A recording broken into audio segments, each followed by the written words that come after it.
Ready? Yep. Good afternoon, everybody. Welcome to this Strategic Planning Committee. Today's date is Tuesday, 17th of February. It is 1 p.m. Item 1, apologies for absence and notification of substitute members. Could I ask Democratic Services Officer whether any apologies for absence have been received? Through you, Chair, apologies have been received from Councillor Locke and Councillor Gaskell, with Councillor Cartwright substituting.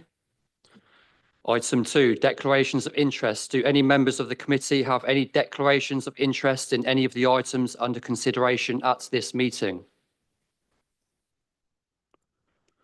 Item 3, minutes. Do we confirm the minutes of the meetings of Strategic Planning Committee held on 22nd of January 2026 as a correct record?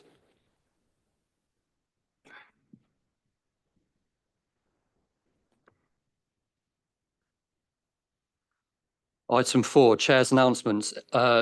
Additional meeting has been added to the calendar and will be held in room G01 at 1 Angel Square on Wednesday, 25th of February 2026, starting at 2 p.m.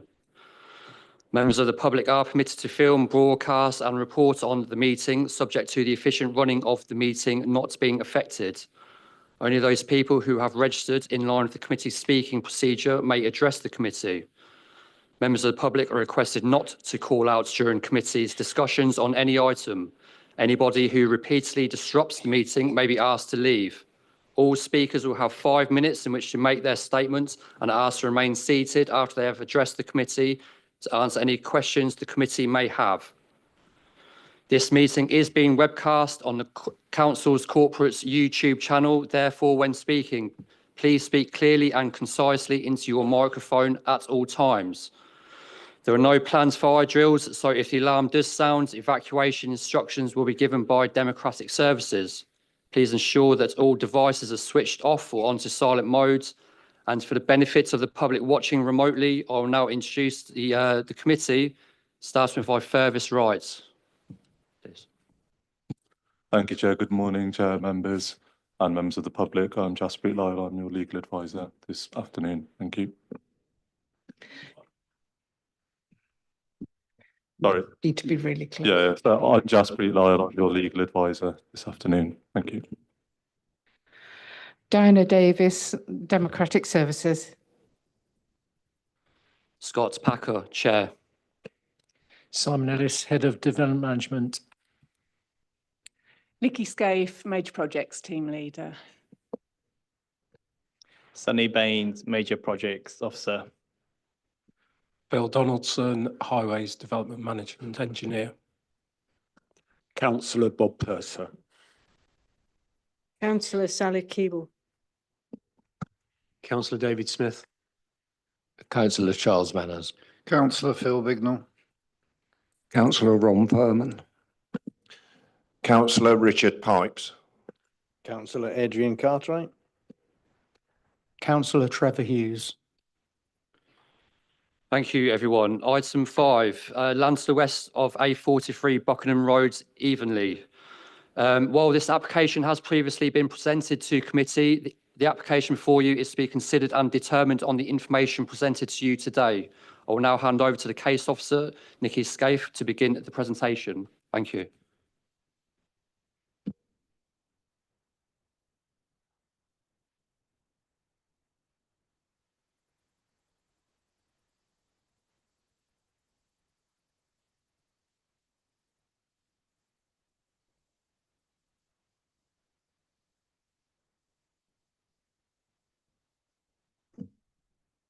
Apologies, Sunny Baines will take the presentation. Thank you.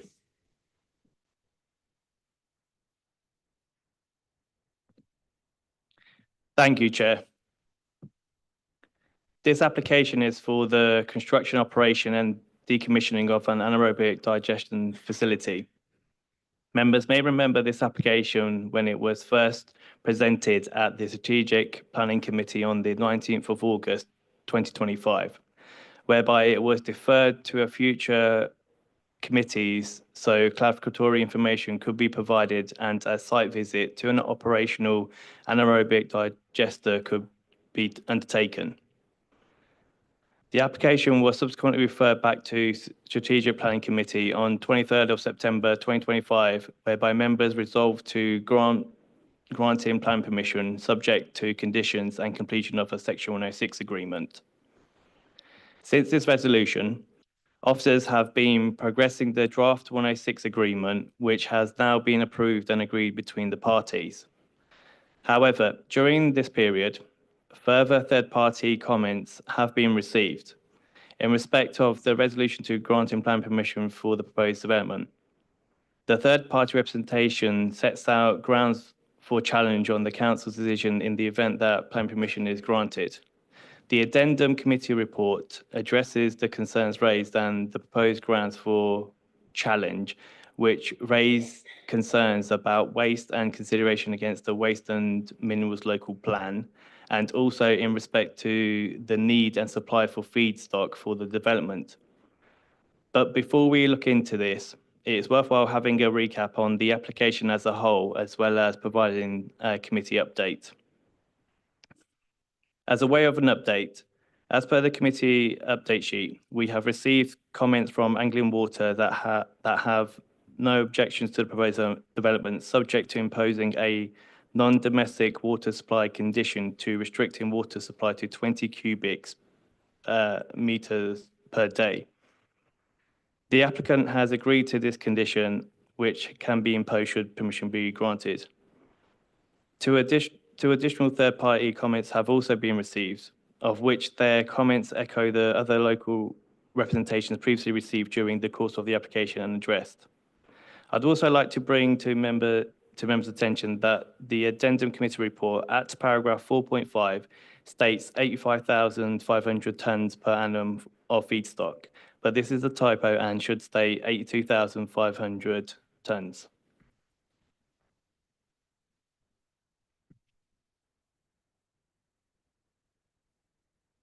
The site is situated to the west of the A43 and north of the B4031, within the open countryside and forms agricultural land. The village of Evenley, which is to the east of the site, and the village of Crowton, which is towards the northwest of the site, are approximately 1.2 miles from the site. RAF Crowton lies to the west of the site, and the closest residential dwellings lies to the south of the site, known as Barleymow Farm.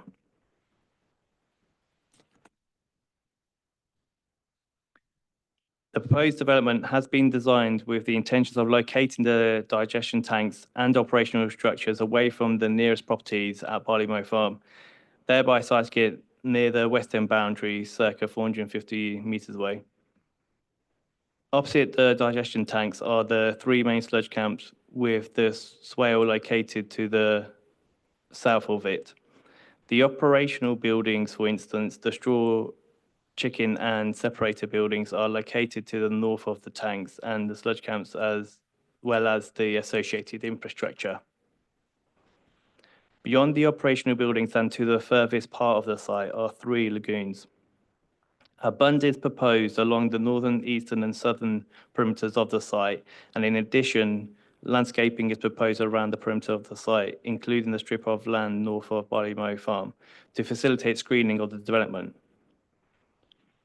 The orange colour in the plan to the right shows the increase of the land levels due to the introduction of the bund, which would be from the soil extracted by the blue areas, resulting in reduction of land levels in these areas.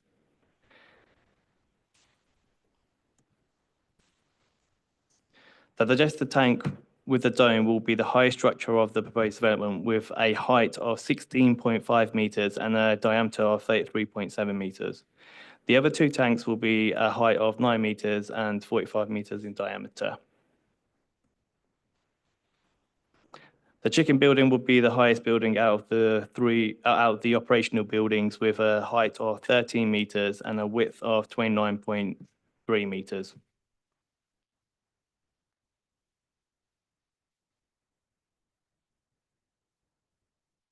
The straw building would be a height of 9.1 metres and a width of 43.7 metres.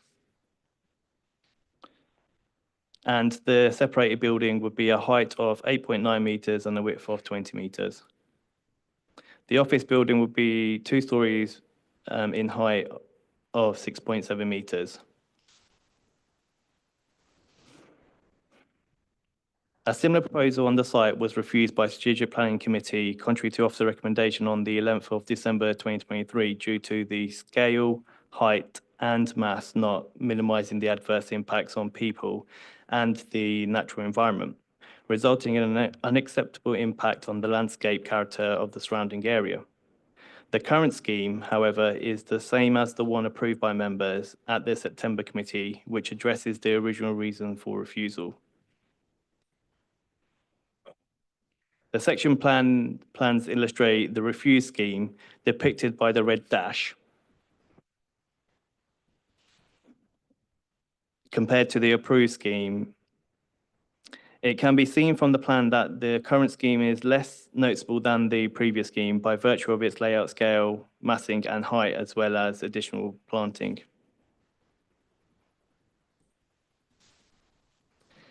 This is an existing view from the B Road where the new site access would be constructed.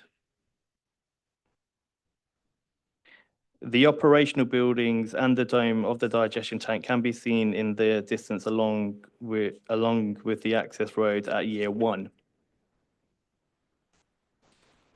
However, at year 15 of the landscaping scheme maturing, it provides reasonable screening of the development.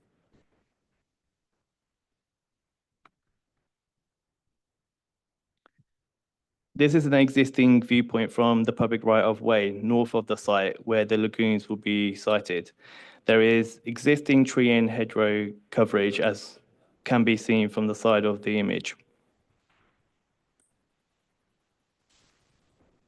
At years 1 and 15 of the landscape planting, you will be able to see the top section of the chicken shed building whilst the rest of the development would be screened. This is an existing viewpoint from the south of the site near the public right-of-way known as AK13. The Barley Mow properties are to the right of the image and the development site is to the left of the image.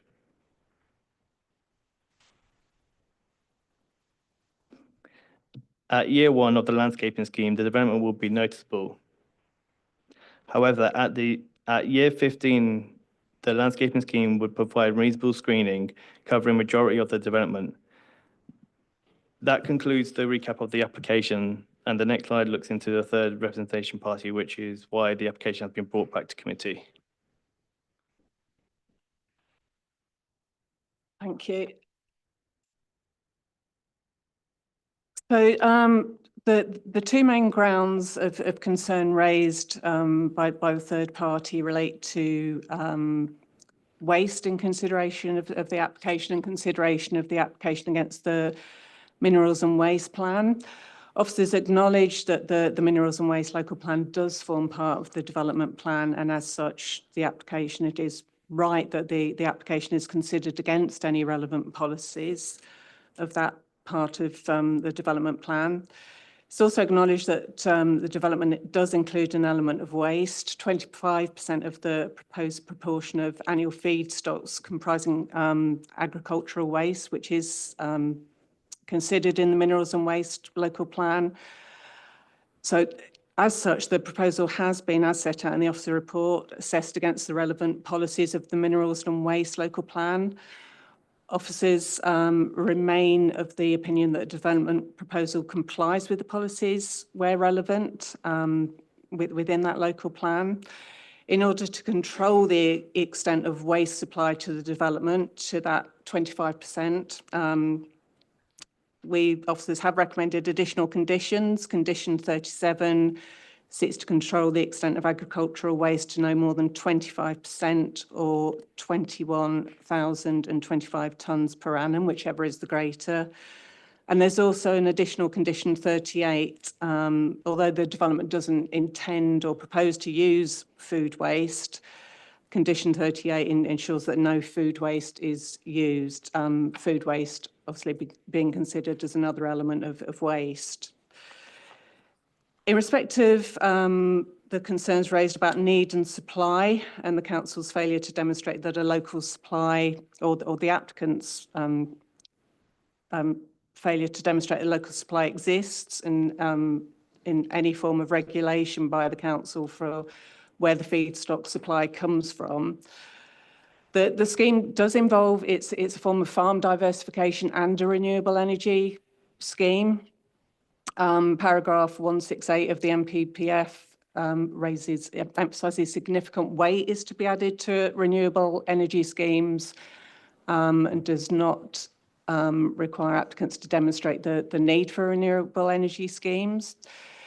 The applicant has submitted a crop and straw catchment area, which shows a feedstock supply within a 15-kilometre radius of the site, indicating that there would be a surplus supply within that radius.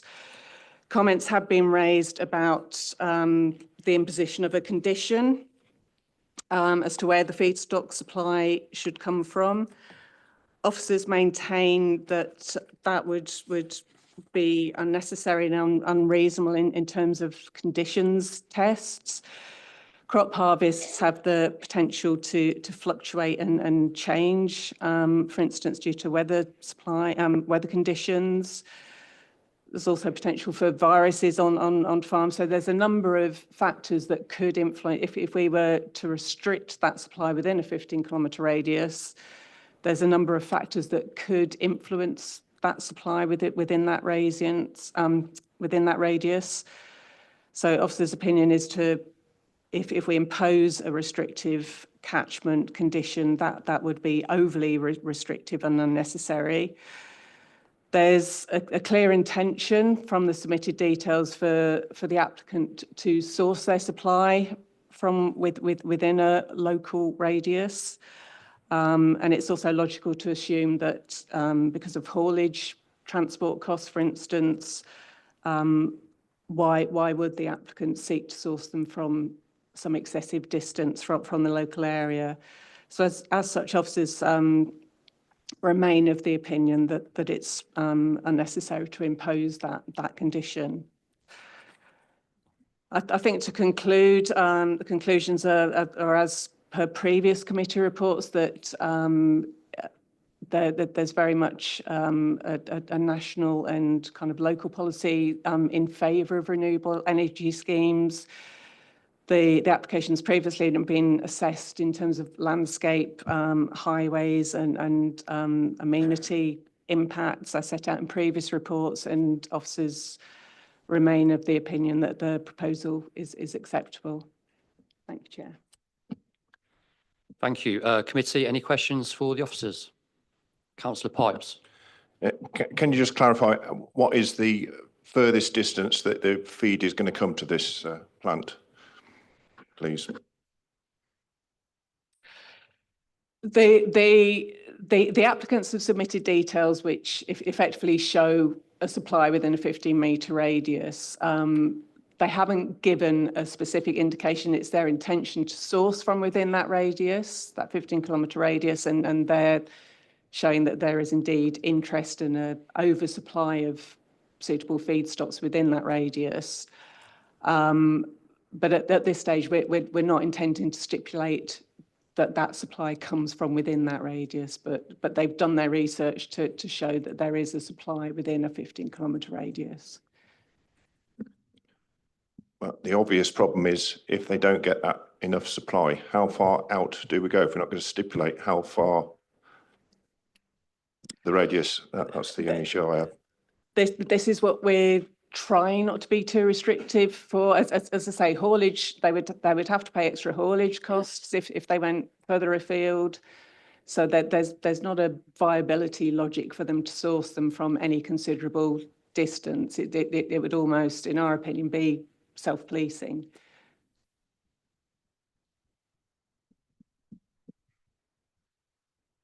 Committee have any other questions for the officers before we move on to public representation?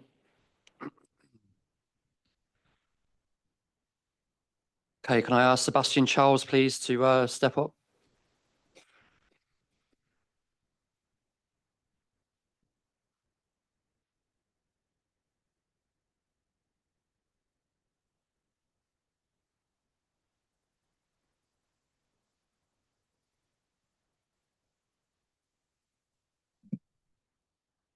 Thank you, Chair. My name is Sebastian Charles. I'm a solicitor and legal associate. Sorry, can I just ask you to move a bit closer to the microphone, please? Thank you. My name is Sebastian Charles. I'm a solicitor and legal associate of the Royal Town Planning Institute with 30 years of experience. You heard from me at the first meeting, and I act for the objectors. Working with Council, we sent the pre-action protocol letter explaining why the decision you made to grant consent last time was unlawful. An amended proposal's been put forward by Acorn and an amended report has been prepared, which you're being asked once again to approve. Our position is clear that it would be unlawful to do so. The first matter of concern is about this committee and predetermination. You all know, I think, that you can't speak or vote on a matter if you've previously spoken out for or against it, because you can't be considered to have objectively approached the matter with an open mind. That accusation was made against Councillor Gaskill last time because he turned up with a pre-written speech setting out his position. He's widely excused himself from this meeting. However, in our view, it applies to all the members who attended and voted at the previous meeting. No one could seriously believe that you were coming here without a closed or apparently closed mind, nor that you won't simply vote the same as last time. In our view, you all ought to excuse yourselves and a fresh committee of substitute members should be co-opted to make this decision. Furthermore, there's an extant objection from Anglian Water. Now, Sunny has just said something completely different from the objection that's on the website. If a solution has been found to the Anglian Water issue, we would like to be consulted upon it. But the main point in the pre-action protocol letter is that this is a waste development and it should have been considered at the outset by the council in its capacity as Minerals and Waste Authority and by those specialist officers and not treated like an ordinary planning application. You're being asked to believe that having treated it as a non-waste facility and decided it was okay, that you can now say you've reviewed all the waste policies and decided they don't apply. This is simply not tenable. The starting point is the waste policies and these should be complied with. Acorn say it isn't a waste facility, but our position is that if it runs on waste to any extent and requires a waste management licence, which it does, it is a waste development. And it's not just us. Buckinghamshire Council are dealing with Acorn's proposal at Hornage Farm, and there it's considered to be a waste facility by Acorn and by their consultants acting on that matter. A similar proposal in Durham was considered on appeal, dealt with by an inspector and refused on the basis it was a waste proposal. Then we get to the truth of what the proposal is. At the last meeting recorded in the minutes, Daniel Lambert on behalf of Acorn told you the feedstock would be 50% crops and 50% manures. Now in the light of our challenge, Acorn have put in a statement to say it's only going to be 25% waste. Well, what is it and where's the material coming from and why is the story changing? And there's a pattern here. In Durham, this is exactly what happened. It was presented as an on-farm digester, and when the truth came out, it was revealed in fact to be a major industrial facility in the countryside and was refused on that basis, and you should do the same here. If it was a full small facility to serve a farm or even a local group of farms, that would be one thing. But this is a huge industrial facility that should be considered under the waste policies that apply to those sorts of industrial facilities. The waste policies direct refusal because there's already an oversupply of anaerobic digestion capacity and no need for an additional facility to meet local need, and industrial scale waste plants should be in industrial locations. We don't believe the 25% limit on agricultural waste, which Acorn are now proposing. All of Acorn's other plants operates on a higher proportion of waste, including distillery waste in Scotland. In the report, there's no condition limiting non-agricultural waste other than foods, so this opens the door to industrial and slaughterhouse waste, brewery waste, food factory wastes, and these are really important because they're the really stinky and noxious stuff. The catchment is really important. A waste facility should deal with waste where it arises. It's simply not true to say that feedstock cannot be controlled, as you've been told. It's been done for landfills and other sorts of waste facilities all over the country for years. Your officer assumes that the cost of transport will be a natural limitation. That might be true for the energy crops, but it's not true for waste because there's a lucrative market. You're paid to take them away and a limited range of facilities they can go to. For years, waste has been exported long distances to be disposed of in the countryside, and it's simply not acceptable and is contrary to your waste policies. It also makes a mockery of the claimed carbon savings.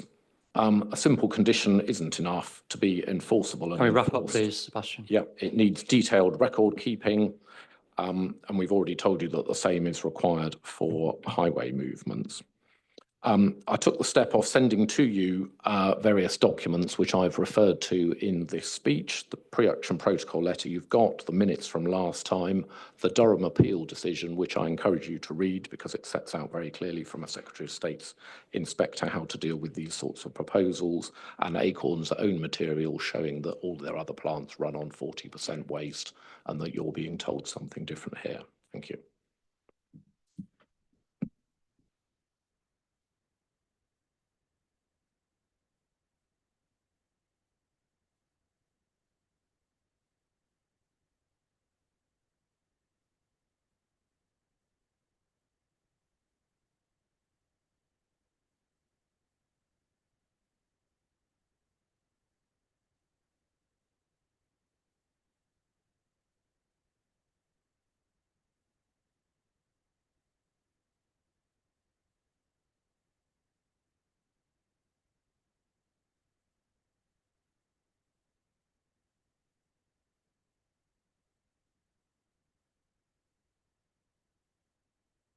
And I'm sorry, I forgot to say before I left, if there were any questions for me, I'd be very happy to answer them or take you through any of the documents. Thank you, Chair. I just wanted to address the committee about one of the points raised by the Speaker in relation to whether members should recuse themselves because they've sat on this committee before. Your advice is that members can be relied on to have an open mind in relation to matters that come before them. This situation, whilst unique, is a parallel situation. Members would be expected to sit on a committee in relation to a decision that had been quashed, that they themselves have determined. It's quite a normal practice in that regard. So your advice is you are, unless you personally believe that you have a closed mind, which is obviously a matter for each member themselves, your advice is that you actually are entitled to sit on this committee and determine the matter in front of you. In relation to just one other matter, the Speaker has correctly identified, that there are significant policy issues here for you to consider. It's obviously a matter for yourselves, members, in relation to what weight you give to policies. But within that context, I just wanted to give you a little bit of a background in relation to one of the main cases about how you deal with policies. So there is a leading case is Tesco Stores versus Dundee City Council, which is a Supreme Court case. And in that, and I'll quote verbatim what the Lord Reid said in that case. So Lord Reid said, policy statements should be interpreted objectively in accordance with the language used, read as always in its proper context, that paragraph 18. Paragraph 19 of that judgment, Lord Reid went on to say, as has often been observed, development plans are full of broad statements of policy, many of which may be mutually irreconcilable, so that in a particular case, one must give way to another. In addition, many of the provisions of development plans are framed in language whose application to a given set of facts requires the exercise of judgment. Such matters fall within the jurisdiction of planning authorities, and the exercise of their judgment can only be challenged on the ground that it's irrational or perverse. Nevertheless, planning authorities do not live in a world of Humpty Dumpty. They cannot make the development plan mean whatever they would like it to mean. And that's a direct quote from paragraph 19 of that Supreme Court case. It's just useful to just bring that to your attention. Ultimately, it's a matter for you what weight you give to any particular policy today. Your advice is you've had all the correct policies pointed out to you in the committee report, and the waste element of this application has been dealt with in the officer's report. Obviously, I don't want to take up too much of your time, but I thought it'd be useful just to refer to the fact that what weight you give to a policy is ultimately a matter for yourselves. Thank you. Thank you. I'd also just like to point out the fact of predetermination also hasn't been established yet, committee. Is there any questions for Sebastian Charles? Councillor Manners. Thank you, Chair. Mr. Charles, what are the parallels and lessons from the Durham appeal? Which are the main points you would bring to the committee, please? Thank you. I think the main point to be drawn out from Durham is that if you start off on the wrong basis, it leads you into error. In the Durham situation, it actually got as far as appeal before anybody did the maths and realised that the amount of waste the plant had been designed to, mixture of waste and crops the plant had been designed to accommodate couldn't possibly be met by the farm itself. And it was quite a large farm holding, but the plant was a similar size to this one, absolutely massive, and was going to require 10 times the amount of feedstock that the farm could provide. The inspector then considered it on the basis that it clearly wasn't suitable for local needs or the local farm, but was a large industrial facility. And his conclusion was that a large industrial facility didn't belong in the countryside. And that's exactly right. The policies in Durham are very similar to your policies here that apply to large industrial waste plants. They aren't supposed to be in the countryside because that's not the right location for them because of their industrial nature. And I think the parallels are clear. Here, if you start with your waste policies, it tells you what the answer is. If it is a small plant to suit farm needs, yes, okay, it can be on a farm. But once you're talking about industrial scale operations, then that's not where they belong. And the waste issue, I think, is absolutely crucial. On one of Acorn's other plants, it's designed to take, I think it's up to 40% of it is waste, and a large chunk of that is distillery waste. That is an industrial byproduct. It's not an energy crop. And here, those sorts of wastes are completely unrestricted. And Acorn will be paid to take those wastes away, so they will potentially be shipped a long distance. And what you're doing is you're exporting the environmental impacts of treating those wastes to a rural location. It's just simply not acceptable. Waste travelling long distances, large plants imposing impacts on local communities. It's been going on for years, and that's why you have waste policies to stop that from happening. Do you have any other question? Councillor Pipes, please. Can you define local, please? That's obviously quite difficult to say, but I would say 50 kilometres is a local range, and that would be a usual sort of thing for a waste facility, I think. So 15 kilometres is there's a plan in the back of the report. 15 is for the energy crops, but I think 50 for waste is a reasonable catchment area. But there's no restriction at all at the moment. You could ship distillery waste from Scotland to this plant with all the traffic and other impacts from that. That's not permitted at all under your waste policies. It's not, this is not the right location in the rural area for an industrial scale waste policy. That was the very clear decision of the inspector in Durham.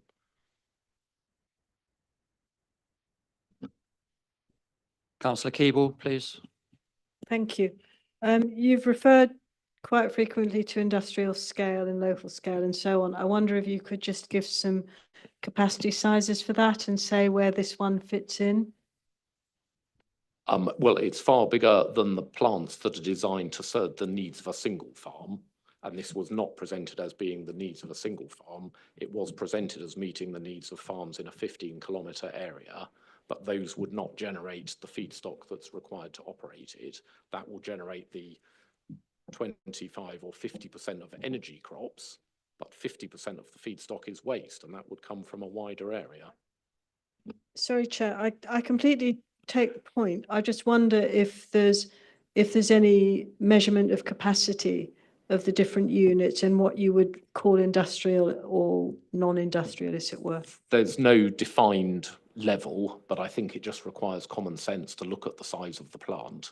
Is that something meeting the needs of a farm or a small group of farms, or is it a very large facility that is clearly designed to meet wider needs? So I would say if it was about a quarter of the size of this facility, the 25%, that would be for local needs, but it's about 4 times bigger than it needs to be to meet local needs, in my opinion. Sorry, committee. I think some of these questions would have been better off asked of the planning officers rather than making a note of some of this. Yeah. Right. Do you have any other questions for Sebastian, please, before we move on? Thank you very much. Can I ask Spencer Burnham, please, to step up?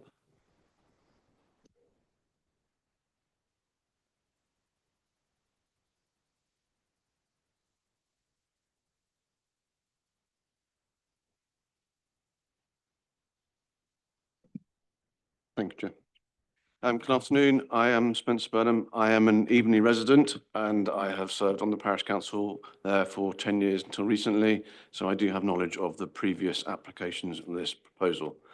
I am the Chief Executive of an energy from waste business and I have 20 years experience of a Chief Executive in dealing with waste, recycling and renewable energy. So I'm wholly supportive of renewable energy generation, but it does have to be in the right proposal, in the right location. I'll not try not to cross over too much with the other speakers, but you know, I will try and cram it in as quickly as I can and focus on my personal experience of planning, permitting and operations of such facilities, as I've been involved in more than 20 and have 40 or so in my pipeline. So this project is renewable energy, but the absolute key is it does involve waste. And this is something which has wholly been ignored to date. I'm assuming the project isn't probably not financially viable without an RHI, and to qualify for an RHI, you do need to treat waste. Every waste facility requires an environmental permit issued by the Environment Agency and to receive waste, process waste and distribute the product. These permits are highly regulated, have a maximum annual tonnage, a list of EWC codes relating to the types of waste it can receive, and a catchment area from which you can receive waste from. Now, this can be absolutely specific. There are 5 different levels of catchment areas, and I can give you all of those if you like, but you cannot have a waste permit without a catchment area. Most importantly of all this, there is a duty of care. You have regular submissions to detail exactly what waste has been received on site, the product that is certified to go out, and the details of exactly where it's been distributed. This process will treat 85,000 or 82,500 tonnes of material. It doesn't make anything disappear, and so you're going to have 82,500 tonnes of material thereabouts that also has to be distributed. It also has to be certified before it can be distributed, and you also can only distribute this material at certain times of the year. Now, that is nearly 2,000 tonnes of material in and out every week, regardless of lorries going out with methanes and everything else. It's a huge amount of material. It's a massively different world dealing with waste than just dealing with renewable energy. And I can't ever remember being involved in a single planning application where it hasn't involved specialist waste planning departments as well as the Environment Agency. All waste applications should have a demonstrable need for the facility. They should be included in the regional waste plan and have a defined catchment area for the receipt of waste. It simply isn't required in the location they're suggested. The waste in question has already been generated for years and already has an outlet. It most definitely isn't anywhere near an area designated for waste treatment within the Northamptonshire Minerals and Waste Local Plan, and there's not even a mention of a catchment area. And this is without mentioning the fact that other feedstocks for the plant are largely crops, which would also be replacing food-generating crops. Obviously, scale has a significant bearing on financial viability and funding for such a facility, hence the enormous size of this proposal. The unnecessarily large scale, which has little or no benefit to the county residents at all. The really terrifying aspect of this for me, and in my 20 years of experience, the sheer scale is how on earth this applicant actually intends to run this facility, especially when it is largely revolving around seasonality. If you guys have seen my background anywhere at all, I've actually surrendered a composting permit in Northamptonshire due to seasonality and the frankly unachievable operational challenges that come with it, most notably odour. I still employ my operations manager, which I employed 20 years ago, and I asked him last week, what was the quickest you've ever had a lorry in and out of your site? 6 minutes. He was very precise about it. That was when we had 5 West Northants lorries queued on the road, and it's 6 minutes to get one in and get one out and get the next one in twice a day. This proposal includes a seasonal peak of 160 deliveries a day. So in a 16-hour day, they're going to have to replicate my operations manager's record 160 times and process over 3,000 tonnes of material in a day. I'll give you a visual and an old additive. We are in Northamptonshire, so in a week's operation on this site from Monday to Friday, this will be enough material coming in the gate that will bury the Northampton Saints rugby pitch. Sorry, can we deep wrap enough- up, please? Sorry? Your time's up. Can we just wrap up, please? Okay. This is deep enough to bury a double-decker bus. I can promise you two things from my experience. One, this is not possible to operate this site within peak. And two, the smell from this, for the amount of storage of material, will be absolutely unplayable. As I said at the beginning, I'm totally for renewable energy production, but this isn't the right project and it isn't the right location. Thank you. Do we have any? The committee have any questions, please? Councillor Manners. I'm going to refer my question to Nikki Scaife, if I may. The Speaker seems to have contradicted what you were saying about conditions, particularly on restrictions on territory and mileage, and also on the waste management. And I mean, what worries me is that our approach to this whole application has been fraught with issues. I mean, the Anglia Water objection came in February, and it has been responded to. But why wasn't this all dealt with before? So you really need to give us confidence that you're on top of your game in terms of this waste proposal.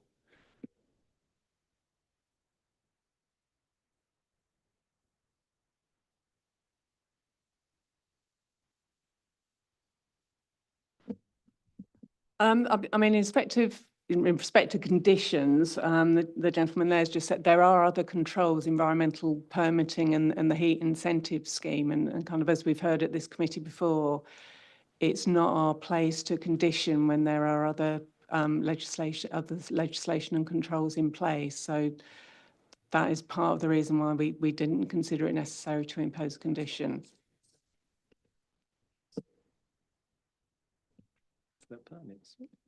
The discussion, the comments were regarding permits.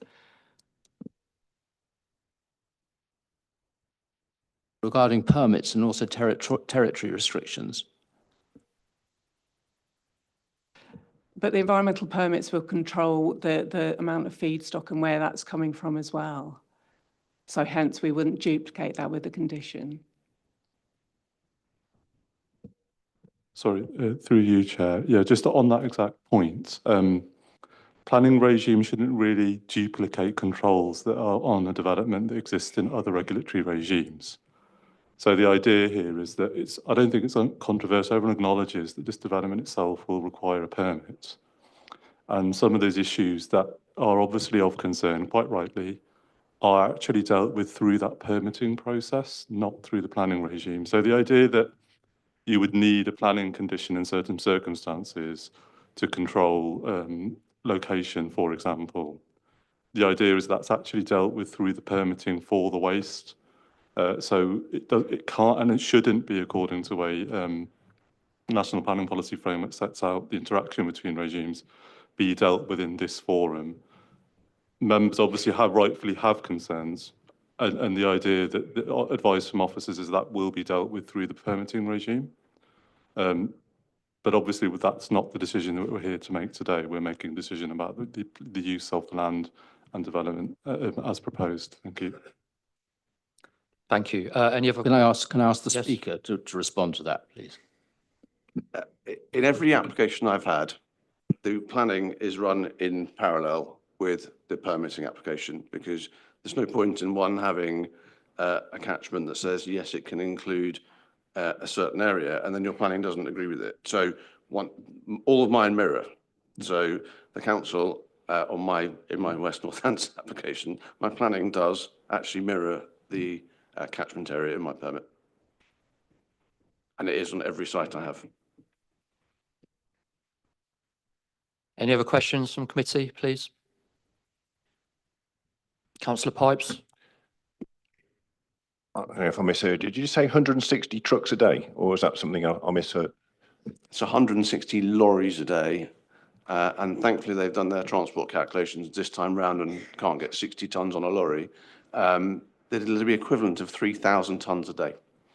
160 trucks a day. 160 trucks, so it's 320 movements, but it's 160 deliveries a day. That wasn't, that figure doesn't ring true with me.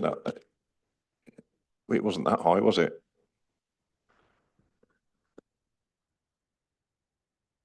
That it's in the document as peak. Not every day, but it's peak season.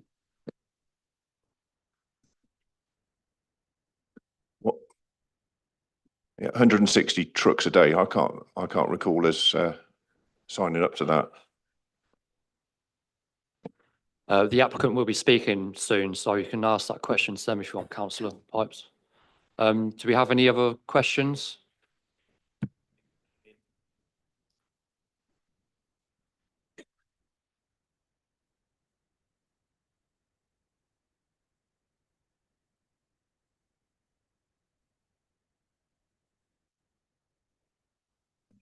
We'd already recommended a condition for 134 daily HG movements on site, so it'd be 67 in and 67 out. So there's a condition controlling the level of vehicle movements to and from the site.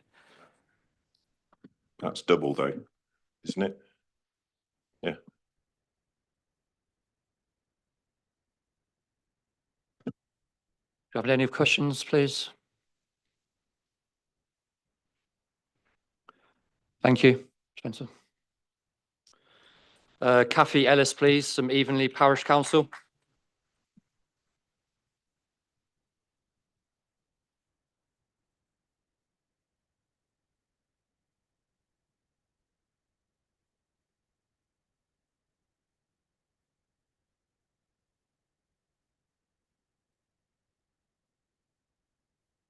Committee. Others have been into planning details, so I need you to listen to the course of events that brings us here today and for this to be recorded for judicial review. I know your officers think I'm a troublemaker here to rant about this application, but all we've asked is that the country's proud democratic process be followed. When Acorn first proposed this industrial AD plant, my husband and I visited its exhibition. Mr. Ellis has been a senior operator in the waste industry for over 30 years, as has Spencer. And by the way, as is Mr. Veach from Acorn. Both my gentlemen said immediately, how will they get a waste licence down here in the middle of a greenfield site? It's not in WNC's allocated waste zone, and questioned the spurious transport figures. In September 22, I wrote an extensive objection for Evenley, citing the Waste and Minerals local plan and how this application ran a coach and horses through it. We also queried the supply of water and the transport figures. Mr. Burton, the planning officer who lived in Devon, told us we were completely wrong. This is the same officer who didn't know the rules for a site visit and at which councillors and I had to direct him to Evenley, of which he had no knowledge. Acorn has since admitted that for that first application, I quote, and I apologise, the transport figures were a load of bollocks. And it turned out WNC contacted Thames, not Anglian Water, for comment. This month, WNC finally contacted Anglian, which it objected due to the industrial quantities of water required and a lack of water supply strategy. And guess what? We were right all along. This application should have been tested against WNC's own waste and mineral plan. And so here we are again. But heck, what do we, the little people, know? Today, you have an officer's report that tries to justify those serious errors. He says, yes, some of those materials would be those required by law to carry European Waste Code, but it's only 25%. That's 21,250 tonnes to you and I. So not much, doesn't matter, but it does. Whether it's 1 tonne or 22,000, it's waste. And the management of this is dirty, nasty, and extremely dangerous. It's a tightly regulated industry, and the laws of this country have to be followed, even by a WNC officer who thinks differently. He says, yes, the WNC waste team itself says there's already overcapacity in the county for handling AD waste, but these figures are only indicative. No, it's not an industrial location or in the waste central spine area, but we can argue why this greenfield site just 300 metres from residents' homes can fit, let's just say, operational requirements. As for Policy 18, which safeguards against the effect of proposed waste development against environment and landscape, the officer considers the impacts of this one of the UK's largest industrial ADs acceptable. He totally ignores, by the way, that in this second application, the chicken manure shed, which is waste chicken manure, is considerably larger at 26 by 19 metres and 13 metres high. That's 43 feet in old money. Committee, were you aware that other ACON applications around the country have been rejected? And there are many. It's usually for 2 or 3 reasons. It does not fit in with the council's waste and mineral policies, location is not suitable, and the impact from the huge increase in transport too great. In September 23, this application was also turned down on location in that the scale, height and massing, etc., failed to minimise the adverse impact on people and the natural environment. But it was not tested against the waste and mineral policies. So back to the democratic process and lack of it. Photographs of ACON's only operational site at Winchester, taken by a reformed WNC councillor, showed stockpiles of stinking materials left uncovered. They were sent to the officer and chairman ahead of the August meeting. They decided not to share them with you, and when you visited in September, all was spick and span and fit for royalty. At the September meeting, Councillor Gaskell read a pre-prepared, predetermined speech in support of the AD, totally against the rules, then lied to the chair, despite some 30 eyewitnesses and a camera trained on him, disputing his version of events. And what has WNC done about it? Nothing. On 20th January, I met with the head of planning and asked what was happening with this application, as I'd heard rumours of it coming back to committee. This was denied by Ms. Cabrat. I was wrong, there was nothing to see, just a few Section 106 ticks boxes. 12 hours later, I hear a further meeting is planned, but no date can be given to us. Your report shows the head of planning was indeed informed on 28th of November of a proposed pre-action JR protocol. I was lied to and my volunteer time wasted again. Meanwhile, whilst we couldn't be given an indication of timing, I was called by farmers telling me that a fully formed ACON was calling the big landowners to persuade them to come to this meeting today. Scant regard has been paid to the democratic process. Your officers are intent in getting this application through, come what may, and we, your residents, will be the ones. Can we wrap up, please? Thank you. We, your residents, will be the ones who, one way or another, pay the financial price for this mess. So, committee, you've now reached a critical crossroads. You have it in your power to throw this application out once and for all, or at the very least, follow the policies of this council and disallow all waste management activity at this site. Thank you.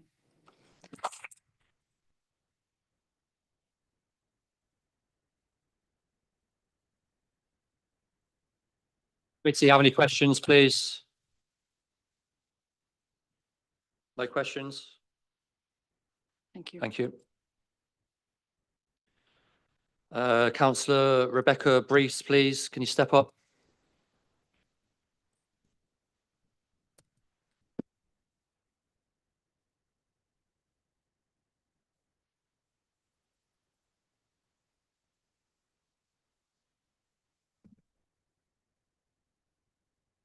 Thank you, Chair.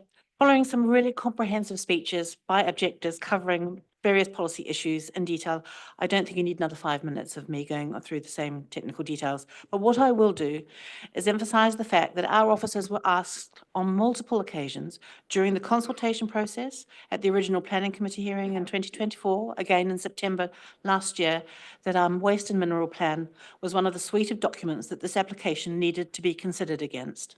Our officers were wrong in their refusal to consider an analysis against that document and are wrong again in the conclusions that they've drawn when considering the impacts of this whole development. Time and again, errors and inconsistencies have been unearthed and highlighted, and yet officers persist in overlooking the multiple failings in this application and recommending it for approval. That this is now in its 3rd iteration indicates the systemic flaws and that it should be refused. There is a long list of conditions attached to this proposal, covering some of the most concerning aspects of the application. Highways, odour and vermin, noise, feed mix, including the maximum quantities of agricultural waste that we've heard about, are all covered by conditions in the report. However, unfortunately, our enforcement teams within planning and environmental health are overwhelmed by the number of enforcement reports that they are having to investigate and consider. Most of these enforcement cases will have been reported to WNC because they affect the amenity of local residents. I have one such case in my ward that is causing immense stress due to various planning conditions, but it's been ignored for months after being reported and there's no discernible progress due to the lack of capacity within the enforcement teams. I have no comfort that conditions being imposed will be robustly and quickly enforced should the circumstances arrive. I just finished by saying that never has my inbox as a local ward member been so full of objections from local residents. And I would emphasise the treatment of the residents at Barleymow, only 250 metres away, that has been actually shameful by Acorn. Lack of consultation, lack of communication, and general regard has led to many years of stress, which must be hugely intolerable. Members, I ask you to refuse this application. Thank you.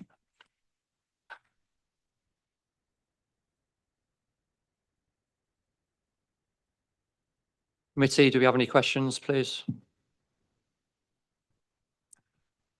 Thank you, Councillor. Councillor Rosie Herring, please step up.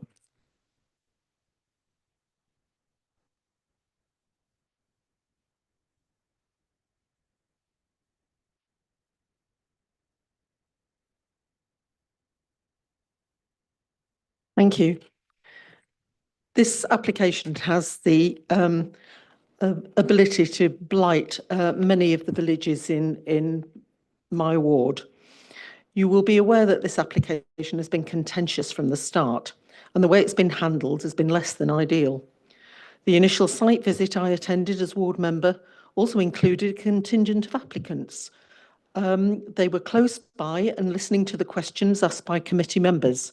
I had to point out to the officer in charge that applicants were not meant to attend site visits meant for the planning committee. They were asked to step back a little, but they remained in earshot.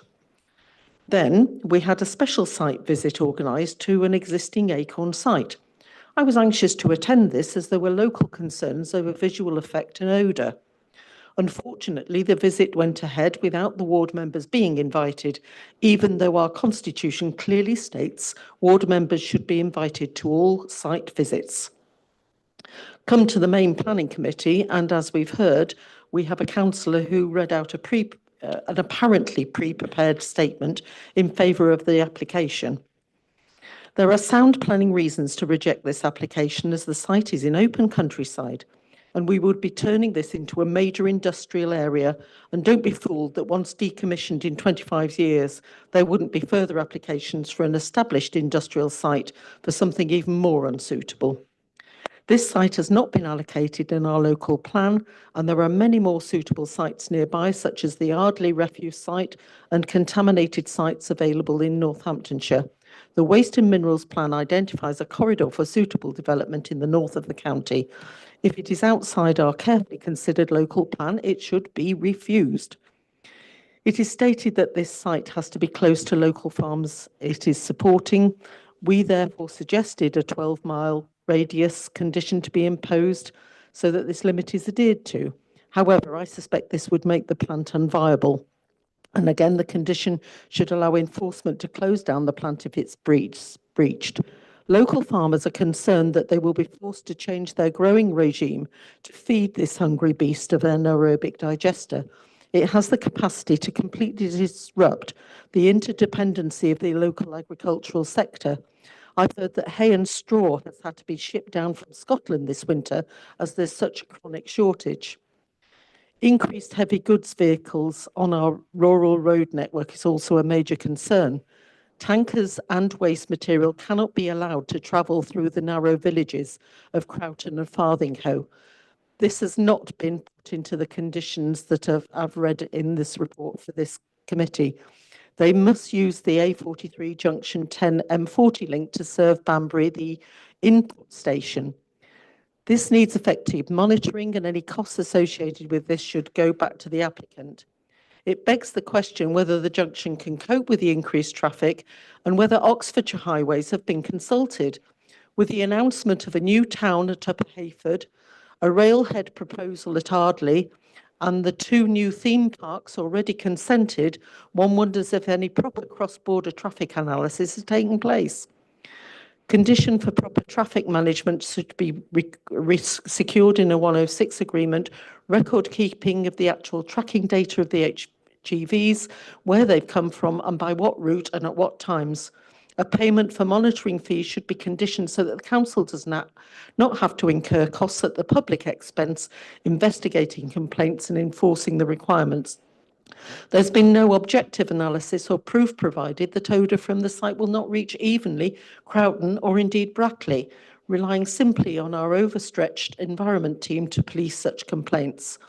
However, the proposal in this application will have chicken waste continually arriving and being stored and shifted into the digester on a daily basis.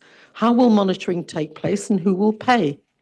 There's still the present danger of proximity to the NATO Communications Centre at RAF Croughton, and the lack of security of the site increases the risk of it becoming a target for terrorists.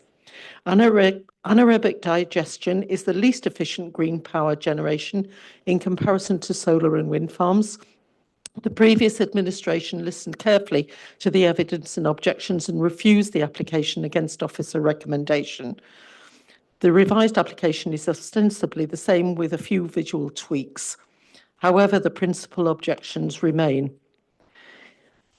If it is supported, please make sure that the conditions have teeth and that any changes to conditions come back to the committee and don't just evaporate into delegated powers. Thank you.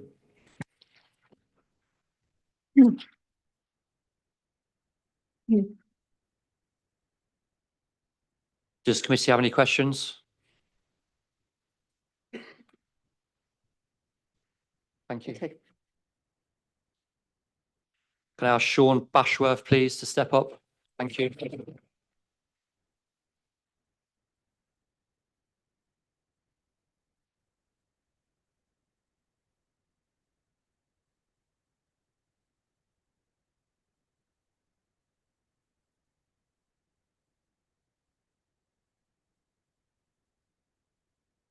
Chair. My name's Sean Bashforth. I'm a director of Plan Consultants Quad. We are the agent for the plan application, and I prepared a recent note which looked at policy updates, which officers referred to in their update and supplementary report. This application is returned to committee mainly because although we carefully considered policies in the Northamptonshire Minerals and Waste Local Plan before submitting our application, they weren't assessed by your officers previously. I'm very happy to be reassured that this has now been the case, and also going to look at both the policies and also the proposed planning conditions, which I know there's been quite a lot of debate about already. So in terms of the waste policies, as you heard, your officers have fully considered them against the waste and minerals local plans. So there actually have been, and they find compliance with them, and also with your local plan and national planning policy. So just a few points on the minerals and waste local plan. Firstly, and again, you've heard this earlier as well, Astwick Green is not a waste facility. Acorn's forecasts indicate that agricultural waste won't exceed 25% of the total feedstock. The remaining parts of the feedstock come from break crops and straw. As explained in our policy update note, there'd be little point exceeding this amount beyond 25% because it would reduce the effectiveness of the plant. Second point, the waste policies are focused on responding to forecast waste requirements, particularly from household and businesses, and don't directly address the type of agricultural waste which these proposals will use. Because of this, many of the policies in the Minerals and Waste Local Plan are either of no or of limited relevance. Even if the policies which do apply, the developments have been found to be compliant with them by your officers. And just to sort of make the final point in terms of this is, the position on the actual policy position has been reflected by the Waste Authority that hasn't objected to the application on policy or other grounds, and this is referred to in the original officer's report at 5.27. Again, you've heard about the renewable energy benefits of the proposals, and just to reiterate how strongly they are supported in national policy, and Mr. Lambert goes on to explain the benefits to local farms, etc. In terms of the national planning policy framework, that gives significant weight to them. And the emerging national planning policy framework, which was out to consultation in December, if that remains as unchanged, that will give substantial rather than significant weight. So the direction of policy is to even more greater weight, if you like, in terms of national policy. Now, there's been a lot of discussion about conditions this afternoon. And as you heard from officers, additional conditions have been introduced for the post-development facility in terms of 25% feedstock and no food waste. Support those, and as does the applicant. One thing that has been raised, though, is the catchment area. I think in terms of things, there's a concern that the waste may come from a wider area, and from listening to discussion and just having discussed it with the applicant, I think they will be willing to discuss with officers an additional condition for a feedstock operational plan to give the council the way of monitoring and controlling where the feedstocks come from, both in terms of catchment and the types as well. So that should give you as members reassurance that would need drafting, but hopefully that will address some of the comments that have come up today. So in conclusion, you resolved to approve this subject to conditions on 106 in September. The actual proposed development hasn't changed. There's been a bit more analysis undertaken and there's been some additional controls introduced and suggested. From my perspective as a town planner, nothing's really changed and it still is compliant with planning policy and other material considerations. Taking this into account, I would invite you to approve the application once more. Thank you.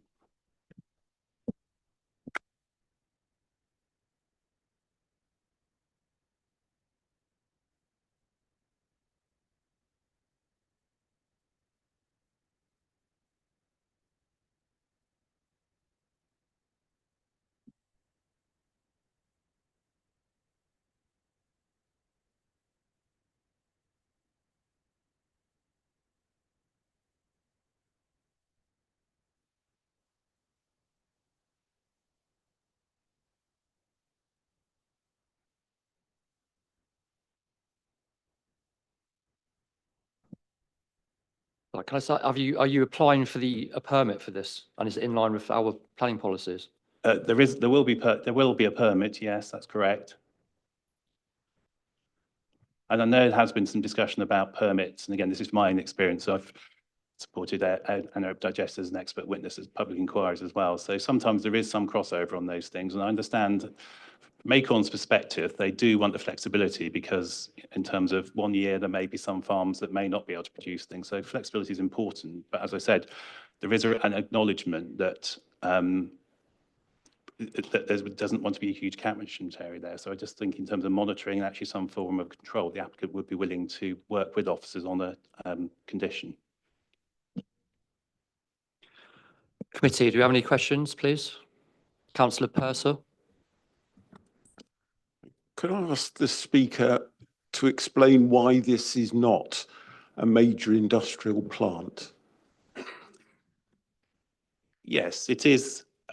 I mean, by design, it is very, I mean, again, having sort of looked at these and a number of these across the country, it is, yes, it's a large buildings. They've been carefully designed and, if you look at agriculture going around the country, so from a character perspective, which is the first part of things, it has been carefully designed and you do see a lot of, farm buildings and farm infrastructure that looks very similar to this. So that's why, from a character perspective, from a functional perspective and kind of catchment area perspective, it is to serve the local area. Again, that's why another reason why it is not a large industrial plant, if you like, it's serving the local agricultural industry.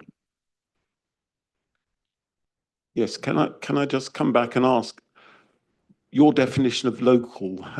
What are you saying in terms of in a good year and perhaps in a bad year? As far as agricultural production is concerned. You may want to ask Mr. Lambert because I'm not the proposed operator of this, but from the notes that we put in and working with the applicants, we did provide a catchment plan of, I think it was 15 miles or 50 kilometres, that can be clarified to kilometres, I think it is. And that showed that actually there is sufficient feed crops and other waste things within that catchment area, taking into account both the farms, but also are there any other facilities in the area as well? Councillor Keeble. Thank you. I was also wanting to ask about the definitions of industrial scale and local scale. And it's the same question I asked to one of the previous people, and I'll ask to the officers as well. What in capacity terms, what's your definition of industrial scale and local scale? Again, from a planning perspective, I don't recognise the term industrial scale really. There is no sort of specific terms, if you like, in what those things are. But you've used those terms as well. You've talked about large scale. And I just want to know. I haven't used the word industrial though. I don't think the applicants use the word industrial. So again, that's almost something that I think some of the objectors have tried to characterise the proposals as. Okay, well, could you say something about large scale and small scale then? And if you're talking about the capacity, you've talked about the capacity in the catchment areas, what does that look like in terms of perhaps tonnage? Well, again, there's very clear in the reports, there's very clear explanation of the actual capacity of it. Again, there's been discussion this afternoon about the number of vehicle movements. I think there's been quite a bit of confusion by those. I think some of the objectors have perhaps not read the reports because it is 100. There is a cap on the number of movements. Can I just ask, because what I'm trying to get is where this sits in the sort of hierarchy of different plants like this. How does it compare with the other ones that you go around the country seeing in terms of size and capacity?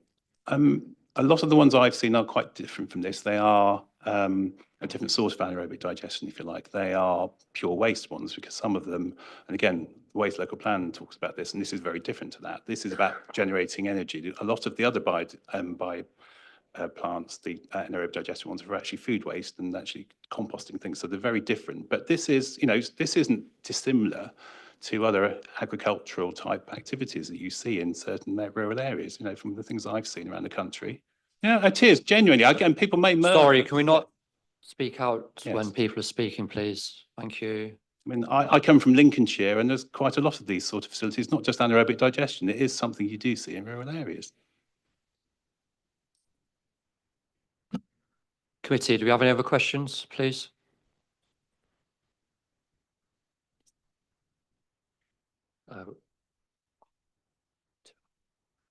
Thank you. Sure.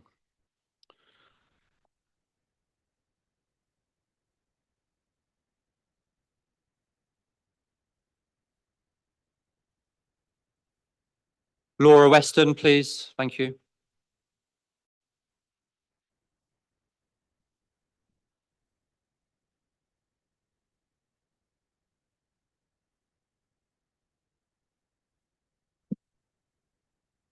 Good afternoon. Members, it's been 5 months since I last spoke to you at the previous committee for Astwick Green. I'm here today to tell you that while the day-to-day work on our farm changes with the seasons, the huge pressures on British agriculture haven't gone away. If anything, things today are getting harder. My family farm at Croton, while my husband and I farm nearly 300 acres north of Towcester. The costs that family farms face remain extremely high, with imported nitrate fertiliser at £400 a tonne, machinery and fuel costs rising up, and poor weather eroding crop yields. What's more, our sale prices are continually squeezed. Ultimately, local small farms just aren't profitable anymore without significant diversification. It's no exaggeration to say that the future of family farming in Northamptonshire is at risk, unless we take steps to support those who provide our food. This isn't just tough from a business point of view. A family farm is far more than just a job. It's our family's heritage, it's our country's heritage, and it needs to be our future too. And that's where Astwick Green comes in. We need it without further delay. It allows us to change to survive, still growing Britain's food, but with stable income, local fertiliser, and better rural job prospects. This is especially true for farmers like my dad, who gave up his cows last year as they simply didn't add up. Keeping cows, for us, means permanent grassland, which is good for the soil, air quality, and biodiversity. Without them, we're putting long-term sustainability at risk, but on our Cotswold Brash, we're limited on options. This is why this proposal is so important. A local biodigester situated in the heart of our farming community means that we don't need to choose between short-term viability and long-term sustainability. We can do both. With Astwick Green, we can rotate our fields with break crops, which restore our soil and fight weeds like blackgrass, reducing reliance on chemical controls. We can generate an income from those break crops and receive natural fertiliser at the end of the process. Good rotations and maintaining soil health allow for more productive and, importantly, more profitable food crops. At present, we depend heavily on costly imported nitrogen fertilisers, so having digestate from Astwick Green will be a real advantage. I've tried a wide range of alternative fertiliser options over the years, and digestate consistently performs best. It's reliable, efficient, simple to spread with precision, and virtually odour-free. The main barrier to wider use has always been haulage expenses, so a nearby supply is something local farmers will value greatly. And that point is crucial. We don't just need Astwick Green, we need it here. The proximity to local farms is essential. The break crops we supply and the fertiliser we receive won't travel far on our roads. Last time I was here, I spoke to you about my two boys, Alfred and Thomas. They learn more about our farm every day and have big dreams for the tractors they want to run. It's my dearest hope that if they wish to, my children can continue growing food for your children and grandchildren. That's where Astwick Green can help, not just for my family, but for all future generations. Please vote to give your support to Astwick Green without any further delay. Thank you.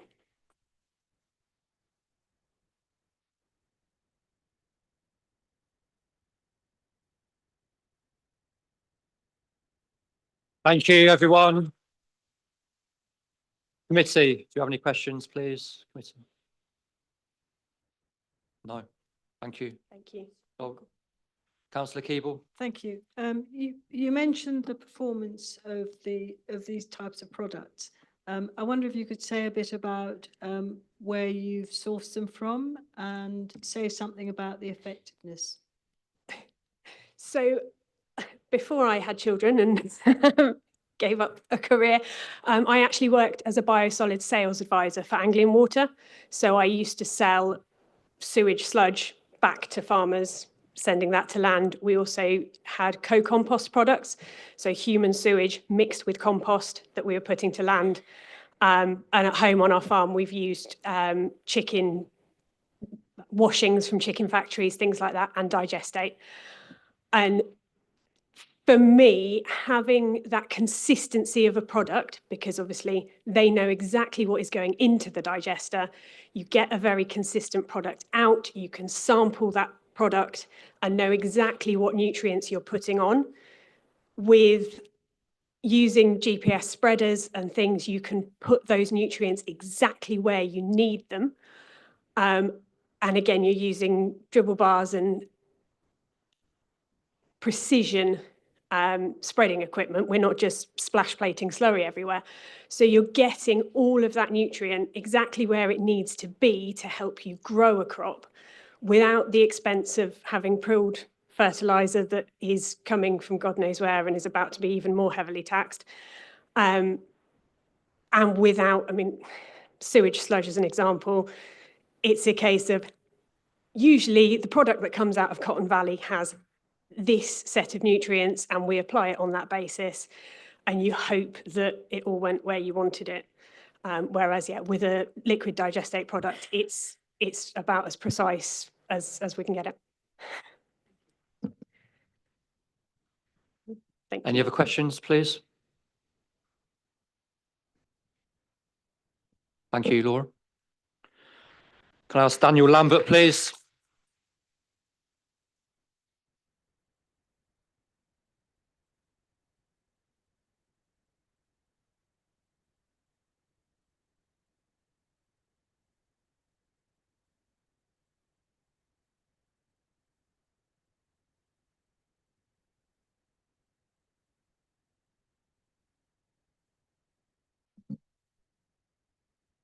I'm conscious, members, that I'm becoming a familiar face for this committee, so thank you for the opportunity to speak to you again today. At your Strategic Planning Committee last September, you voted to approve Astwick Green, subject to conditions and a Section 106 agreement. While the Section 106 was being finalised, a further representation was submitted, arguing that the report to committee should have set out in more detail how the proposal complies with the Minerals and Waste Plan. That's why Astwick Green has returned to committee today. The proposals themselves have not changed. Every benefit which you assessed at the last committee remains.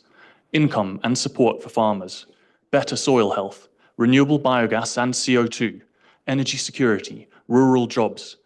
As a reminder, we'll take agricultural material from local farms, providing those who supply us with 25 years of guaranteed income. We'll turn those inputs into a renewable fuel, green gas to heat homes and power vehicles, and green CO2 to replace fossil fuels in UK industry. So, Astwick Green will boost the UK's energy security and support the fight against climate change. Furthermore, we'll produce natural fertiliser, going back to the same farmers who supply us, reducing dependence on expensive foreign imports of synthetic fertilisers. What's more, the anaerobic digestion process breaks down odorous chemicals in the feedstock, so the fertiliser that goes back to farms does not smell. You will also remember that our application has stringent safeguards to ensure that Astwick Green can be delivered without harm to our neighbours. No smell, no dust, no noise nuisance, an imperceptible increase of 0.14% of vehicle movements on roads, no HGVs or tractors through Crowton and Evenley. Safety always paramount, minimised landscape impact with lowered buildings and extensive planting and landscaping. All these measures remain. We will never shirk our commitments. No part of our proposals has changed. So what's different today? The only thing that has changed is in the information before you. Officers have now explained how the scheme performs against particular policies in the Minerals and Waste Local Plan. To be clear, we assessed this when preparing our plans for Astwick Green. Your officers have now considered this as well and agree that our plans comply with all relevant policies. The committee report has now been updated with detail on this, so you can be confident our application is robust. Astwick Green is a renewable energy proposal, not a waste management development. This is also the view of your officers and the council's own waste planning advisors. There are extensive controls which ensure that Astwick Green will remain a renewable energy facility, not a waste management plant. These include a strictly regulated environmental permit, planning conditions, and the physical capacity of the site. Feedstock types and quantities will all be regulated by this system, and we believe that the comprehensive measures set out by your officers provide ample controls. But if you seek any further reassurance, your officers have also applied 2 additional conditions which will control the feedstock mix. We would also be happy for a feedstock management plan to be added as a pre-operational condition, should members feel further controls are required. Members, officers have done their job. They have assessed the issues, taken specialist advice, and recommended approval. The application has come back only so you can see in full how the waste policies apply, not because the project has changed. Throughout the planning process, we have been humbled by the support and encouragement we have received from local farmers, many of whom have returned today to emphasise just how important these proposals are to the agricultural community. I want to take this opportunity to thank them for their efforts. To conclude, the benefits are clear: renewable energy, energy security, income and fertiliser for local farmers, rural jobs at a time when the countryside needs our help, and all delivered without harming even our nearest neighbours. While we respect those who don't agree with our proposal, I'm afraid that the objections that you've heard today are founded on misunderstandings of our plans. I'm very happy to answer questions on any part of these. I urge you to follow the advice of every single one of your independent expert technical advisors, including planners, landscape officers, highways, environmental protection, the Environment Agency, ecologists, the Flood Authority, and so on, and approve this application today without further delay. Thank you.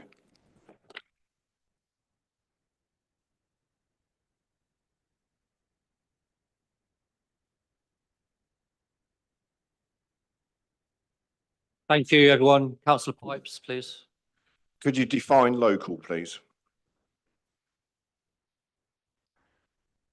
Local is the area immediately around the Astwick plant, which is set out in our planning application. We've always considered within a 15-kilometre radius the availability of feedstocks there, and that's what we've taken into account in our planning proposal.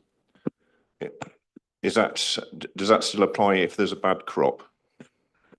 As your case officer explained earlier, the condition for feedstock supply allows, given that this is a 25-year project, some flexibility with regards to that. For instance, if we were being supplied from a farm which isn't within 15 kilometres and some of their land might straddle 15 kilometres, then there's some kind of blurring of the distance there. But So what sort of distance are we talking about? How far are we going out? Well, actually, let me put into context, because I think that this is a question which has come up quite a lot. How much land is there within 15 kilometres? 70,000 hectares of land. About 55,000 hectares of that is agricultural land.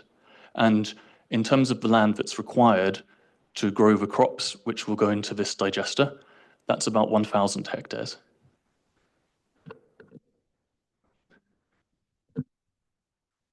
The second speaker said there would be 160 trucks going in and 160 going out. How accurate is that based on your figures?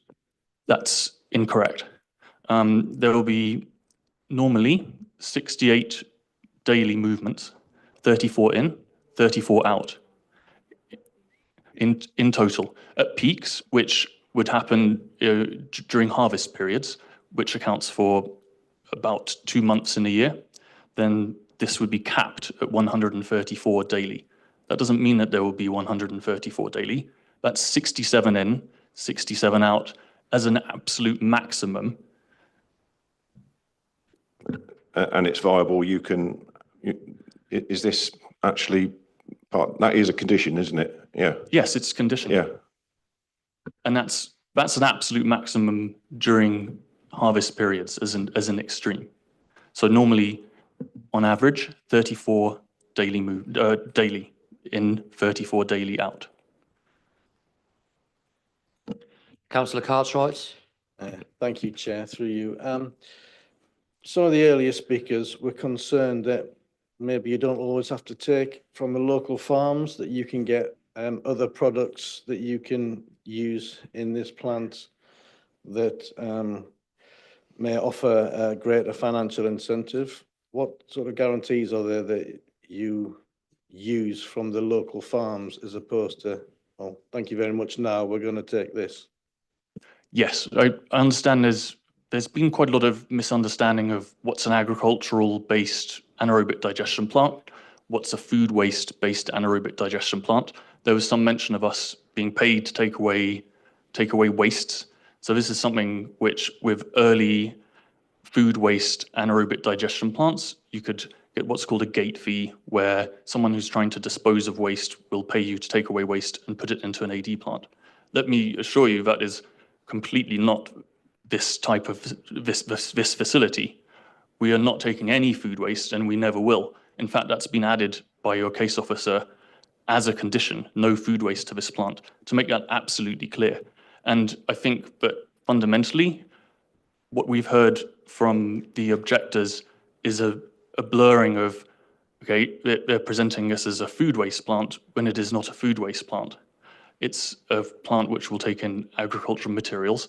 25% of those are wastes, which are manures, and those manures would normally be spread to the field. They're not a controlled waste. They will be taken into this facility and processed, and then instead of manures going onto the fields, digestate from this plant will go to the fields. So this is a very different proposition to the type of food waste plant, which brings in food waste to a central processing location for food waste, and processes that. Food waste isn't something that you would take and spread on the fields. That's why it has to be very carefully controlled, assigned a waste code, operated under particular legislation, and in particular areas. So it's a very different type of project, I think, that has been presented to you in some of the objectors' comments. Thank you for the clarification. Do you have any other comments, questions from committee, please?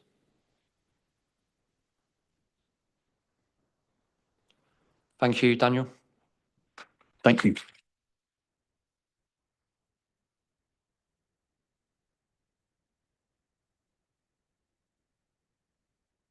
Can I ask officers to come back on any points, please?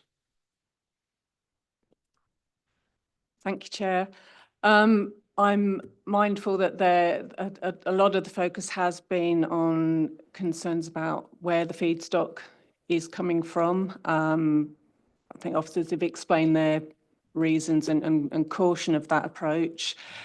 However, if members are minded to, officers could propose a condition that prior to the first operation of the facility, the applicant submits details of a feedstock management plan to be submitted to us for approval in writing, to include details of the feedstock mix and the percentage variance of that feedstock mix, which will ensure, I think we still have to apply a degree of flexibility, but we'd seek for that to ensure a minimum of 50% of the total feedstocks was sourced within the 15 kilometres.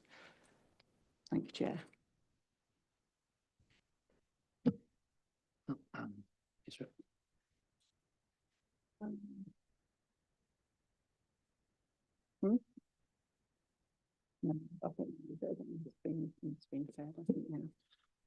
Thank you. Can I move the committee to debate this application, please? Would anyone like to start?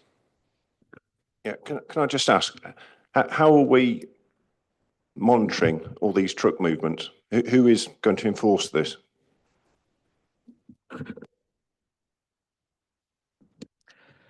So there's conditions for to control the vehicle movements and also a traffic management plan details to be submitted. The applicants, there is a weighbridge system going into the site. So there's traffic movements are also monitored by the Environment Agency and there'll be details of the weighbridge. We can at any time ask for details of those to be submitted. If you bear with me, I will just check the condition.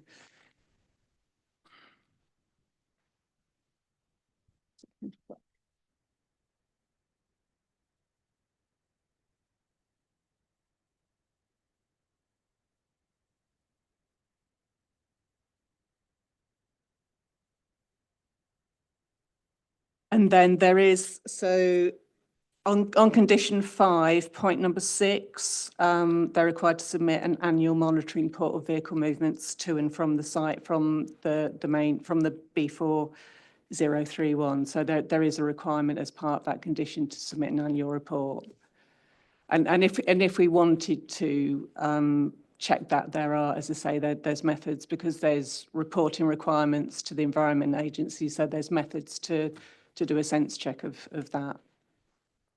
Okay, so if there are concerns on a peak crop day, can we, it's the Environmental Agency who will be checking the amount of trucks going in and out, is that what you're saying? Or can we just turn up? No one will be physically, unless, if we, for instance, get concerns raised, then obviously we've got our enforcement team as well. There's a requirement to submit this annual monitoring report. There's also, the applicants are required to record what goes in and out over the weighbridge, which is on the entrance into the site.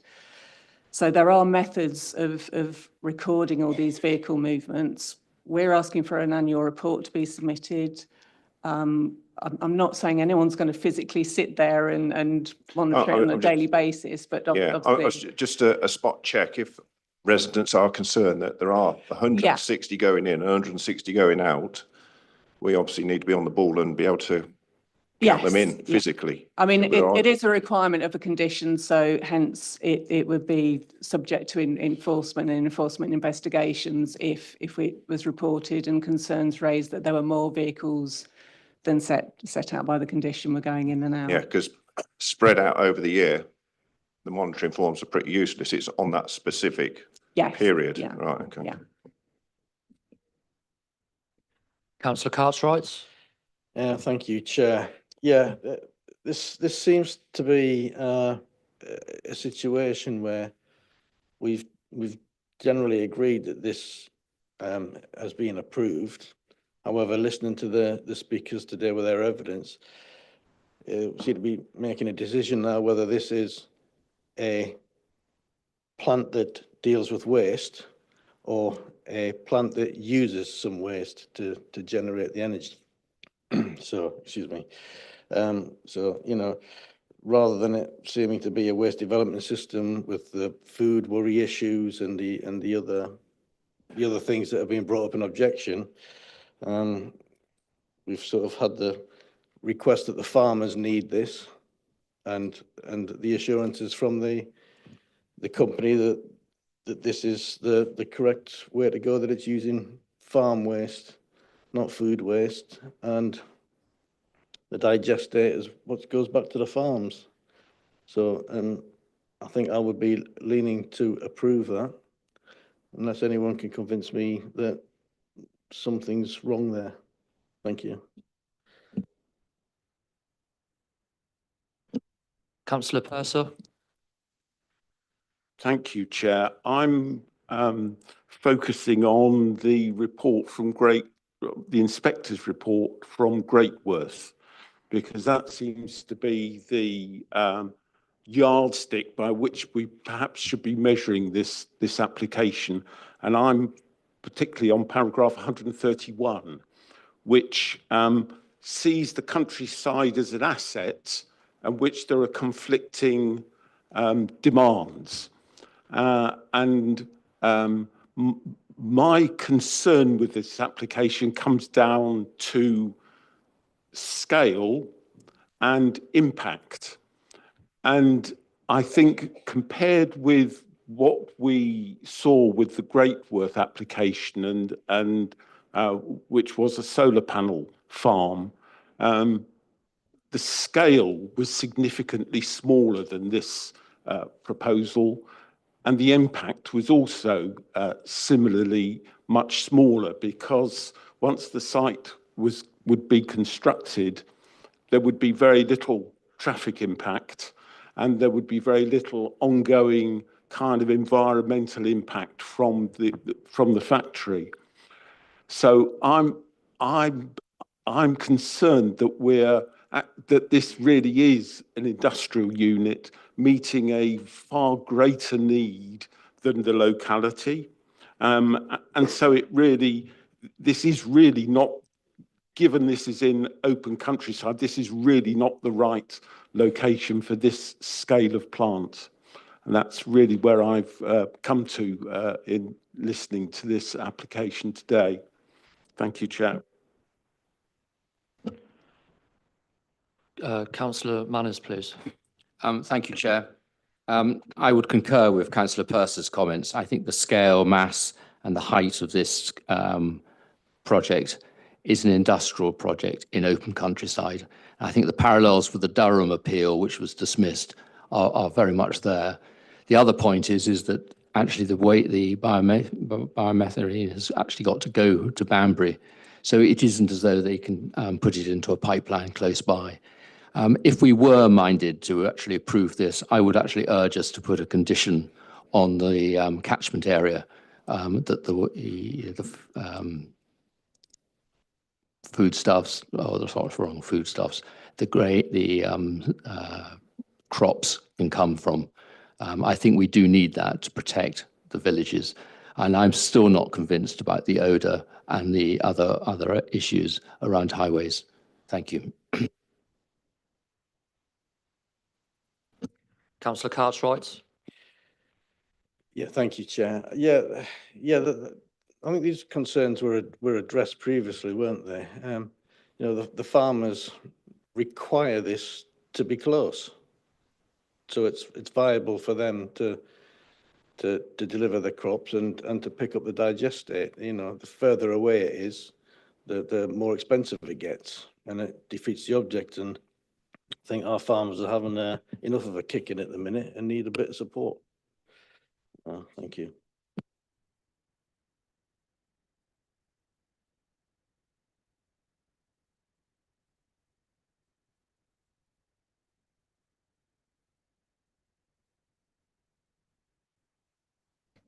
Yes, that has been conditioned already, so it will be in there, the 15-kilometre, 50%, to give some leeway. So that is being conditioned to try and alleviate any concerns regarding that. If anyone can argue against it, if not, I propose that we accept the recommendation. Is that a proposal to accept the recommendation with the extra condition as well, That's been Councillor? discussed, yeah. Yep. Do we have a seconder for that proposal?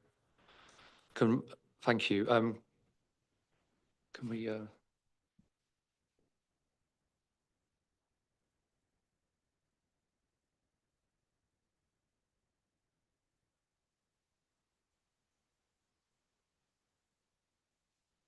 1 second, Dana, sorry.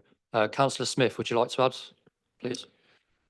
I just want to look at one of the conditions, and that is around the traffic movements. So we're told that it would be seasonal, so that would be the maximum. But this condition says 134 movements a day. That's over 35,000 movements a year. This condition, if we were to support this application, this needs to be beefed up, because we need to. Where is the seasonality? We need to look at that. Otherwise, there could be 134 movements 5 days a week.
I think the difficulty with that is that the transport assessment was assessed kind of on that worst case scenario, and the impacts found to be acceptable. So I think we would have difficulty in justifying imposing a more restrictive condition than we already have. We've been, through the chair, we've been assured by the applicant that it is seasonal. So surely that needs to be looked at more closely. I don't accept the fact that we can't do it. As I say, the applicant has actually said it is seasonal. Therefore, with consultation with the applicant, surely we can establish what seasonality is and then adapt the condition accordingly.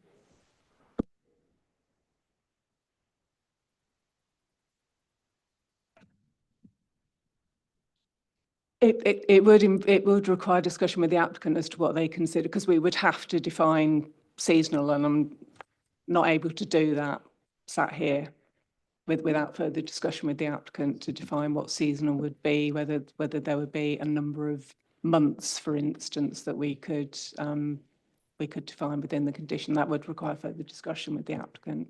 I think that is reasonable to do that. It's, you know, Sorry, I'm being indicated that we could apply so 4 months. Okay, we can be very clear on that, because any reduction in traffic, any disruption, and everything that comes with this application needs to be addressed and mitigated and reduced at every junction. That is a really important aspect. I'm sorry to see it, you know, such a loose condition in this application, to be honest. Yeah, sorry, just so, I mean, discussions can happen as they will, but just on that particular point, it's worth noting that we have a condition in which has been assessed about what won't work, which is more than 134. We don't actually have any evidence in terms of the off-seasonality and what would be appropriate in that context. So given that conditions should be evidence-led, necessary, related to development, related to development, and reasonable in scope and kind, by reference to all of the relevant tests in the planning practice guidance. We have to be a little bit careful about imposing an arbitrary limit in the off-season, because we don't have the evidence in front of us. Whilst your point is noted, though, it has been said by the applicant, I'm just worried as a local planning authority about imposing a condition that's actually not evidence-based, in which no evidence has been submitted to the committee about what is acceptable in the off-season. We've been presented with much evidence today, so we've been told we can accept some evidence and not other evidence. I don't accept that, not at all. This is a huge site. It is an industrial site. There's no question of this. It's way beyond that I would ever expect to see. And so any mitigation with regard to traffic, and it's already been interjected by the applicant that they would be prepared to do that. So, this is deteriorating fast. I'm, not impressed. We need to look at this condition, and we've had indications from the applicant that they're happy to do that. So, we need to be listening, and this is fairly fluid at the moment. So this is our opportunity to get this right, or get a wrong thing as close to right as we can. I don't think it's right personally. So I think we need to have that involvement with the applicant and looking at this seasonality. Yes, farming does change. The seasons are changing. There's no question in relation to that. But, we need to get this right, and to just kind of brush over it and say, yeah, 134 traffic movements a day, 52 weeks a year, it's not acceptable. And I wouldn't support it based, unless this condition is much, much clearer. I wouldn't support this, not that I do support it anyway. Sorry, yeah, thank you, Councillor. I mean, my point is we just have to make sure that the council's decision-making is evidence-based. Your points are all valid. I'm not disagreeing with anything you're saying. I'm just signing a note of caution about a condition, that's all. Thank you. As former Cabinet Member for Planning, I'm aware of these things. Thank you. If I may, Chair, I think, yeah, the purest point is that the condition 27 as worded is recommended by the Highway Authority, but accepting the point that Councillor Smith is raising, that we've heard that those daily movements of 134 movements is only going to happen during the peak periods. So we think we can suggest a change of wording on condition 27 to limit that peak allowance between June and September. So that covers the entire harvesting period. And then outside of those months, we would need delegated powers to discuss with the applicant on what might be a suitable lower restriction, suggesting around 50% reduction in that maximum that's already in there. Because at the moment, we wouldn't be able to define what that might be. We heard lots of evidence around that. We wouldn't want to pluck a figure out of the air. So what we would suggest is that condition 27 is altered so that that maximum restriction applies between June and September.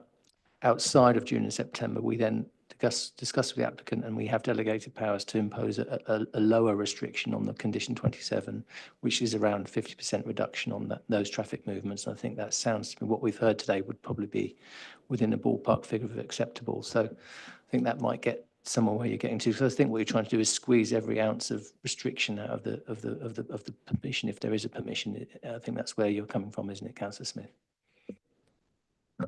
Yes, thank you. And anything we can do, but yes, I think that's you're not going to have all the facts in front of you right now with regard to those numbers. But yeah, that sounds, I think, more acceptable than it already is. Councillor Cartwright. Yeah, thank you, Chair. Okay, sounds reasonable to me. I'm happy to accept a 4-month block, but I would rather not name them. People keep telling me there's climate change going on, so if that's going to move, it might get warmer later. We want that flexibility, not just restrict them to months that would be, I don't know, winter months. What we can put in between June and September, unless otherwise agreed in writing by the planning authority, so that climate change might change the seasonality of harvesting. Right, thanks. Okay, so we have a proposal on the table. It has been seconded. Councillor Cartwright has said that he will accept the changes that have been put forward, extra conditions, and change to condition 27.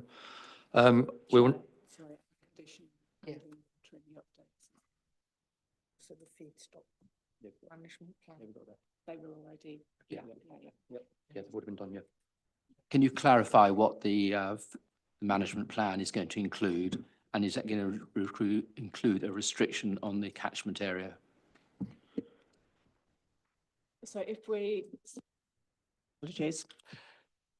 So yeah, it would require details of the feedstock and percentage of mix, and also that a minimum of 50% of those feedstocks would come within that 15-kilometre catchment area. So we'd relate it back to the details submitted that indicate a catchment area, 15-kilometre radius. What about the actual waste, the 25% of chicken slurry, etc.? Are we putting a restriction on that? We haven't proposed a limit on the waste.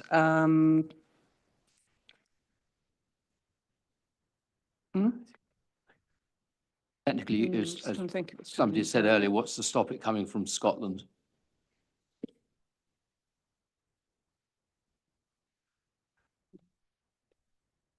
We can, sorry, the feedstock management, the term feedstock does include, because the feedstock in itself is that 25% waste, so it would include the provision of that. Apologies, it's defined as feedstock as well. So that agricultural waste would need to be defined in that management plan as well, as to where that's coming from. Yes, yeah. Geographic restriction.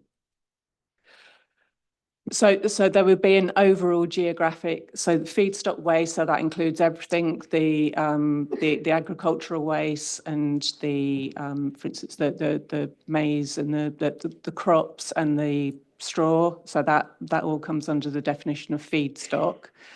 So the feedstock management plan. The three categories in the report are agricultural waste, which is 25%, break crop products, and straw residue. Yeah. So really what I'm just focusing on is both, firstly, the agricultural waste. So that is restricted, so we don't have waste coming from long distances. The break crop projects also should be within the 15-kilometre too, as we heard of the number of hectares, etc. Yeah. So I mean, I think we should be putting specific catchment areas restrictions on these. So what I can do, so all those are termed as feedstock within the development proposal. So I could define that in more detail in the planning conditions. So feedstock management plan, and then define that it includes the agricultural waste and the different quantums that make up the overall feedstock. So I can define that more in the conditions so it's clear. And you're going to put kilometre restrictions on these? So we're going to require that at least 50% of the total feedstock is sourced from a 15-kilometre radius to allow that degree of flexibility for the reasons that we'd mentioned before. But that's too loose.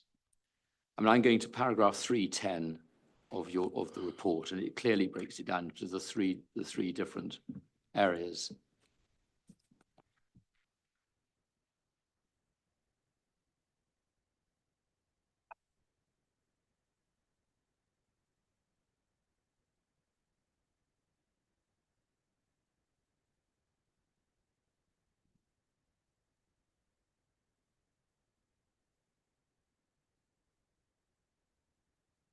But apologies, when you say it's too loose, so the intention, so the feedstocks would define all those products set out in paragraph 310.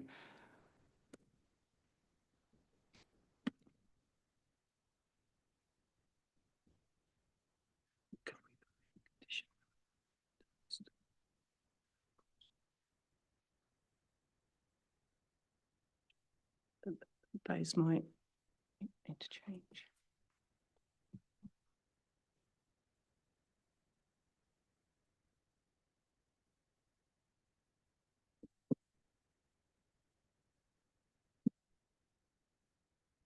I mean, they're quite happy on 15-kilometre on the break crop products. It's my understanding is because that's maize and silage. It's the agricultural waste that I'm particularly concerned about. So apologies, Councillor Manners, when you say it's too loose, which element of that condition? Well, just give us what your understanding is the condition is going to be, please, for clarity.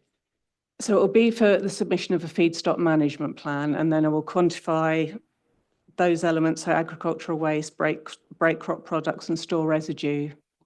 So the management plan will need to include the details of those and the percentages. And that a minimum of 50% of the total feedstock, so that includes the agricultural waste, should be sourced within 15 kilometres of the application site. And we'll But that put, still means that they could bring in agricultural waste from over and above the 15-kilometre. the condition is worded to allow an element of flexibility. So why have the condition? I mean, we're wasting our time. I think, Chair, through you, Chair, you have also been advised that a lot of these elements are covered by the environmental permit. So planning cannot stray completely into the area of controlling the operation. We can only do what's reasonable in planning terms. And this is the condition wording that we put forward requires the applicant to put the scheme to us, the scheme to be approved by us, to have limitations in it which has been set out. And all of that will be available for public scrutiny because it will be a document they have to submit as part of the discharge of the conditions. But we're also straying very much into areas that they still need the permit before they can operate the The development. environmental agency won't worry where the product's coming from. But They simply won't worry about that. The They're worried condition, about the sorry, transport. Councillor Manners, the condition is there. It's to be voted on. If it's not acceptable to the committee, then it'll be voted down, but it's there as it is. So, Okay. Councillor Furman, did you want to add anything before we go to the vote? Yes, thank you. You're perfectly right to include the waste and mineral, but I'd just like to know, please, with the location of the site so close to the villages, 2K away, have we got conditions for odour and management plan? Could you tell me, please? And are they robust?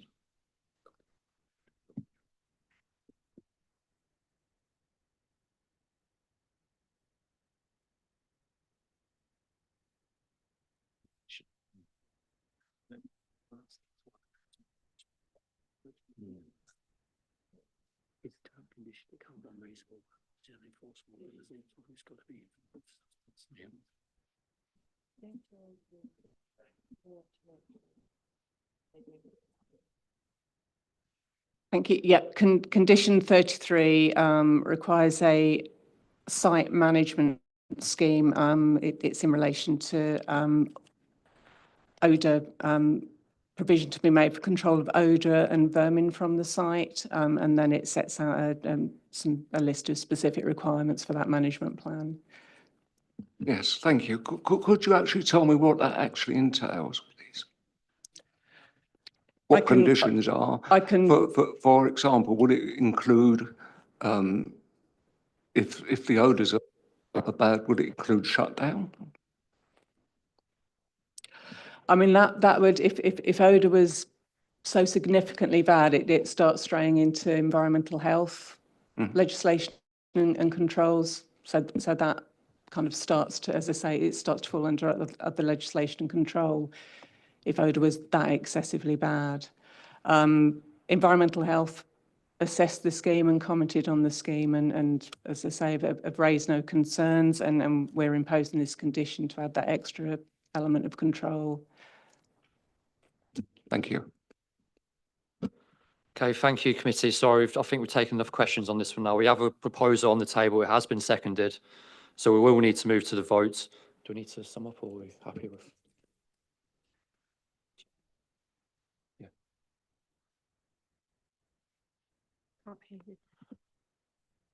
I am actually sympathetic to this, but I would like an answer on something. Thank you. I completely take the point about, I mean, I am sympathetic towards this application because of the needs for the local, the locally produced stuff to put on the soil. I understand all about the objections and so on. The one thing which is a bit of a sticking point for me is this one about the what's produced locally and what isn't.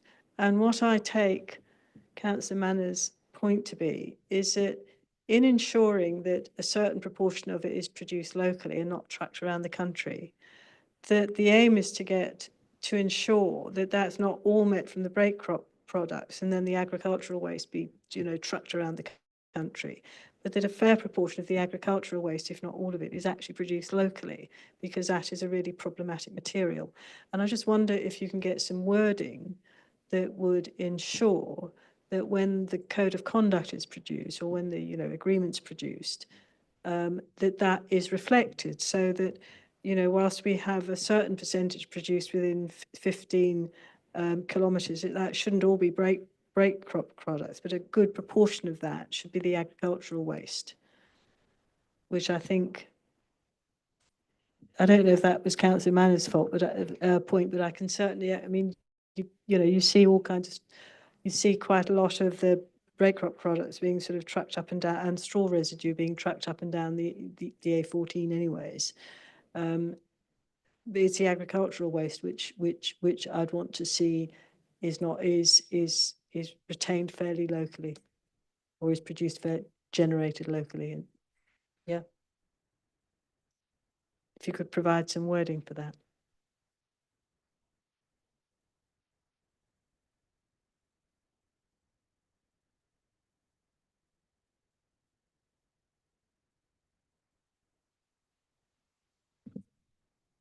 Councillor Keeper, that condition is already there. It covers the whole feedstock. Are you asking for specifics? Because I think I think they've gone far enough on the conditions, what they're prepared to actually do. In 310, which I think was the point that we were looking at, I was particularly concerned about the agricultural waste element of it. But the new condition for feedstock is 50% within 15 kilometres. Yes, I understand that, but it's a way in which that 15, how that 15% is allocated between the three categories, and just to ensure that a fair percentage of it is of agricultural waste. I think the wording of the condition is, we've got to agree a feedstock management scheme, and that's saying as a minimum, so that doesn't prohibit the fact that we would endeavour and seek to ensure that the waste element of, and I take your point, because we're saying the justification for allowing that flexibility for agricultural waste is because of fluctuations. We could seek to ensure, as part of that management scheme, we'd need to have discussions with the applicants, because to understand where the extent of that waste could come from. I can't imagine that it will cause some issues, but as I said, I'd need to discuss that with the applicant. But we've got to approve an overall scheme anyway, and it's a minimum. But sorry, that's on delegated authority, so that won't come back here. No.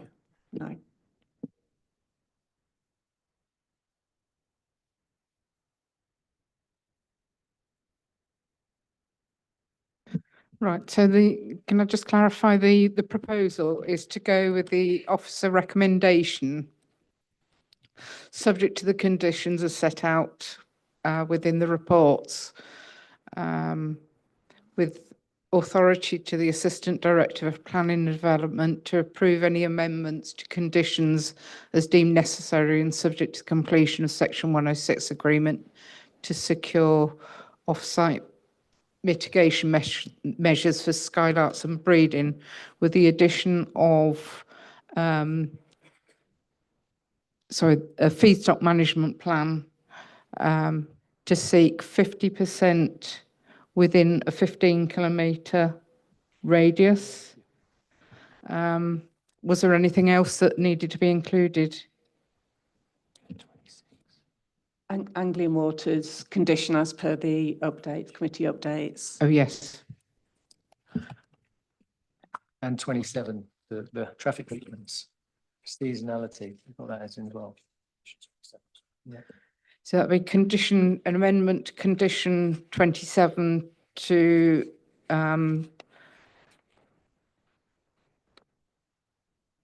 sorry. To amend for seasonality. To amend for seasonality of the movement of traffic, and the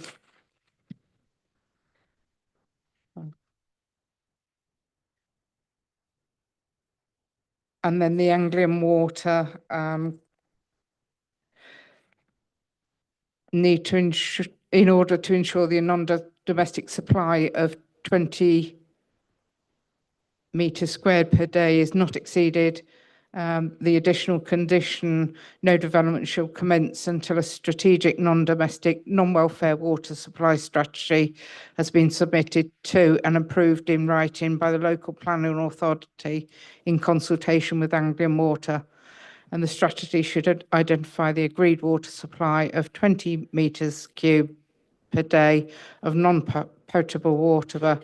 The non-potable water must not exceed the agreed limit of 20 metres cubed per day. And I think that summed that up. Is that, Councillor Cartwright, your proposal? Okay. Okay, so the proposal is on the table. Can I ask for the vote for?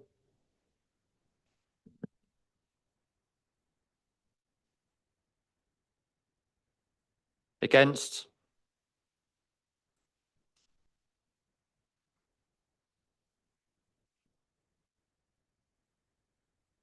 Okay, so it comes down to Chair to break this deadlock. I vote for this application. So Councillor Cartwright's proposal has carried. Thank you.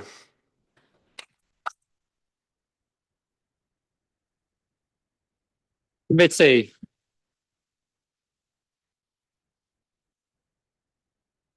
Committee, we will now be taking a 15-minute recess. We are still in session, so please bear that in mind, please. Thank you. 15 minutes.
Okay, before we move on to item 6, just like to welcome Rosie Humphreys to committee.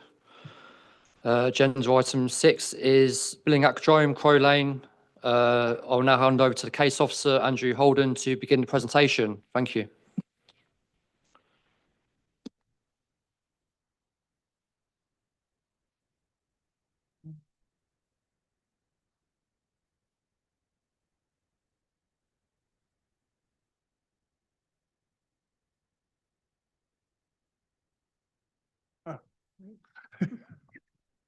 Thank you, Chair. Yes, we say this Billing Aquadrome application is, this is a summary of the proposal because it's quite long, but this is hybrid application for reconfiguration of the site, phase 110 caravans for permanent residential occupation, demolition of various buildings, new buildings, reconfiguration of other buildings. Outside of phase 1, it's a use of the land for 886 static caravans for permanent residential occupation. Oh, to be a bit close.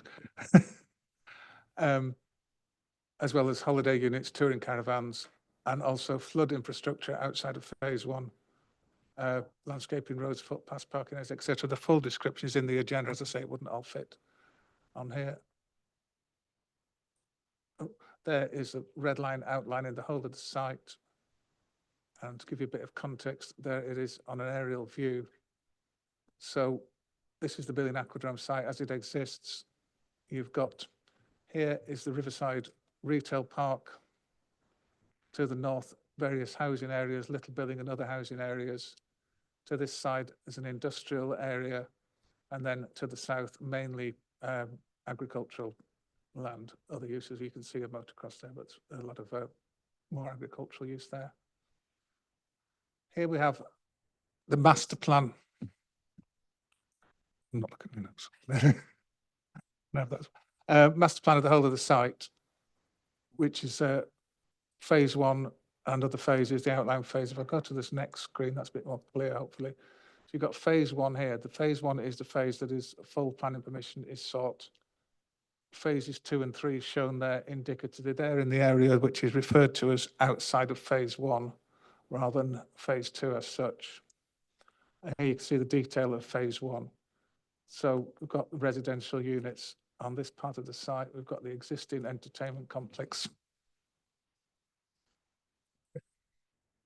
So I'll try and keep my head up this so I can look at the screen and do that. That's it. Entertainment complex, oh, that's better. Other buildings here. This is one of the two types of I'll keep calling them caravans. And as we pointed out to me, it says caravans in the description. These are referred to more properly as park homes, and I'll get to why they're not quite the same thing as caravans, but for now we'll just call them caravans. Two different types they're proposed. If we go back, how do I go back? How do I go back?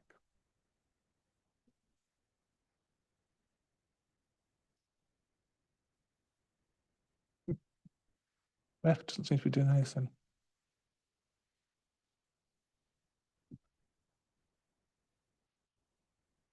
Got it. So the two different types of units, you can see they're marked differently, the red and the yellow.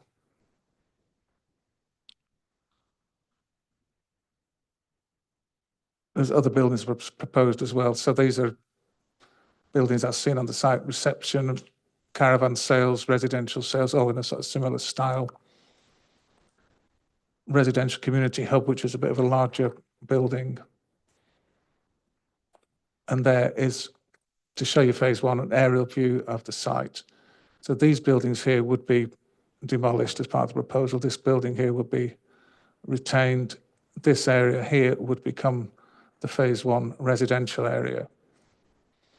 They're the buildings that would be demolished. So you can see they're not in a particularly good state or particularly attractive. This building would be retained as the entertainment centre. This building would be altered, and there is the very minor alterations to that building.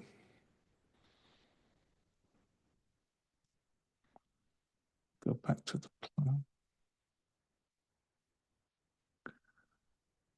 So say phase one, full planning permission, the remainder of the site outline. Also on the remainder of the site, full planning permission for the use of the land for holiday accommodation and permanent residential. So that the permanent residential is in phases 2 and 3. The rest of it is holiday accommodation. That is a use of land rather than permission as such for caravans.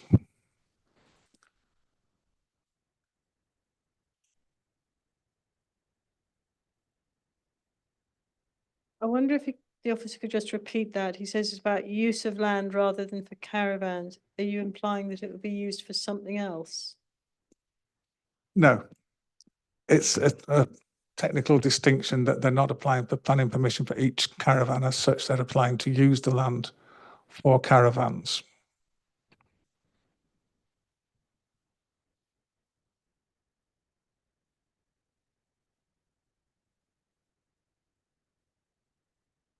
And as I'm sure you're aware, Billing Aquadrome has been noted as an area of flooding over many years.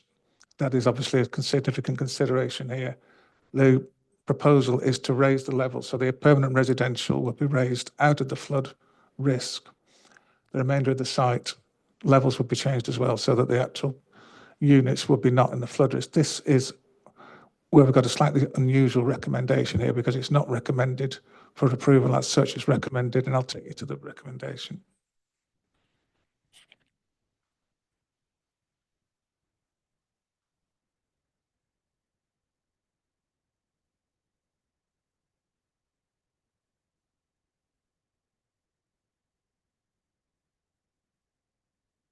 The recommendation is subject to conditions, but also subject to the agreement and any necessary conditions from the Environment Agency. So this is at a stage where we haven't quite got agreement of the Environment Agency to the flood mitigation measures and the changes in levels to get the site out of the flood zone. So we're waiting for that to come to committee at this stage, really to give certainty to the applicants. It's been a long process. There's very detailed modelling being done and assessed by the Environment Agency. So we're coming what does seem slightly early, just to get agreement in principle that if the Environment Agency agree, then it would go on to be approved.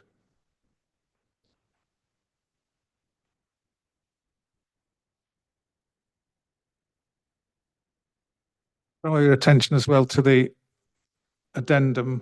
Firstly, there was comment from a member of the public, came in quite late, saying that these are C3 dwelling houses and they're not meeting the normal standards for a C3 dwelling house. There is reference to that in the report, and there is also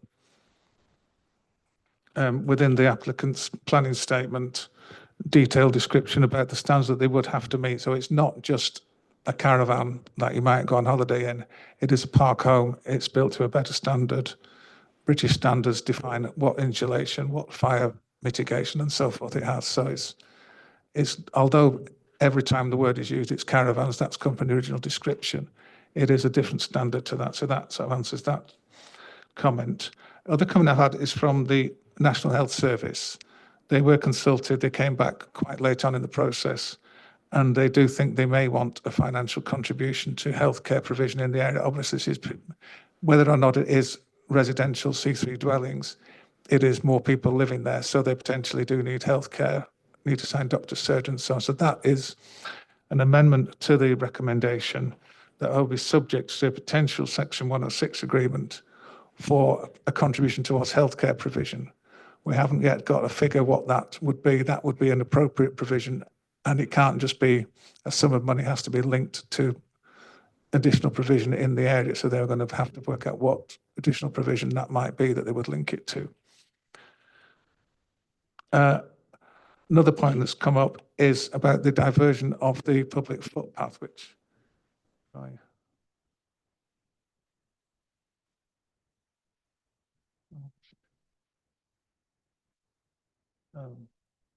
trying to make me draw a picture. So public footpath currently comes roughly through this way. It would instead come, this is vague, but it would come more this way. So it still passes through the site. Ramblers Association were consulted. They haven't raised any objection to that. amendment of the direction.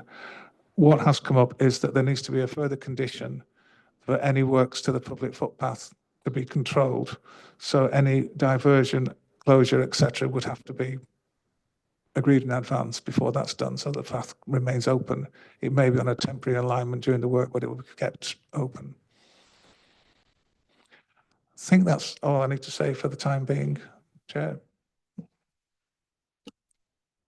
Thank you. Any questions from committee? Councillor Keeble, please. Do you want them just on the site because there's some other issues about the application, or do you want them all now, Chair? Pardon? Would you like me just to ask questions? I've got some questions about the site and the explanation, and then some about other details in the report. Would you like them all now, or would you just like the questions about the site now and some of the other questions later on? If you've got questions on the presentation, yeah, then ask. Please Okay, ask. Thank you. If we can go back to where you had the overall site plan and you showed the different things. Yes, I think it's a few slides back from here. Right? You've got, right, that's it. Now, you gave some of the explanation, but this committee has just agreed a major industrial warehouse, haven't we? Just along that bit that's a brown, the brown bit there, it's actually on Yeah, just further up on Crow Lane, yeah, Yeah, the that- new DC. yeah, so that bit that's all brown, a bit over, I think, that's it, a bit over further. That's it. That's all agreed for a huge industrial warehouse development, isn't it? Which would be relevant for this site in terms of access to it for the housing. And the other thing which I wanted, which is just shown up in the corner, that's Mick George's site, isn't it? That's the huge recycling thing that deals with aggregates and all kinds of stuff up there, isn't it? And those two are both relevant to what happens for a residential area, isn't it? Yeah. The other thing was that with the footpath, I was surprised you showed it down there because I thought that the Nen Way also came in along the bank of the river.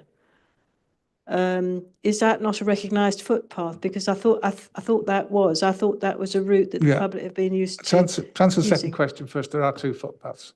The footpath that would be diverted is the one that goes top to bottom, and instead of going this way, it would go Yeah. this way. There's a second footpath which runs along the riverside. That would be unaffected. The route of that wouldn't be changed. Well, I think it's been blocked off at present. Last time I went to walk there, you couldn't walk there. So I don't know what that is. But that is a recognised footpath. As part is of, it? yes, that's recognised Okay. public footpath, and as per this proposal, that is not proposed to be adjusted. And how about the That would be develop- covered by this additional condition or anything that affected that footpath. Okay, so that would be written in, good. And how about because that's actually a much nicer site than walking down through the middle of the caravans. That's a really lovely walk. The down new there. line of the footpath would actually be more along the lakes, the waterways, so it would actually be Okay, a slightly more pleasant okay. walking route. Right. As far as the access to the site goes, this was looked at by National Highways. There were traffic assessments, increasing traffic assessments and collision assessments. They're happy that there wouldn't be an impact because of that. Because it is in theory as well a reduction in the number of units, the number of permitted units, or what is proposed would be less than the number of currently permitted units. So it's a theoretical reduction. And as I say, they've looked at the traffic and impact assessment in detail.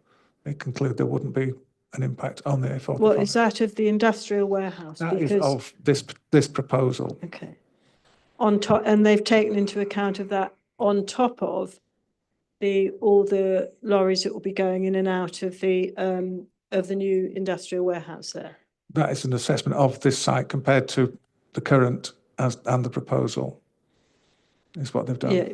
What I want to know is it's a different thing if you put a little village, which is basically what it is, on after you've built an industrial complex, industrial warehouse complex there. We looked very carefully at the traffic counts then, I remember, and obviously it was a challenge, but it was different, but we hadn't approved this then. So I just wondered about that. And also if you could comment about the Mick George's place. Yeah, as I say, it's an assessment of this proposal is what's been done as far as the traffic impact assessment is done.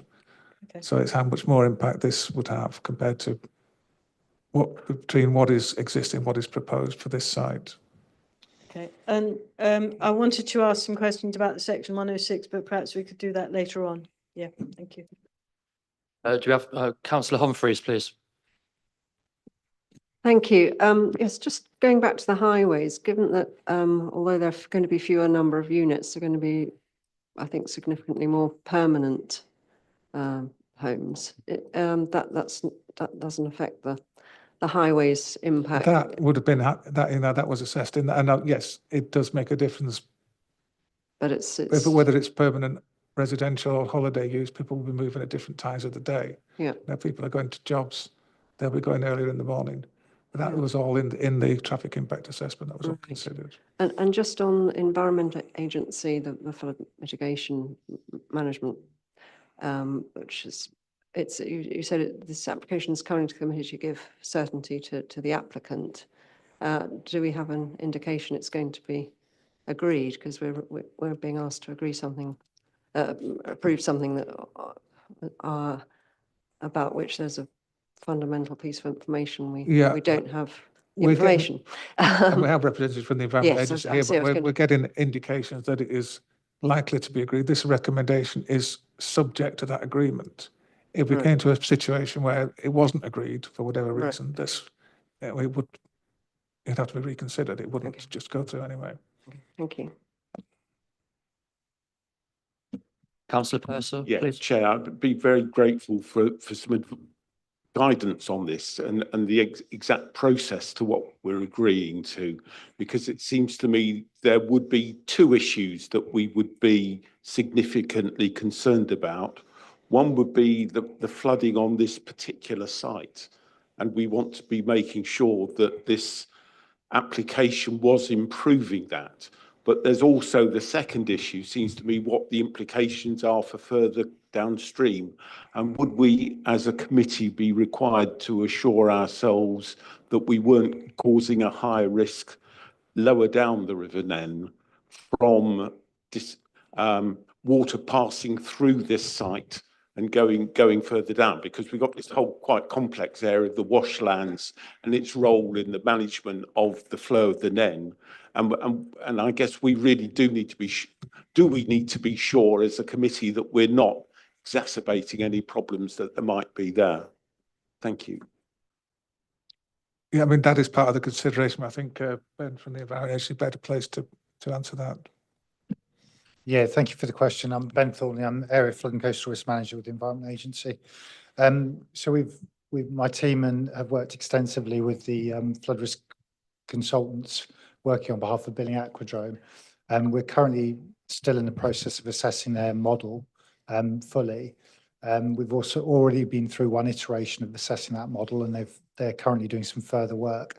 But from an Environment Agency perspective, obviously this planning application will have to adhere to the National Planning Policy Framework section about flood risk. So making sure that it doesn't increase flood risk off-site or increase flood risk on-site to any third parties. So on any third parties off-site as well. So from our perspective, obviously subject to them satisfying that through the modelling and demonstrating to us in line with the National Planning Policy Framework, we wouldn't have any objection. We provided draft conditions to provide an indication of the conditions we would expect to see once they're able to demonstrate that they've adhered to the Planning Policy Framework guidance.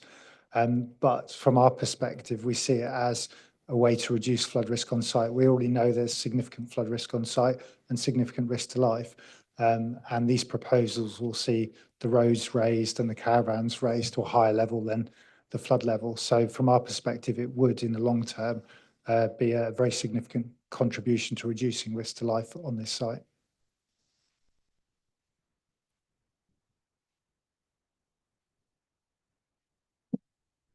Any other questions from committee?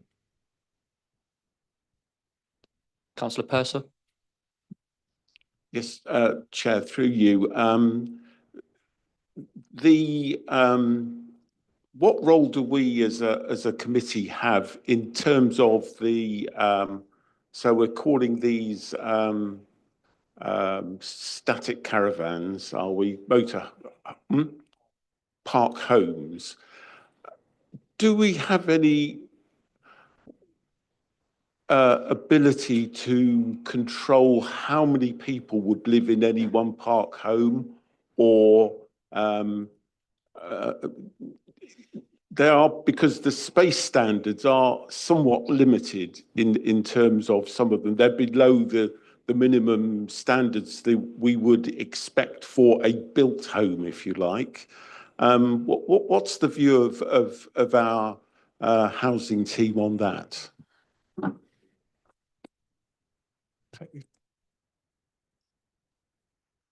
I mean, these are the two types of park homes proposed.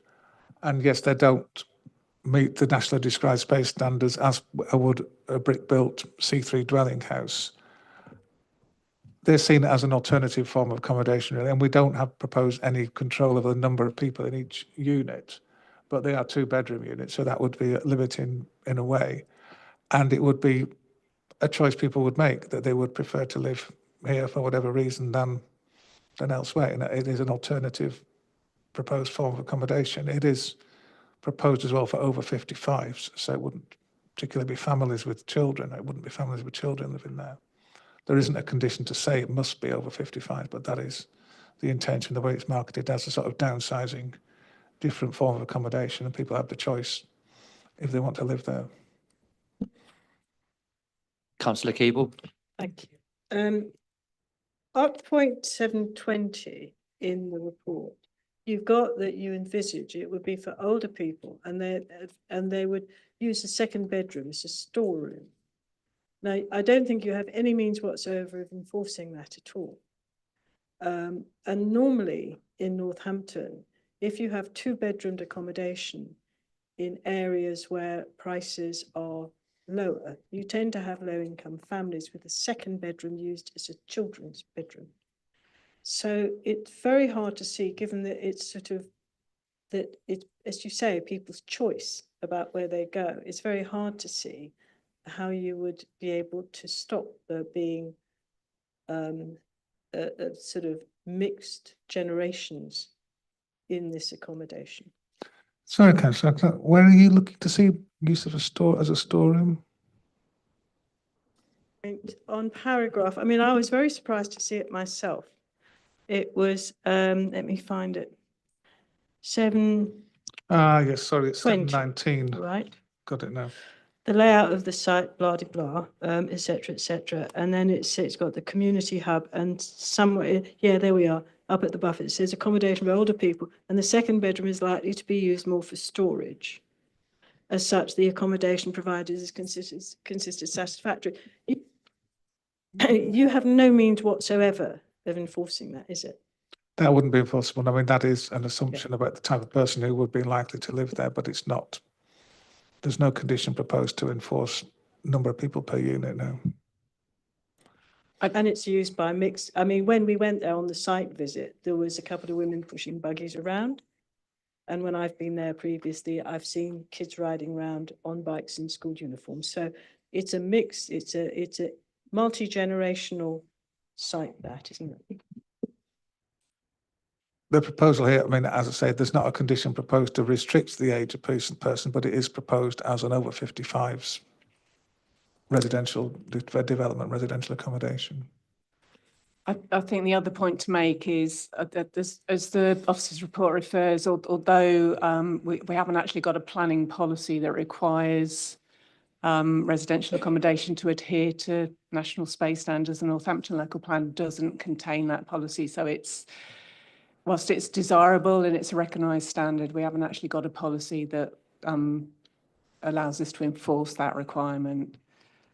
Chair, could I just ask which paragraph it is that says that this is an over 55s development? Because I didn't see that. I just saw this one, which rather put me by surprise. And the second thing is that, you know, presumably we're not proposing that people have lower space standards in Northampton than they would have in other parts of the country. I couldn't tell you unfortunately which paragraph I found that is referred to. I think at some point, and certainly that was in the application documents submitted by the applicants that it would be intended for over 55s. There isn't a condition to say it must be for over 55s only because that, as case officer, I didn't think that was reasonable or enforceable really. You can't check people's sort of birth certificates when they come in, but that is the whole sort of ethos of the development that it would be for that, the older persons. But there's nothing about the planning application that says that whatsoever, because where it becomes relevant is when we look at the provision of facilities for a complex of 998. It will be residential units. As obviously, if you can enforce it for older people, then of course you need health services. If it's going to be a mixed a multi-generational population living there, then you would want schools. Yeah, That's my point. That's a fair point, and it was assessed by the education as being over 55. So there's not an education contribution being requested on the basis that it would be over 55s. But you can't. And the NHS are looking at it on the basis that it would be over 55s as well. But it's not an enforceable planning condition to say you can't live there if you're too young, effectively.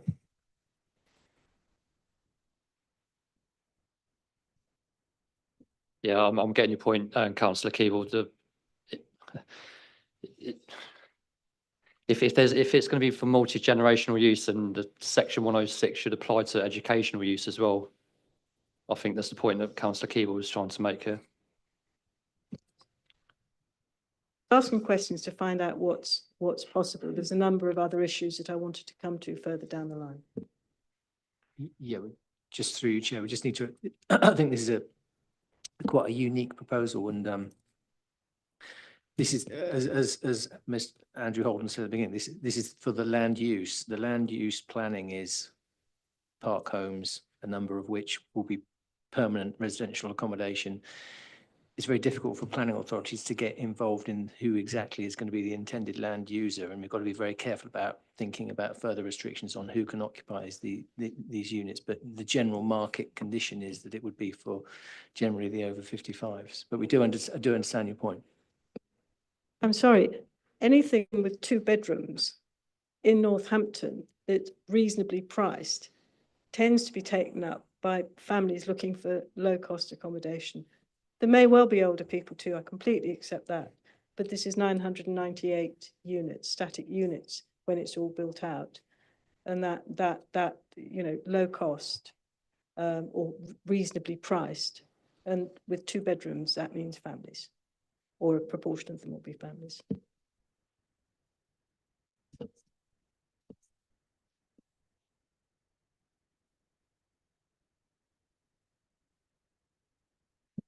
Sorry, Councillor Cartwright, did you want to come in? Thank you, Chair. A couple of comments on the points raised there. At the moment, it's holiday homes. There will be kids and old people and whatever around there at the moment. It's not an issue. And these homes are built to British Standard 3632 of 2023. They're perfectly acceptable for living in. I don't think we can legislate who gets to live in them. I don't think that's the committee's responsibility at the moment. Thank you.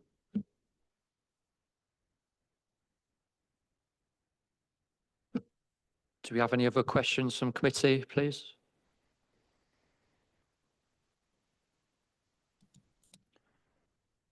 Do you want me to ask now, or do you want me to ask some questions later? Because there may be other speakers. Is it the 106 stuff? Yeah. Well, we can ask that later. Shall I ask it later if you want to take the speakers? Then that'd be interesting to hear the speakers. Just one question from me. Officers, has the cumulative effect of the new developments on Crow Lane been taken into account on the road network, please? Because Crow Lane isn't exactly in the best condition now. Yeah, Chairman, can repeat only that was looked at by National Highways. They've assessed the impact, the additional impact of this development, or the lack of additional impact compared to what is currently on the site. And that, that has been a full assessment, a transport assessment. So that has all been looked at, yeah. And WNC Highways were happy with the current condition and future condition of Crow Lane, is that correct? They've raised no objection to that. We do have representatives from Highways here, though. Yeah, so the application was assessed based on the net reduction of trips associated with the proposal.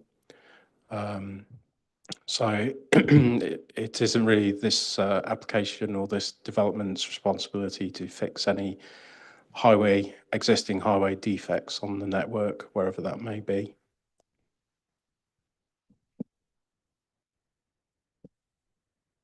Any other questions from committee before we move on to public representation? Sorry, Chair, can I just ask about the highways? I completely understand that it's not their responsibility to deal with defects, but surely the road has to be suitable to deal with a village of 998 homes, albeit they're park homes, they're not brick-built homes. And presumably that means people going out in and out to get to work, or to get to school, or to get to shops, because there's no shop particularly on the site, there's a small one.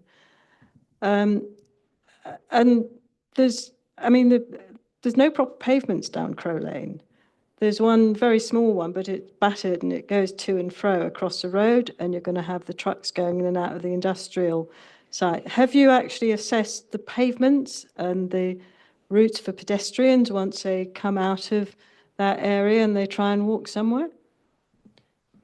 So yeah, the active travel routes were assessed by the applicants as part of their transport assessment.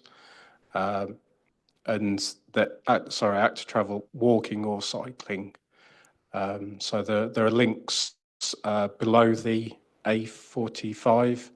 Obviously, the A45 is a significant sort of barrier between this site and development to the north. So there's a route through, which is probably more preferable than using Crow Lane. So that would be the favoured route, certainly, for pedestrians. Chair, I do think the committee's entitled to sort of some reasonably accurate information. I live close to there. Crow Lane, you have to walk over on the flyover. There's an underpass somewhere along there, but I think you have to walk a very long way to get to the underpass. Could you just point out where the underpass is that people would use to get up sort of north of the main road? There is a footpath that goes south and across some fields, but it's up a hill and it's not tarred. I think it's directly in the middle of that site. No, I just point that out. There's a public footpath roughly in this area that goes under the A45. And that will be a pedestrian link out of the site to the north.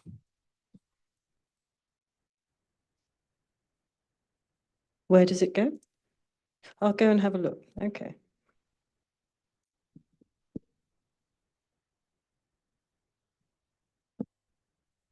Any other questions? That. There's a footpath that goes under there. I think there's a fence along the wall. So does a footpath go under the road and then pop up in Billing Aquadrome? Is that where it goes? Where does it go? Just out of interest. Yeah. It's there, yeah. This is the line. So that goes out into Billing itself, Little Billing, onto Great Billing, comes through here into Billing Aquadrome.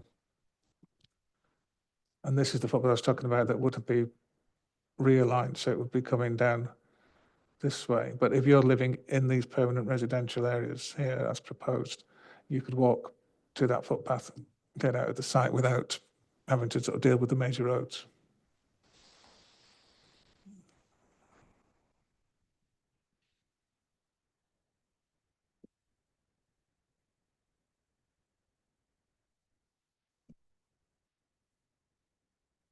Any other questions, committee?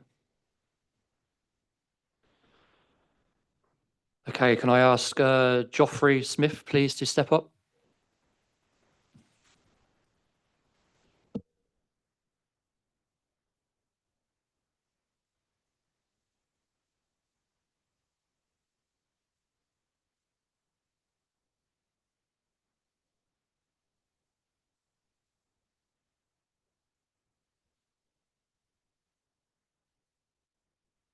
No. Can you hear me okay? Chair, members of the committee, please allow me to introduce my colleagues, Nick Laister, David Hancock, the planning agents, and Peter Steinlet, our civil engineer who's led the detailed flood modeling and mitigation design in close collaboration with the Environment Agency. My name's Joffrey Smith. I've worked in the UK holiday and residential sector for nearly 30 years. And with limited exceptions, our executive team, for that matter, has equally had decades of experience in this industry. Billing Aquadromes endured an extended period of administration following many years of underinvestment. In April 2024, Meadow Bay Villages acquired the park and immediately launched a program of stabilization and improvement. In just 22 months, we've already invested nearly £20 million in safety, essential infrastructure, accommodation, and amenities, upgraded amenities. This is only the first phase of a long-term commitment that will exceed £100 million. A commitment rooted in our confidence in Northampton as a prime regional destination, the strength of a team we are building, and collaboration, excellent collaboration we've enjoyed with local stakeholders. Over the past 2 years, we've worked closely with West Northampton Council and the Environment Agency to create a robust framework that will see Billing Aquadrome become a leading resort for the region. The Memorandum of Understanding signed in November 2024 captures this shared vision and the real progress already made on flood modeling and site reconfiguration. We fully acknowledge the historical concerns some councilors and residents have raised about the site management and flood risk under previous ownership. Those concerns are legitimate. The park had become synonymous with repeated flooding and seasonal restrictions that were almost impossible to enforce. This application provides a clear, phased pathway to resolve those issues permanently and comprehensively. We are reducing the number of static caravans from 3,104 to 2,239. We are raising levels in the permanent residential zones above 1 in 1,000 year flood event. Crucially, the regularization of the residential occupation will generate the revenue needed to fund the major flood alleviation works that will make the site safer than it has ever been. The Environment Agency has already confirmed it is supportive in principle of our approach to making the site safer and reducing overall density. Our track record since acquisition shows a completely different approach to management. We recently, Meadow Bay Villages was named the best small company for UK family holidays and third best company for UK short breaks at the 2025 British Travel Awards, decided by a public vote of over 500,000 British holidaymakers. We've already created 65 additional jobs, and at our most recent annual jobs day, we attracted over 300 job seekers. That's a nearly 200 increase on the same event, January 2024. Our guest net promoter score, customer satisfaction, our first week was -16. At the end of summer 2025, it was over 35, a benchmark that's matched by EuroDisney. Environmentally, we see Billing's greatest asset as its vibrant natural setting in the Nene Valley. In an era when families actively seek genuine eco-tourism experiences, Billing is perfectly matched. Our master plan moves the emphasis from indoor cabaret-style entertainment to lakeside activities, walking and cycling trails, fishing, and inclusive outdoor play. The proposals deliver biodiversity net gain and fully align with the Council's own tourism and environmental objectives. Local sourcing is core to our business model. We have a firm target of 30% locally sourced by the end of 2026. And with the anticipated opening of Universal and neighboring Bedford, the combination of high-quality accommodation and increased local spend will we believe, bring exponential economic benefit to Northampton. we wrap And- up, please? Thank you. In summary, this application secures long-term residential use in the lowest risk areas to fund a sustainable future for the holiday offer, delivers major flood mitigation works, creates over 250 jobs, generates substantial visitor spend. Our colleagues and myself welcome your questions. Any questions from committee, please? Councillor Keeble. Thank you. I don't have an issue with holiday resorts. That's fine. What I'm concerned about is the fact that in this, there's a major change in the nature of that to provide what's basically a residential village of 1,000 units, 996 units, which are going to be for permanent occupation. So that will be people living there. And in Northampton, because those will be cheaper than houses, than, surrounding houses. So in Northampton, if you if you offer those kind of units at competitive prices, you get families with children. That's just what happens. And I don't see how there you're going to fit in a 998 unit residential village behind a major shopping centre, close to a major reclamation site, what's in basically an industrial area, and provide all the facilities that are needed to support what is actually a large residential settlement. This is a major change in the planning that applies to this particular area in terms of its usage and the nature of how people will live there. And there's no evidence that I can see that the requirements of a residential community of 996 households is going to be met. I completely understand that you've done wonderful things with the holiday resort, and that's great, but that's completely different from having a community of 996 people with families. So I wonder how you're going to meet the needs of those people. I think I actually agree 100% with your point. And unfortunately, billing for over 2 decades finds itself with over 1,000 families. In fact, when we first acquired the site, I think it's important to understand however billing became what it has become.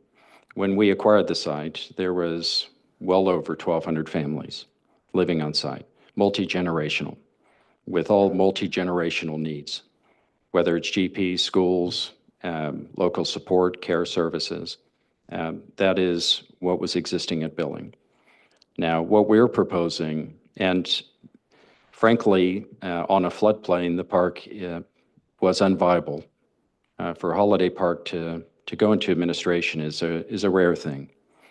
Now, we bought the site because we believe in it as a holiday business. And we looked at, well, how do we achieve the investment to get there? So in answer to your initial questions, our intention, which we are happy to commit, is it will be, forgive me, an over 50s residential park with new units to BS 3632 2023 standard. It will not be offered to families. The holiday park will be a holiday park where people come for short break holidays, a week, 2 weeks in summer, and leave and go back to their permanent addresses.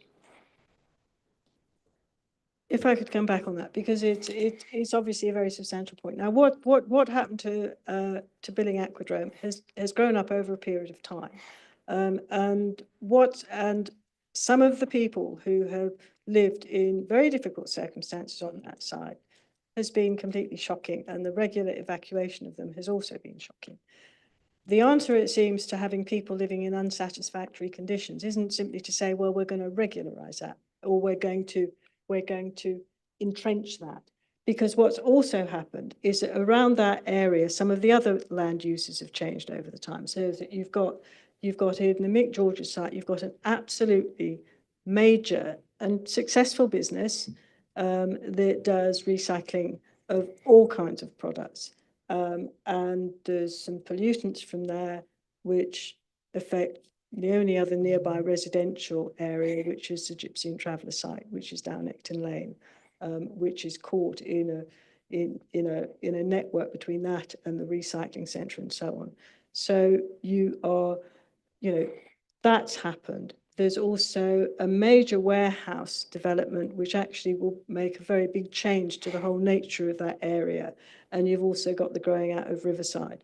So the area has become much less appropriate for permanent residential development, even than it was before, even if there's mitigation for the flood risk. So I ask again, where are you going to provide the schooling? Where are you going to provide the health facilities, and also the actual proper routes, not going through an underpass under the motorway, under the freeway, which is a really difficult route to take, to ensure that you can have multi-generational people living there. There's no way, which has been said, there's no way that the age restrictions can be enforced, and even now you can see sites at Billing Aquadrome openly advertised for letting without any bar or hindrance. Okay, I'll try to answer this as concisely as I can, but forgive me if I carry on and stop me if I do. My first starting point is we acquired a site with, I've been in this business for 30 years, running holiday parks, residential parks along the way. It starts with having real clarity in the license and real clarity in management.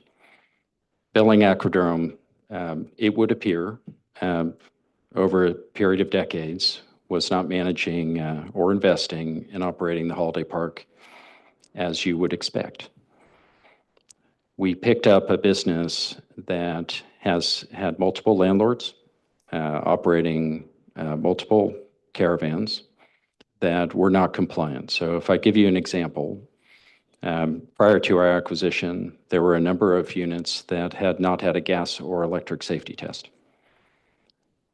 So we implemented that, and that fleshed out a certain number of people who were not maintaining their caravans to a good standard. In terms of who is on there, we entered, in collaboration with the council, entered a memorandum of understanding to agree a period of transition for the site, ensuring that everybody understood the reality of what billing is and was, and work towards a plan to regularize and actually make it viable. So 2 years ago, it was not a viable business. The investment, 20 million pounds on most holiday parks, and today would achieve pretty meaningful benefit. We have a program that will consume about 5 million pounds just to update the electrics, of which we've already invested over 2 million pounds. And when I say electrics, I mean every wire running through billing. The water systems, sewage systems, electro testing, PAT testing, amenities, pump, plant equipment, maintenance equipment, all of that has taken major investment. And that's before the initial flood resilience, which, as an example, clearing the rifts on the site, for example, which I'm not sure when or if it was ever done.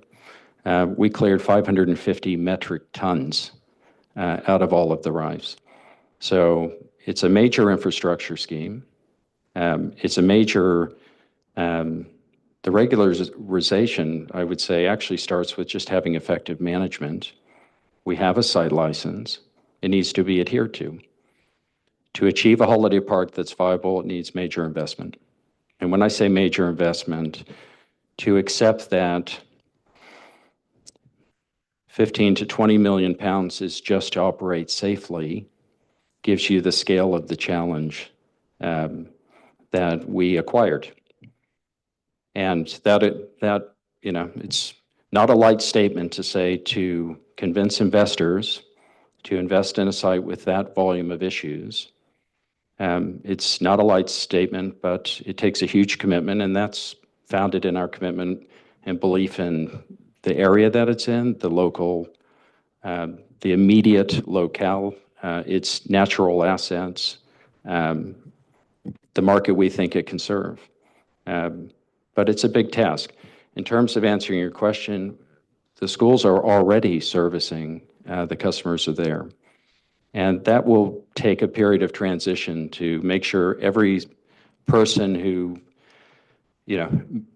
regularizes, finds accommodation, that's going to take a period of years. I mean, we agreed a provisional estimate of 7 years as part of the memorandum of understanding. So we certainly won't be compounding the problem. In terms of adverts that you've seen, we are aware there are still landlords who own units who are renting them out long-term. But we've made it very clear that anybody coming in now will not be permitted to rent long-term. We do multiple checks to ensure that they don't.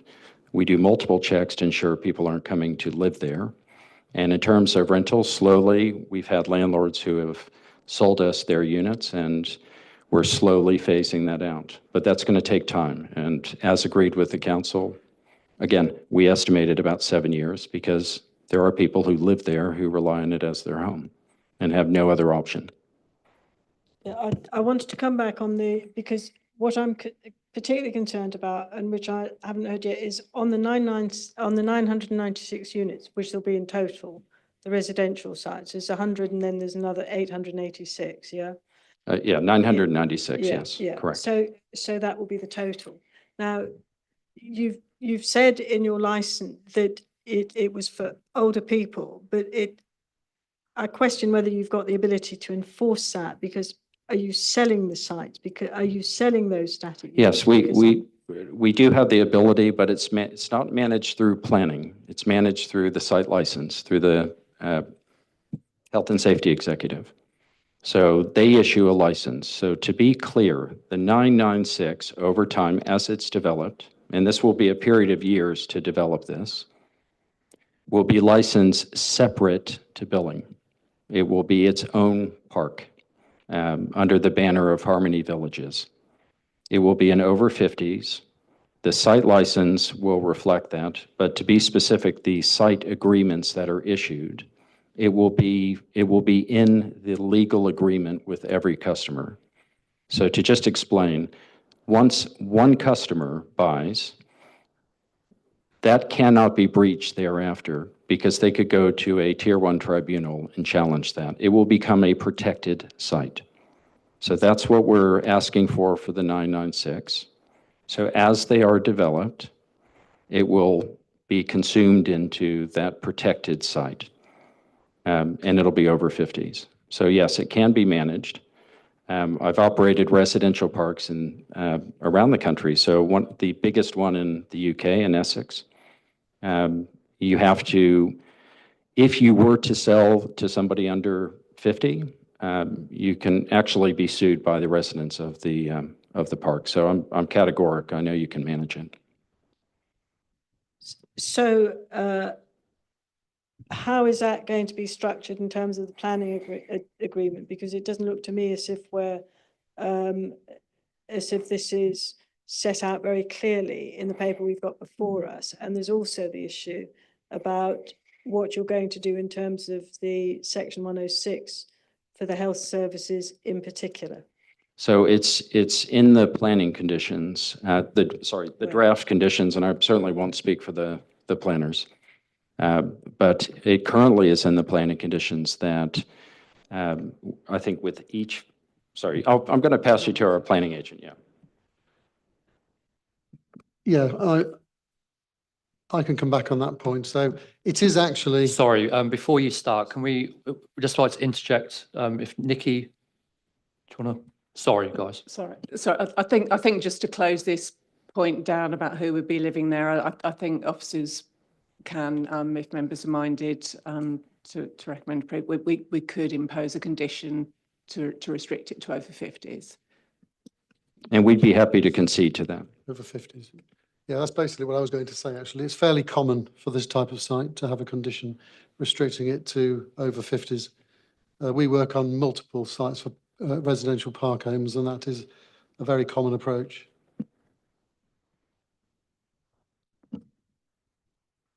Any other questions from committee?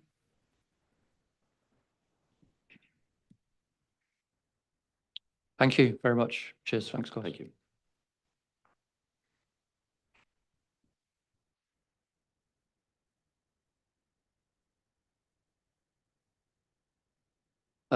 Officers, is there anything you want to come back on, please?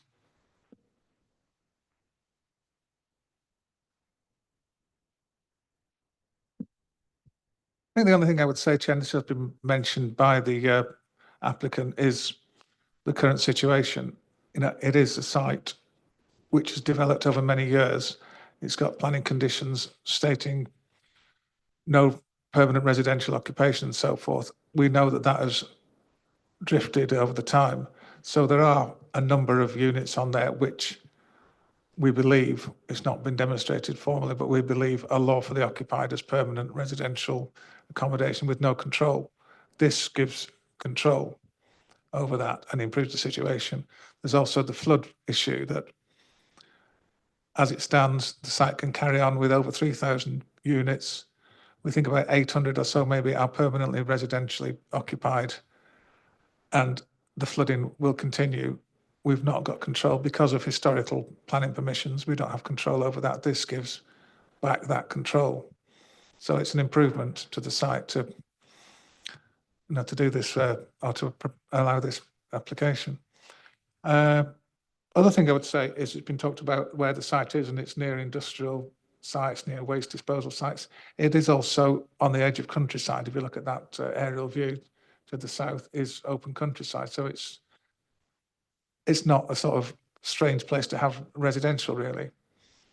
And you don't, from in the site, you don't think I'm next to a sewage works or an industrial site. You don't see that from the site. I mean, to say it's the permanent housing is going to be on the bit, as I understand it, which fronts onto the motorway or the freeway. So it's not in the bit that edges onto the open countryside. And the bit that edges onto open countryside, it can be very nice to walk up, but it's straight uphill, and there's fields there. I mean, it is not the place where you put older people who might want to walk around the countryside. So I think I hear all your points, but I do think it's quite important to give an accurate description of the area we're talking about. Yeah, we'll just come back on that. The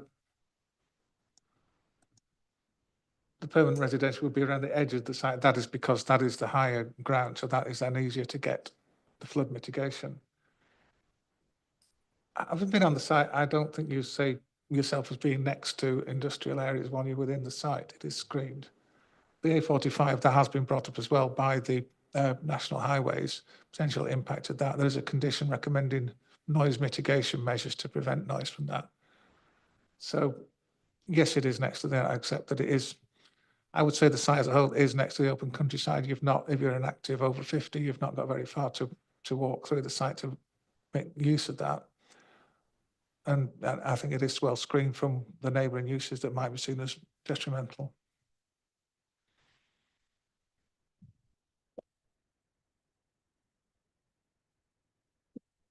Okay, can I move the committee to debate this application, please? Does anyone want to start?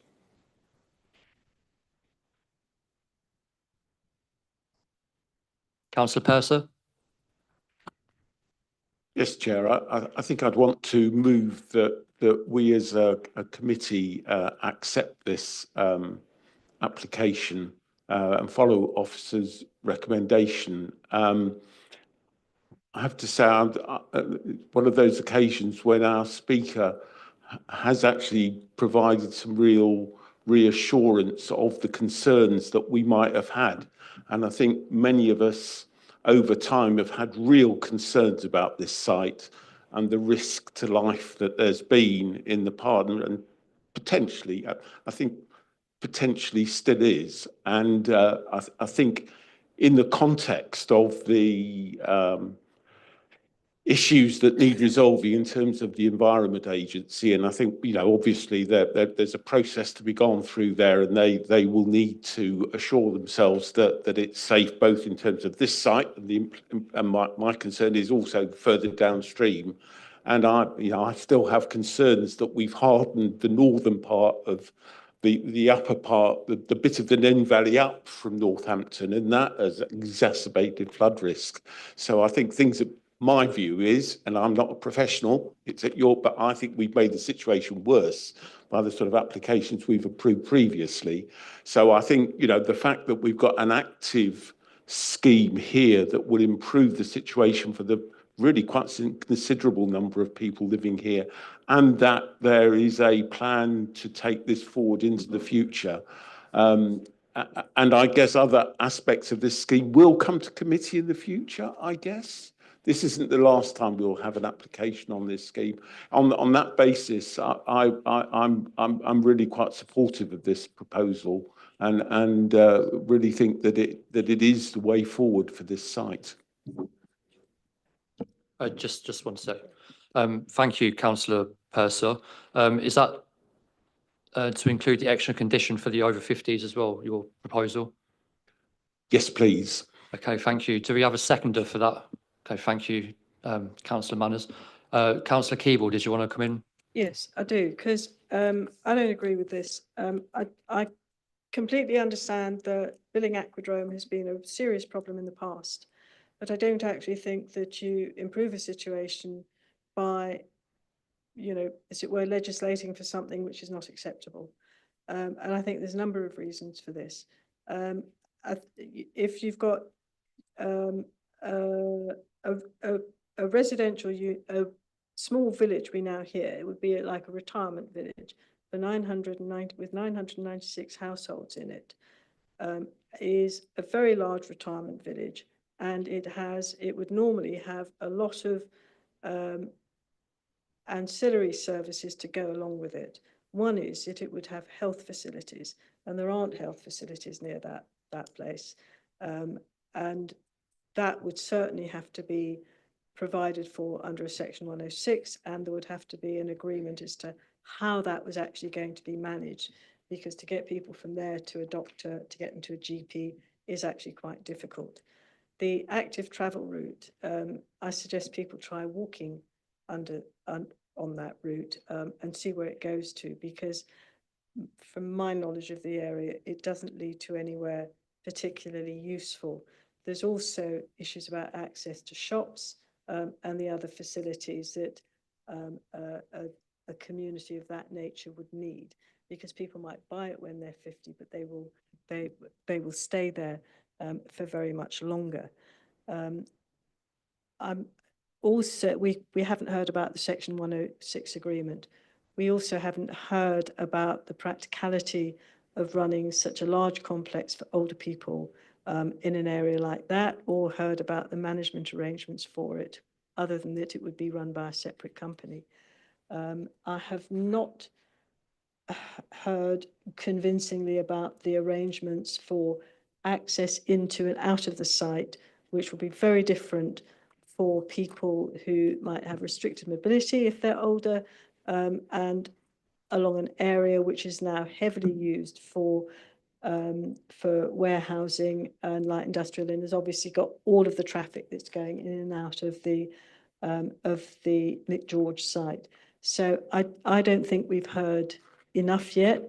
I understand that there's a need for income there's the need for some income to come in to enable the regeneration of the Billing Aquadrome, the holiday park. Completely understand that, and to do the and to provide the flood mitigation work. However, if we're looking as a planning committee at approving a residential area in what I didn't think was actually zoned for residential purposes, for permanent residential purposes, and we're looking at a settlement of 996 households, I don't think that we've seen the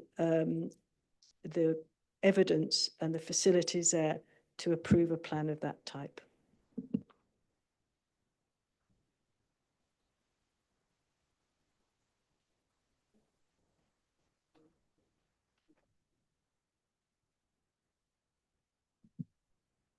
Through you, Chair. I mean, in terms of healthcare, as per the officer's updated recommendation, we're still waiting for comments. The ICB are still reviewing the application, so we await their comments and their advice is in terms of what the healthcare requirements would be. If they do come back with requirements for healthcare, assuming that's probably would be financial obligations, that would be agreed as part of a Section 106 agreement. Chair, have they actually been told, the ICB, that this is an area for residential units for people aged 50 and over? Because the health facility needs for that are very different from a multi-generational community. Yes, through your chair, they are assessing it on the basis of it being, well, it was over 55 as I understood it, but on the basis of what is proposed, not a general residential site. And we're still in discussions with the NHS, so that would be done on the basis of discussions with the applicants to assess exactly what is needed. The NHS would come back with what they require. And as I said, it's got to be based against, they can't just say we want a sum of money. It's got to be then allocated to specific healthcare provision in the local area. So it'd be tied into that and it would be provided. Can I just ask, is there any other settlement in West Northamptonshire specifically for older people that is so large, 996 units? Not that I'm aware of, but I don't know the whole of West Northamptonshire.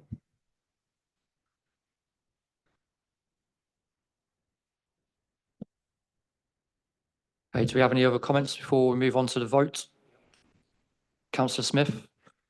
So looking at the conditions, so obviously conditions can be varied. So if this is for a 50+ development, if that were to be varied, can we introduce a clawback? So if it becomes multi-generational living, therefore there will be some clawback for 106, because I see there's huge risk here from 151 perspective.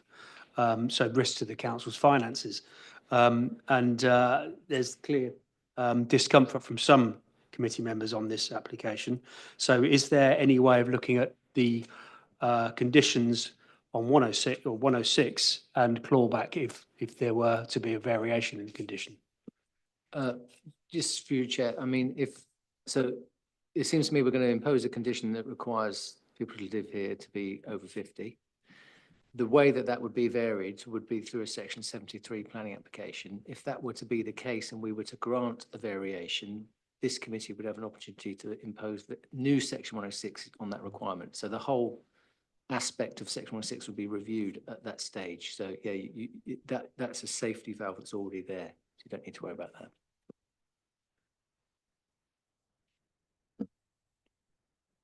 Anyone else?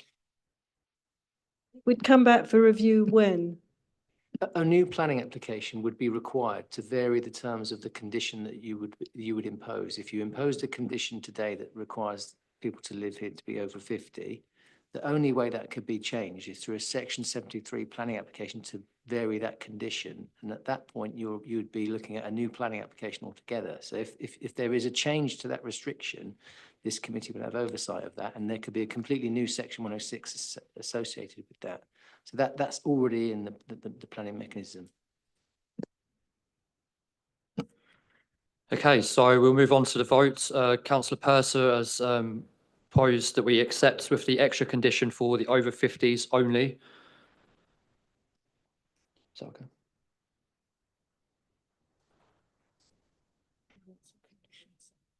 Can you read out the conditions in full, please? Diana will read out for us.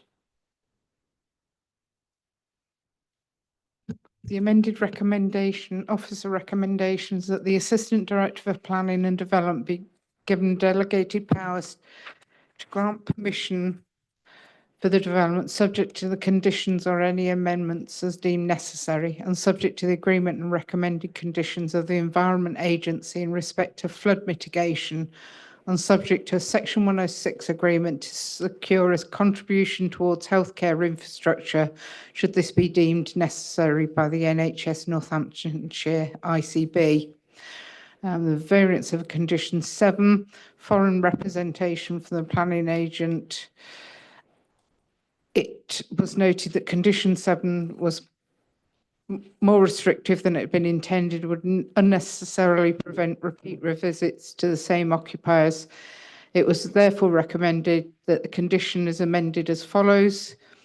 The units to be used for holiday accommodation shall comprise of no more than 1,243 units, which shall be used for seasonal holiday accommodation only, and at no time shall be used for permanent residential accommodation. That is to say, they shall not be occupied by the same occupants for more than one continuous month within any calendar year. And I believe I've missed something. Was there something?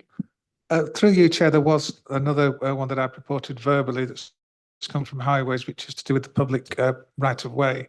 And that would be worded prior to the commencement of works affecting any existing public right of way. Full details of any enhancement, improvement, diversion or closure shall be submitted to and gain the approval of the local planning authority. Thank you. Can I just ask, at the beginning, did it say that all of that is delegated to the Director of Planning right at the beginning when you read that down, or did you say that the committee approves? That the Assistant Director of Planning and Development be given delegated powers to grant permission for the development, subject to the conditions or any amendments as deemed necessary and subject to the agreement and recommended conditions of the Environment Agency. Do you need me to continue further? Have we've got the age limit in, is the age limit in there? Yeah, okay. Okay, so we move on. Okay, so we move on to the votes, please. All for?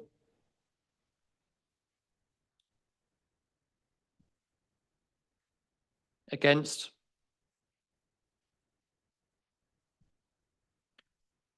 And one abstention. So Councillor Purser's proposal to accept has carried. Thank you.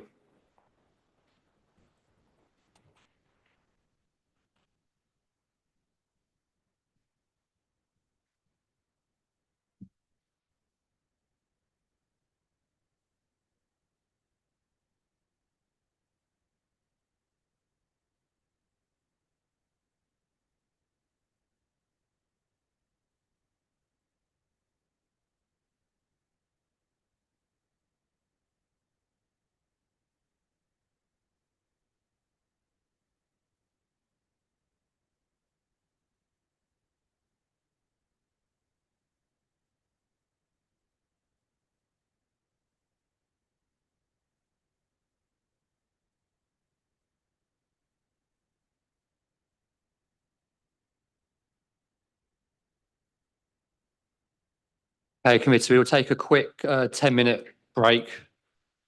We are still in session though, so bear that in mind, please.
Thank you, committee. All right, agenda item 7. It's the Northampton South Western expansion. I'll now hand over to the case officer, Senny Baines, to begin the presentation.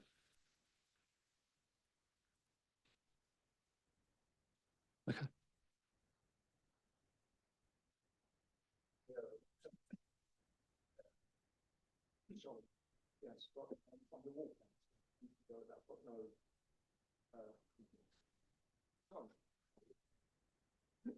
We'll get there. And you tell other people off. Yes, I'm the ward councillor for Hunsbury, but I've got no financial interest whatsoever. Affects your amenity value by not Or- having it, doesn't it? Yes, Yeah, thank you, councillor Furman. yeah, thank you. Sonny? It's all right, I'm trying to reconnect the hearing aids. Thank you, Chair. This application is for the development of up to 361 dwellings, which aligns with the allocation of the site for residential development of up to the proposed quantum of development as per policy HO1 of the Northampton Local Plan Part 2. The development is an outline with all matters reserved.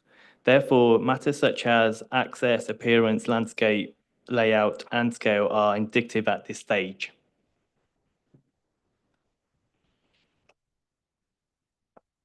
The site is situated to the east of Toaster Road, adjacent to 2 allocated sites. The site to the west of the application site, known as site east of Toaster Road, has been approved for 60 dwellings and is currently being constructed. The site to the east of the application site, known as Northampton South SUE, was approved for 1,000 dwellings, a mixed-use local centre and a primary school, which is being constructed in a phased approach. To the north of the site, beyond the open space, lies the built form of Northampton, and to the south of the site, beyond the M1 motorway, lies the open countryside.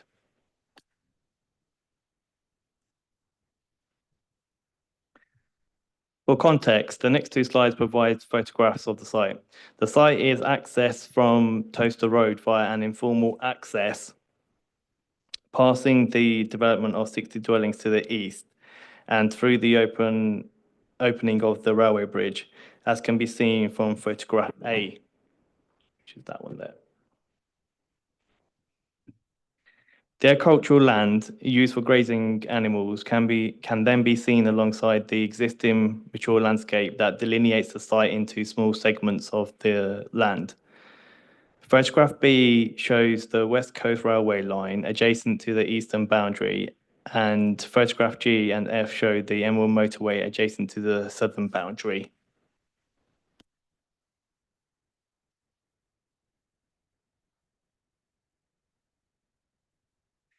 The top 2 photos show the existing screening along the southern boundary and the viewpoints looking into the site towards the northern direction.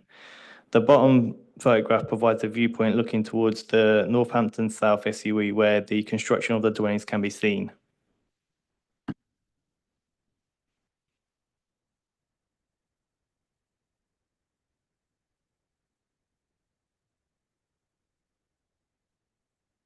Suggestions had been made by the parish council for the site to be formally accessed from Toaster Road. However, due to the constraints of the railway bridge and ownership, this would not be possible. Instead, a dual access is proposed along the eastern boundary that would connect into the approved highway infrastructure of the Northampton South SUE, as illustrated in the right-hand image.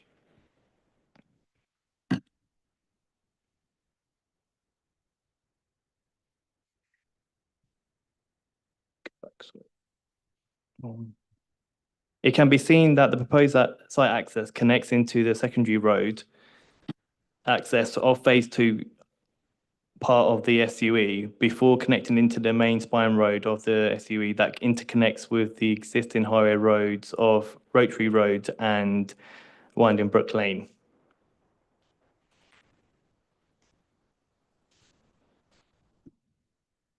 Extensive consultation and work has been undertaken with local highways, national highways, and the applicant's highway consultant team to address highway matters. This has resulted in the proposed upgrade of the existing highway network as detailed in paragraph 7.29 to 7.33 of the committee report. Mainly the Rotary Road and Penville Road junction, as well as the Rotary Road and London Road roundabout and the Hardwick Road and Wooton Hall Park Linkway. The enhancement to the Rotary Road and Penville Road junction, as can be seen on the screen, includes a traffic signal control 3-arm junction at the roundabout that would incorporate Toucan crossing, tactile paving, and increase the width of Penville Road from circa 5.4 meters to 6 meters.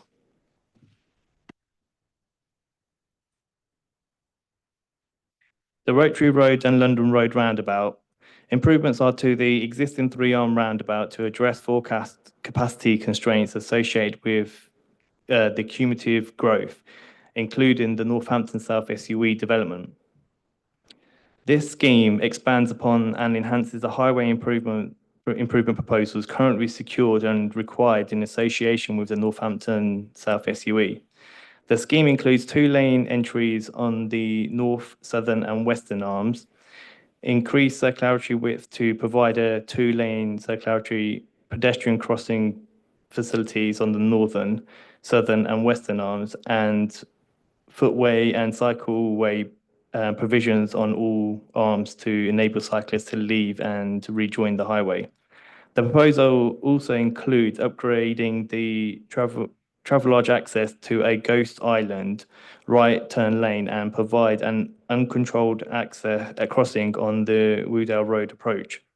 In addition to the works, including white lining on the A45 off slip to visually widen the carriageway to 6.5 meters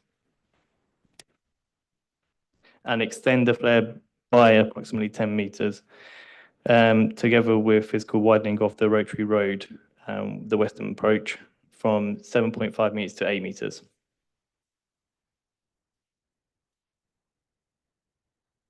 The improvements proposed to the Hardwick Road / Wooton Hall Park Linkway are for the informal link to be upgraded with new surface footpath, including tactile paving to formalise it as a walking route. The improvements would provide a direct, legible, and safer walking connection between the development catchment and the existing local network, improving access to local facilities and supporting mode shift away from private car use.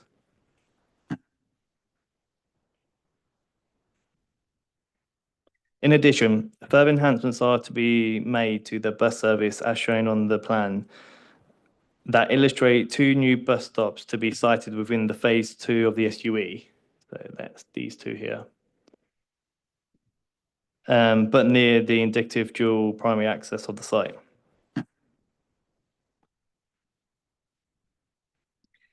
An indicative plan has been provided to illustrate how the site could be developed. The concept plan shows that majority of the existing landscape features could be retained with openings made in the hedgerow / tree belt to facilitate the necessary infrastructure.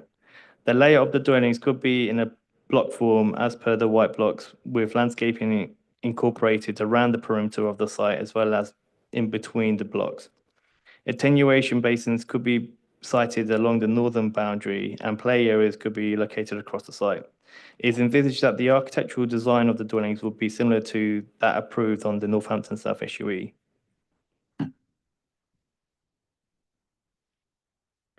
The proposed scheme would deliver market and affordable housing, of which 35% would be affordable housing, split as 70% social rented and 30% intermediate housing in accordance with policy. In addition, 3% of the total homes would be provided as self and custom build as per policy as well.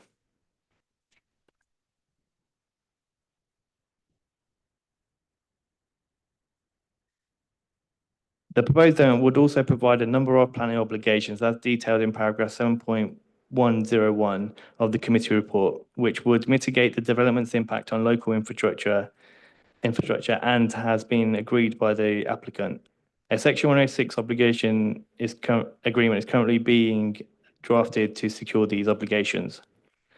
Overall, the site is allocated for residential development within the local plan part 2, and the development of the site as proposed would make a significant contribution towards housing provisions within the area and provide policy compliant affordable housing.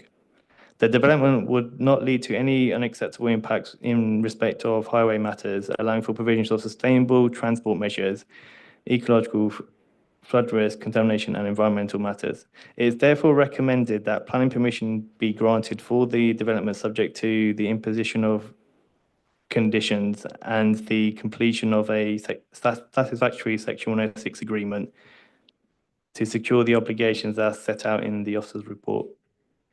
Thank you, Chair. Thank you. Councillor Pipes. Did you say self-build? Yeah, what proportion did you say again, sorry? 3% of the total quantum of development. Can you point that out on the map, please? Is it on there? It's No. sorry, no, it's not. The quantum will come at the reserve matter stage in terms of what to be built, but the outline is for up to 361 dwellings. So it's only at the reserve matter stage we will know how many dwellings will we introduce on the site. Okay, yeah, I like that idea.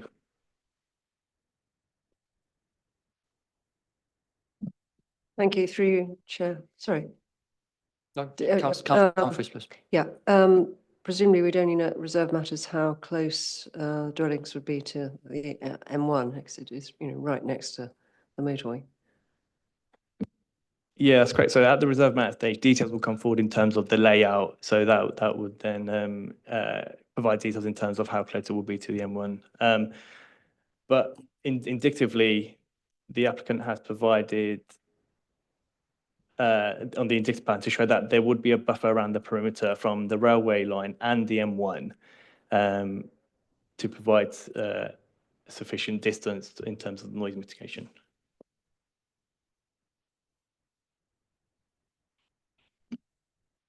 Any other questions? Councillor Furman. Thank you, Chair. I do apologise, by the way, I was still putting my hearing aids in at the time of that. Just for clarity, has Local Highways provided an update on the phasing plan programme for both the original and outstanding Section 106 regarding Toby roundabout? Because the infrastructure is quite horrendous at the moment.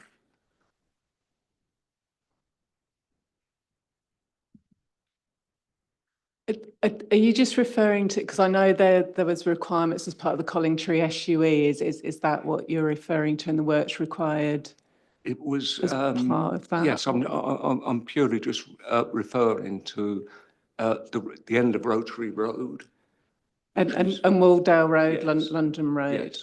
Yes. So there's kind of a bit of a crossover with both applications. There is a requirement as part of the Collingtree SUE, which this site adjoins, to carry out works to that junction. And there's been extensive conversations with Local Highways, probably well over a year, about a lot of the junction improvements, etc., associated with that, including this junction, and tweaks made along the way. And then obviously this development has come forward.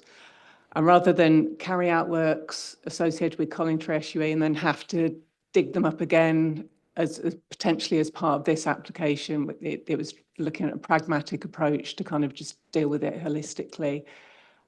So there is a condition on this application in terms of works to that roundabout as well. So ideally to look at it to be dealt with as a whole.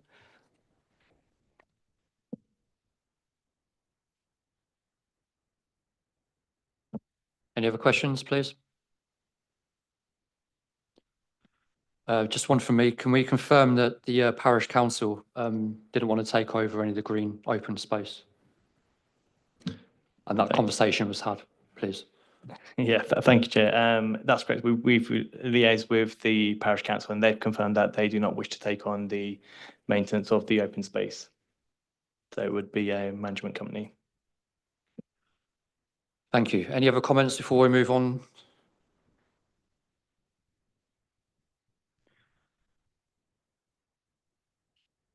Could I just ask one question?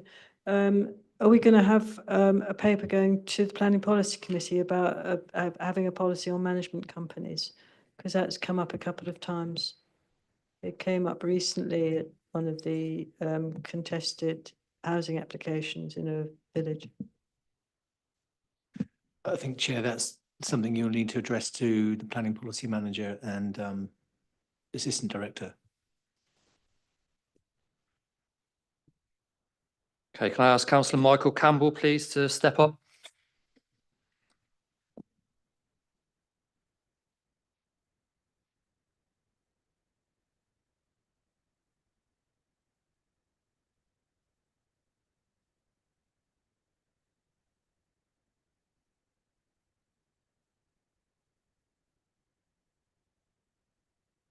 Good afternoon. My name is Michael Campbell. I'm Chair of East Tumsbury Parish Council. Just before I start, could I just point out that on one of your plans, you're showing the primary school, which is not in fact now being built. But moving on the 21st of May 2024, we commented on this application, making various observations and proposed mitigation measures with regard to access, transport, air and noise pollution, health, affordable housing, play provision, community facilities, education, libraries and cycleways. Following receipt of the planning officer's report, we have considered how, if at all, the observations made and mitigation measures suggested have been addressed.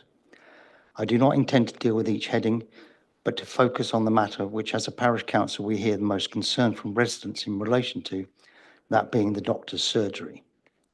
By way of very quick explanation for those of the committee unfamiliar with East Tumsbury, the surgery in question is Danescamp Surgery, which sits on a smaller area of land between East Tumsbury Primary School and Rotary Dentist Surgery. The surgery are currently working up plans to try and expand the surgery, but this is restricted in the main to internal reconfiguration, as there is little scope for additional buildings. Car parking is also a major issue, leading to parking on the main artery through East Tumsbury, being Rotary Road, onto which traffic from this development, as well as the ongoing Collingtree Park development, passes. Indeed, in meetings with the doctors, we are given to understand that the lack of parking is impacting on their ability to provide certain services. The Planning Committee report with regard to health does not address the issues we raised in our letter with regard to provision. I will come back to this. Firstly, I will deal with how it is proposed health is dealt with. The proposal is that there will be a contribution of £530,512, a not inconsiderable sum. However, this is stated to be, quotes, towards the capital cost of delivering the primary care floor space required to serve residents of the new development. This is a figure which seems to have been suggested by the ICB. Paragraph 2.2.7 of the addendum to the health impact assessment refers to 74.23 square meters, which is to be provided, quotes, via a new build facility. As stated earlier, there is no floor space available, so it is difficult to understand how this contribution will be utilised. One suspects that it will be a Section 106 obligation, which contains the usual clawback provisions if the sum is not used for the purposes stated during specified time period. As matters stand, there is no area for the floor space, so the developer will simply wait for the prescribed time period to expire and reclaim the funds. The Planning Committee may consider that this is painting a negative picture, as there is, of course, the adjoining Collingtree Park development, which forms part of the NSSUE. The committee may consider that a medical facility will be provided on this development, and therefore the contribution can be used there to mitigate the effect of this development. As was stated in the Parish Council's original letter, this is a misleading assumption and one which the originally submitted planning statement did not dispel by stating that the site will, quote, benefit from the healthcare provision secured at the neighbouring Northampton South SUE. As mentioned, this was supported by the originally submitted health impact assessment. And indeed, the HIA still states, quotes, "It is essential that provision for a doctor's surgery is made to support the growing population of East Sundbury and to mitigate the impact of existing residents." This is what was intended by the 2016 appeal for the Collingtree Park development within the NSSUE. The planning inspector at paragraph 101 of his decision, when dealing with the benefits of the Collingtree Park development, states as one of the benefits as to, quotes, "provide for an on-site medical facility." Unfortunately, this medical facility in the Section 106 agreement became a qualifying healthcare use, which will not be a doctor's or indeed a dentist's, although paragraph 273 of the planning inspector's decision letter also suggests that the new local centre to be built would house a dentist. The local centre was shown in yellow on one of the plans put up earlier. The qualifying healthcare use is likely to be a physiotherapist, chiropodist or similar, so not the doctor's surgery that is often wrongly alluded to and assumed to be coming by the residents of East Tunsbury. The suggestion from East Tunsbury Parish Council is for the planning application decision to be deferred and that further investigation is Can we made- wrap up, please? Thank you. is made with regard to the healthcare provision so desperately needed now and which will be more desperately needed with approximately 300 residents from Collingtree Park and the approximate 1,000 residents that will be generated by the granting of this permission. Thank you. Thank you. Any questions from committee, please?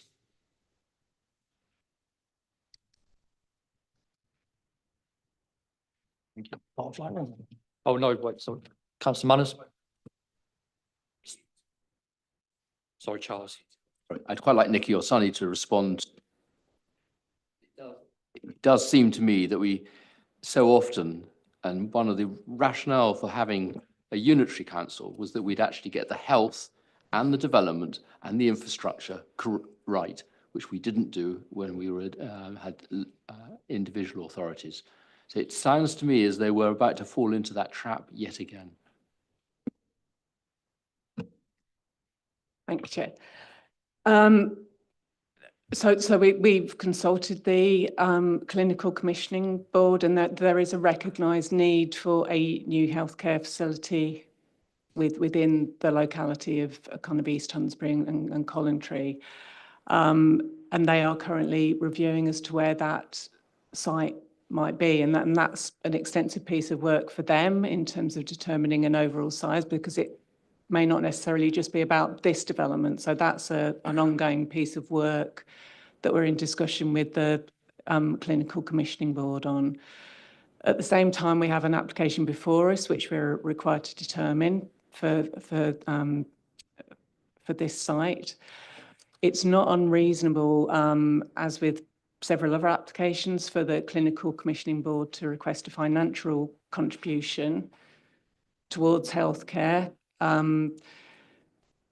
It's whilst those matters are ongoing in terms of looking for a site, the flip side of that is that we don't ask for a contribution.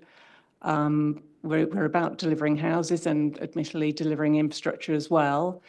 Some things, those timescales in terms of we're at the hands of the Clinical Commissioning Board as well, who we're working alongside. Sometimes the timings and alignments of identifying where that infrastructure will go don't align, but it's not a reason for us to not determine this planning application. It's not unreasonable for us to be asking for a financial contribution for healthcare provision at a site as yet to be identified. We've identified a locality within which that will go to ensure that it serves the needs of this community. But it is an ongoing piece of work. We should definitely ask for a financial contribution, but surely we should have our ducks in a row that we know what the solution is going to be. Because that's what worries me, is that we don't have that solution. We're at the hands of, as I say, the ICB as well. It's not unusual to be at the hands of another authority outside of West Northants. Unfortunately, that is the situation we are in. Councillor Pipes. Does this also apply for the education 106 contributions. There's quite substantial sums of money. Are they for extending present schools or what is?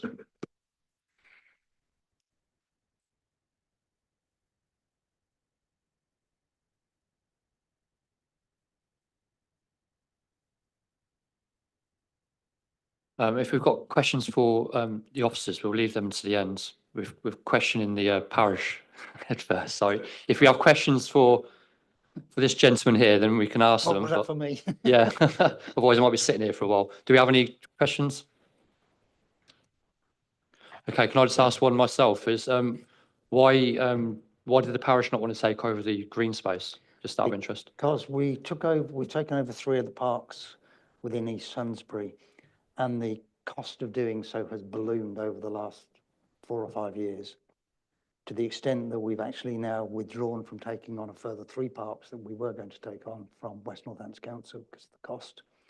And we don't think it's appropriate that the current residents of East Sainsbury should be liable for the cost of the open space on this new development going forward.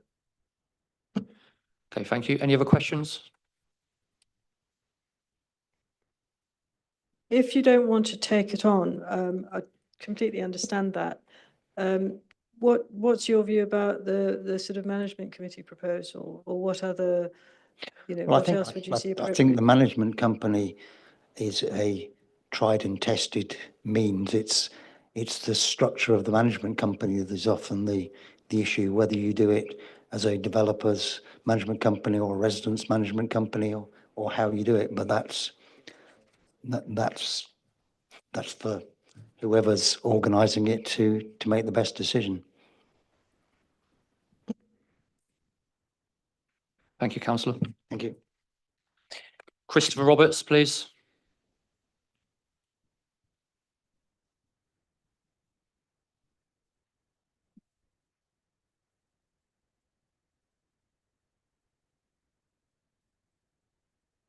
Thank you, Chairman. I'm joined by Mr. Paul Carvey as well from the applicant.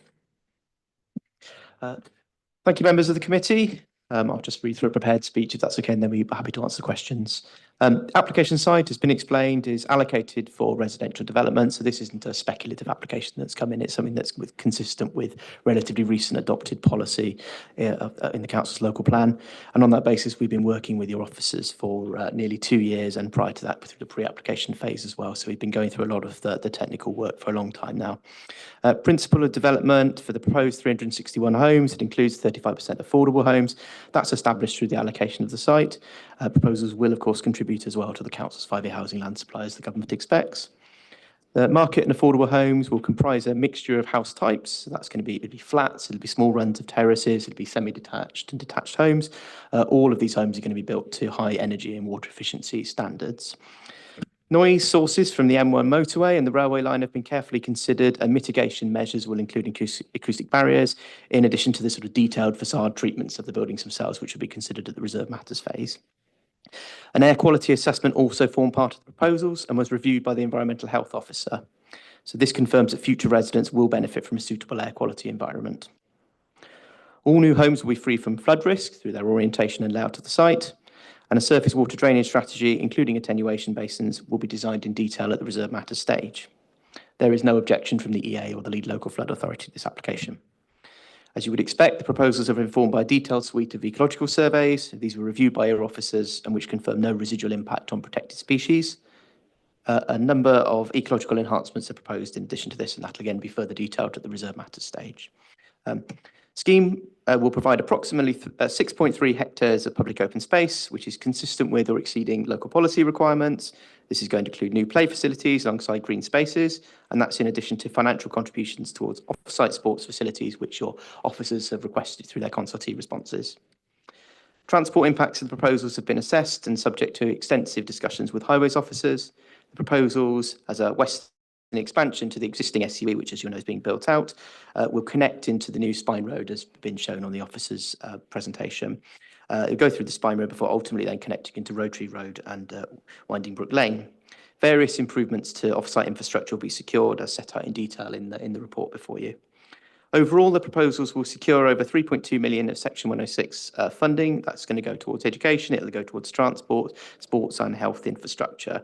As has been touched on already, around 530,000 pounds will go via a contribution to the NHS primary healthcare services, and that's what was requested by the ICB. Ultimately, as developers, we can sort of only do as we're asked to. Really, there's clearly a bigger issue that that the council is working to resolve as well with the NHS. We can make a financial contribution to help towards that as part of a broader strategy that's clearly of importance to people, and we get that. Would respectfully, Chairman and members of the committee, would ask you to grant outline planning permission. Thank you. Thank you. Any questions, please? Councillor Pipes? Yeah, I did the site visit. I was concerned about the noise, especially from the railway line, because there will be an increase in trains hurtling up and down that line in the years to come. Could you give me a clue what you would be doing about it when you say noise mitigation? Yeah, so noise mitigation on the western boundary, i.e. the railway line, is just through, as we said on site, through the building facade. Apologies, sorry. Yeah, through the building facade, and then on the southern boundary with the M1, that's for the noise bund barrier, earth bund banking, whatever you wish. And those details will be confirmed at reserve matter stage. The reason for the flexibility is at the current time, we don't know whether we wish to put a fence up or a bund, but on the western boundary abutting the railway line, there is sufficient offset from that in accordance with your environmental health officer's requirements. In relation to overheating, obviously there's concerns with noise and overheating. You can't open your window. It's within the experts' report, within our consultants' reports, it's generally felt that people are happy to open their windows in times of excess heat and suffer that slight increase in noise. But outside of that, there'll be normal glazing and mechanical ventilation for those properties most affected by that noise. So all habitable rooms will be within the acceptable noise criteria.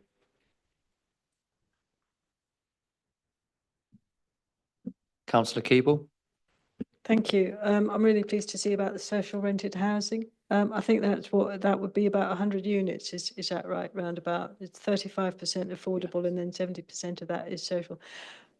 Would that be with Northampton Partnership Homes or with the housing that'd be with association? Clarion. Our joint venture partner on this scheme is Clarion. They're a registered social landlord. It'll be a housing association. Yes. Yeah. Okay. Thanks. I just wanted to clarify who was doing it. And they're actually a joint venture partner on this, so that deal is already in place. So it's already costed Yes. and flat. Great. Thank you. Councillor Cartwright? Yeah, thank you, Chair. Sorry, can I just confirm that we're actually going to get those houses? That's not going to be we're going to do those houses till we get the permission and then they suddenly disappear. No, that's a different, completely guaranteed. The Vistry model now, in many ways, is front loaded so that we have far more affordable housing in whatever mixed tenure that may be. But as I said, the Collingtree scheme, the existing scheme, the NSSUE, this is an extension of that, and the same criteria apply to the existing and the new, and that's a 50-50 split with our JV partner, Clarion. So those homes will definitely be delivered, and Clarion will be holding our feet to the fire on that to make sure that they are delivered in line with Homes England's requirements. So yeah, there'll be no delaying on our part. They will be coming forward early. Do we have any other questions, please? Councillor Pipes? Self-build, will these be scattered all over the site, or will they be in a specific area on their own? That will be delivered at reserve matter stage. My anticipation will be that they'll be delivered in one area, approximately 11 dwellings. If they're scattered all over the site, then the logistics of building those post-occupation of when the site's up and running and fully constructed will be nigh on impossible. Therefore, there will be an area for self-build designed bespoke housing. But that will all come forward at reserve matter stage. Okay, thank you. I like the idea. Any other questions? Thank you.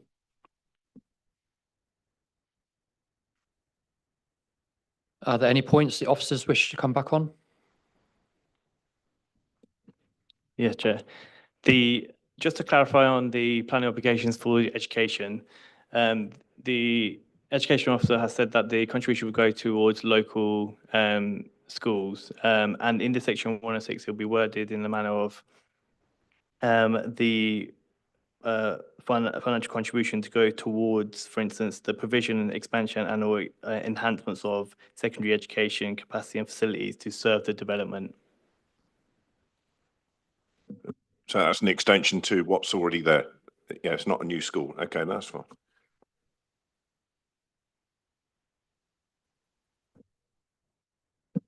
That's it, Chair. Thank you.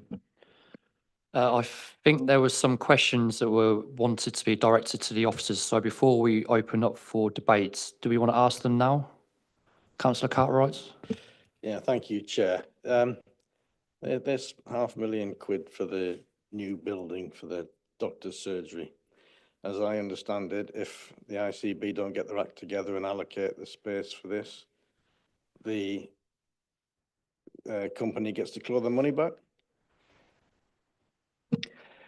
Yeah, with any financial contribution. So yeah, thanks. I'm just clarifying that. So that being said, is there a way we can force the NHS to refund that £500,000 and build their own building?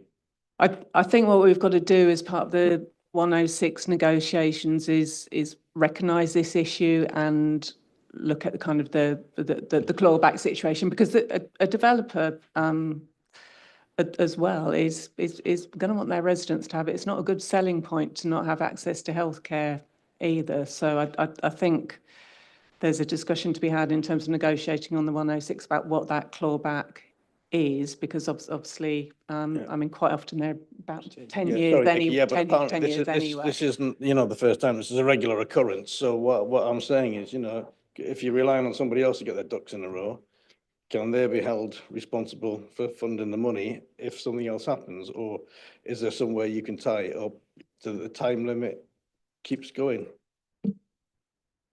I mean, I think all we can do is continue to work proactively with the ICB, because this isn't going to be an isolated issue for this area. I think that it's kind of the wider area as well. So along with planning policy, we're aware there is an issue, and obviously ICB are going to want to resolve this issue as quickly as possible. So I don't think any of us are thinking it's a long-term problem. It's an issue that does need to be addressed, and it is about finding a site, and we will, as a council, we'll work with them as well to try and resolve that issue.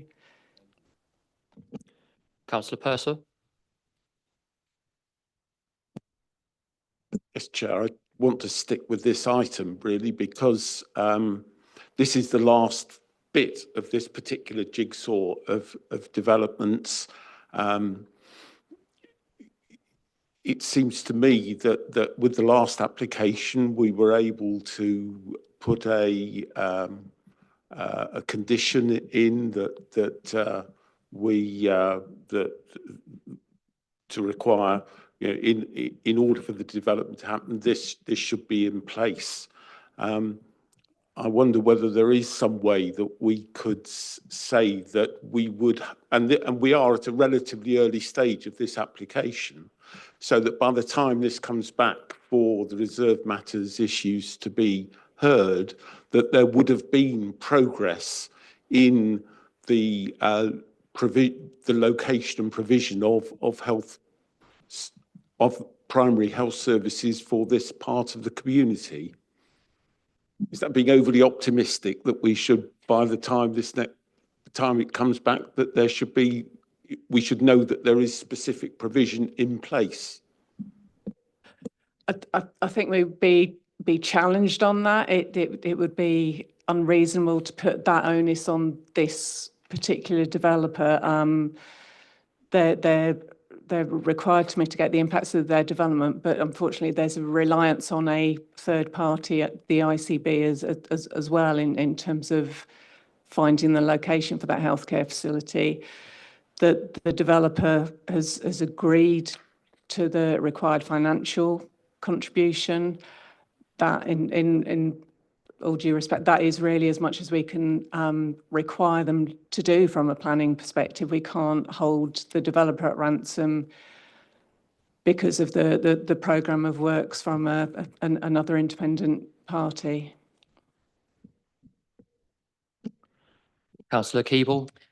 Thank you. I mean, I'm keen to see this one go ahead because it delivers well on the housing. There's a good section 106. There's all the arrangements in place, and there's a social rented housing. And to be honest, I think it's the first application that I've seen come before this committee while I've been on it, where we've had a good chunk of social rented housing, which is absolutely fantastic. I do bear in mind we've just agreed to 996 properties without any health facilities. So this is much smaller. And I actually think that it's down, they've made the allocation, we've seen that.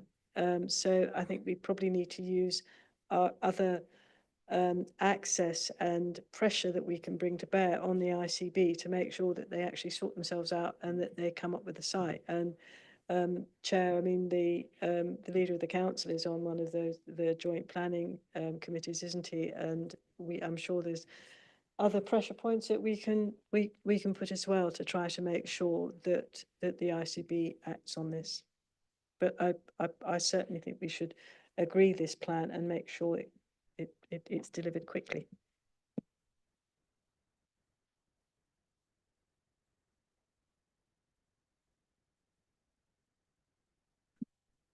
Councillor Cartwright, please.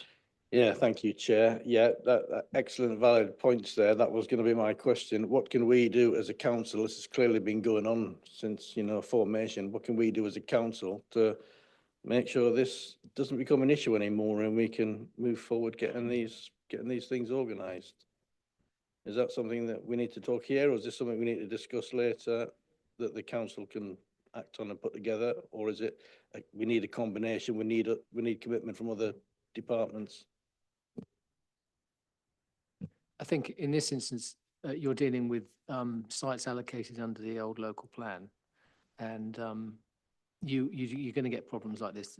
As we've mentioned, the developer only has to pay the requisite amount so that the health needs of the development itself are then transferred to the ICB. It's for the ICB to figure out how to spend that money.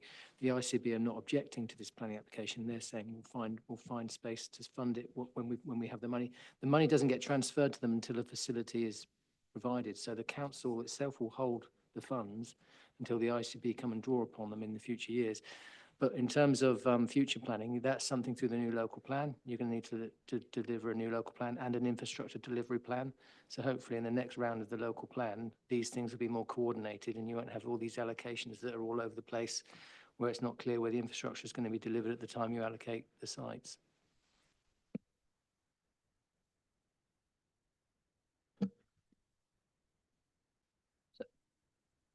Can we move the committee to debate this application then, please, if there's no further questions for officers?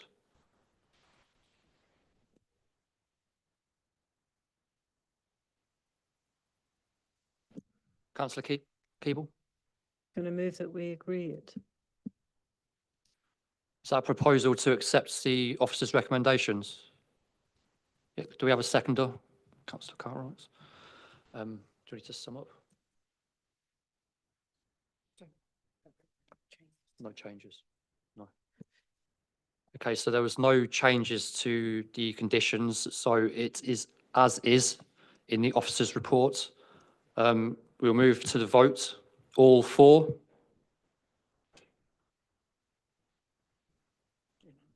Okay, that's unanimous, so the proposal has carried. There's one abstention. Thank you.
Okay, thank you, Chairman. So item 8 and also item 9, which will follow, are planning applications for remediation and enabling works on 2 sites in Northampton Town Centre. Both sites have been largely vacant for a number of years and are key regeneration opportunities in the heart of the town. Both sites are owned by West Northants Council and their redevelopment is being led by City Heart Limited. And on the screen, you can see the 2 sites and how closely related they are to one another and their position in close proximity to the railway station, Seoul Central, and you can see the River Nen along the southern side. Focusing on item 8 solely first, this is for land south of St Peter's Way. The land extends to 1.85 hectares and is bound to the north by St Peter's Way, to the east by Toaster Road, and to the south by the River Nen. To the west are the Emerald Way block of flats and the Innovation Centre, and Green Street bisects the site through here. The site has a long and complex history of uses, including industrial uses that could have caused contamination. There are also potentially subterranean structures remaining, which require removal to facilitate future development. About half of the site is either in flood zone 2 or 3. There are a number of trees, particularly in the northwestern part of the site. So that's this area up here, which will need to be protected during the works. There are scheduled ancient monuments and several listed buildings, including St Peter's Church to the north and Black Lion Hill, which are on the opposite side of St Peter's Way. The site is also an area of archaeological interest. The site falls within the Nen Valley Nature Improvement Area. It's also within the Waterside Enterprise Zone, and parts of the site are allocated for employment development in the Northampton Local Plan Part 2.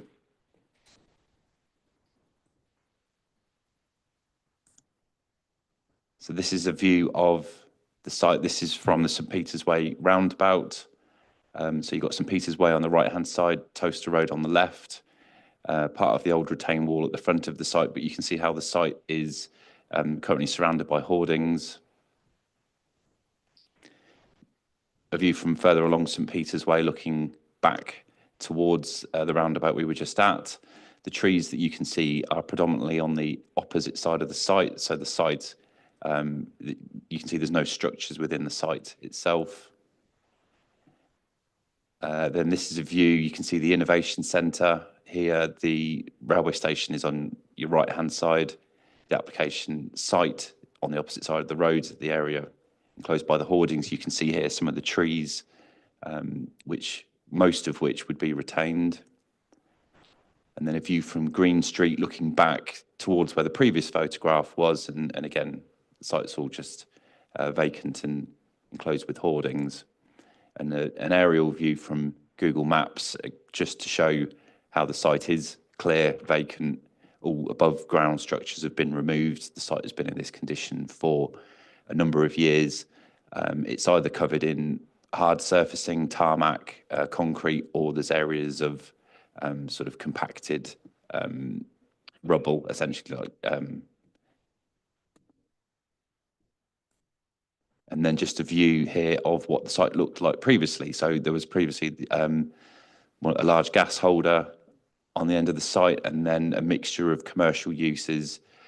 Obviously, this was sort of mid-20th century development, but the site history goes back hundreds of years in terms of various different commercial uses. And this just indicates the heritage assets, which are in pink, and the flood zones. So we've got flood zone 3, which is the dark blue, flood zone 2 in the paler blue, but the site is actually protected at the moment by a flood defence wall. So the proposed works involve turning over the ground within the site, removing any contamination or subterranean structures, and then returning the site to existing levels. In the fullness of time, when future development occurs, a capping layer of soil would be provided as mitigation against any residual contamination. No significant quantity of material is expected to be removed from site or transported in as part of the works for this application. Conditions within the recommendation seek to ensure the works are carried out sensitively and that watching briefs are in place for contamination and archaeology, as well as groundwater monitoring. Biodiversity net gain would be secured through condition, but most likely through a local habitat bank. There are no objections outstanding from statutory or technical consultees on the application, and there have been no third-party objections. There are no other updates on the item, and the recommendation is that consent is granted for these, just to re-emphasise, just purely for these remediation and enabling works, subject to the conditions outlined in the report, with delegated authority to officers to amend those conditions as necessary. Thank you, Chair. Thank you. Any questions from committee? Councillor Purser. Chair, yes, I need to declare an interest in this item as I'm Vice Chair of the Friends of St Peter's Church. So, but I don't think that prejudices what we're talking about today. Thank you, Councillor Purser. Any other questions for Councillor Furman? Yes, please. Thank you, Chair. I should have asked the ecological officer this question. Just for context only, it's not for or against purely, but I've personally seen kingfishers while fishing there, and they're a protected species 1, class 1. Are we going to be looking in the required, in the corridor? So are we going to further survey and mitigation for requirement, please? Chair, so the application site doesn't include the river at all. It only sort of goes up to the site boundary. The applicant has undertaken initial preliminary ecological appraisal of what they've found at the moment. But clearly, if there are any protected species impacted by development, separate regulations relating to the protection of those would kick in. But equally, this will be followed by a future separate planning application for the full development, and that will have further updated surveys at that time. If the presence of kingfishers or other protected species is noted at that time, then mitigation will be provided. Okay.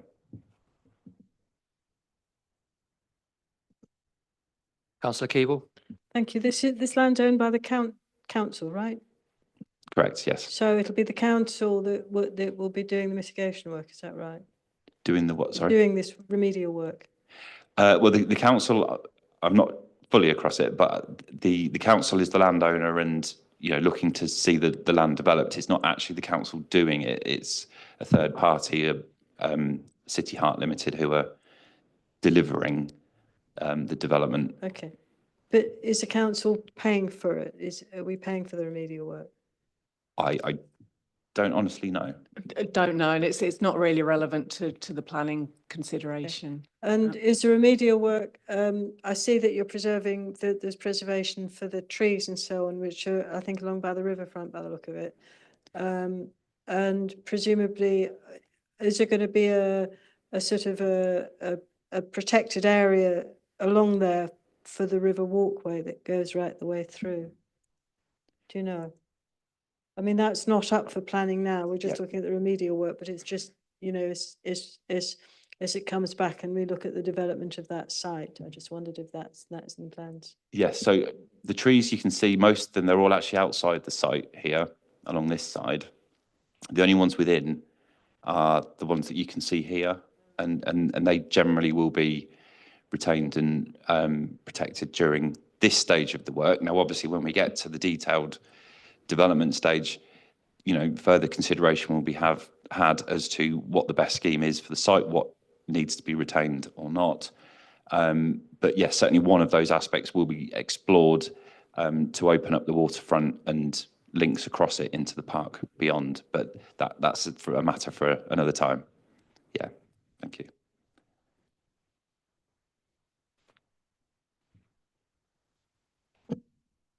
Councillor Cartwright?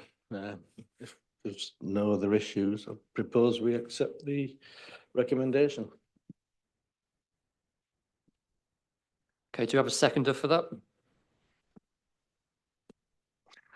Okay, I just have one question for the officers before we move to the vote. Is the archaeological work happening this time, or is it going to be later down the line? So, Chair, essentially what they're doing with this part of the development is turning over the ground to a certain depth to enable future development. And therefore, essentially, I'm assuming most of that archaeological work, if not all of it, will be captured at this stage because the ground disturbance will be occurring now. There will be a watching brief. They have already done certain works in terms of archaeological investigation, but yeah, there will be a watching brief during the work as they're turning over the site gradually in case they come across anything that they haven't anticipated. Okay, it's just we've had problems with archaeological digs in the past and not realising certain structures have been around. So I was just wondering if it's just going to be turning over, if it's going to be trenching, or if it's going to be ground penetrating radar, considering the site and where it is. It just might be a bit of an issue down the line, that's all.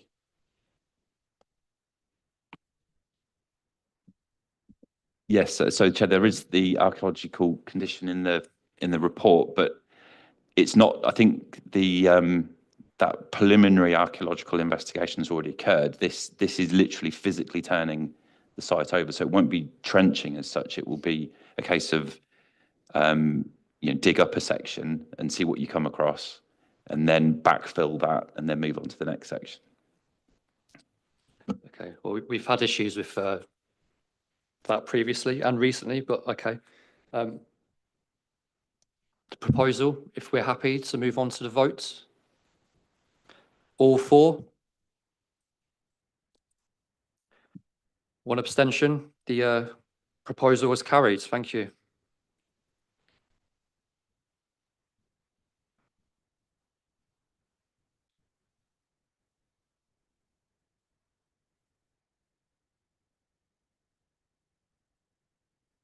Yep, move straight on. Yep.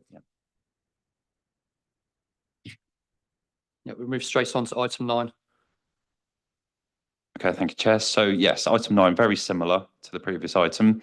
This is for land north of Mayfair in the middle of Northampton. Site extends to half a hectare. It has Seoul Central to the east, on the opposite side of Doddridge Street, which comes down here. Mayfair and a number of important heritage assets to the south this time, and Chalk Lane and a row of cottages and the new Heritage Park, which is in here, and cottages, Chalk Lane, this road to the west, and St Mary's Street and residential development to the north. The northern part of the site comprises the existing Doddridge Road car park. The extension of that road bisects the site, and that is part of the application site. As before, the proposal is for remediation of the site, but this is for the southern part of the site only, which previously had an office building on it. Works are not proposed for the car park due to known archaeological constraints, and therefore the car park will remain as it is for this stage of the enabling works. The site again is within the Nen Valley Nature Improvement Area, and this one is fully within flood zone 1. So again, shows the site. You've got Chalk Lane off to the left, Mayfair to the right, Seoul Central site is behind the hoardings. This is the view from the north end of the site, St Mary's Street, looking down Doddridge Street Road, I can't remember which one it is. Car park at the north end, so this remains as is. And then the road which bisects the site, the area that we're talking about primarily is the area on the left. And again, just an aerial to show that the site is vacant. And finally, an image of what was there before.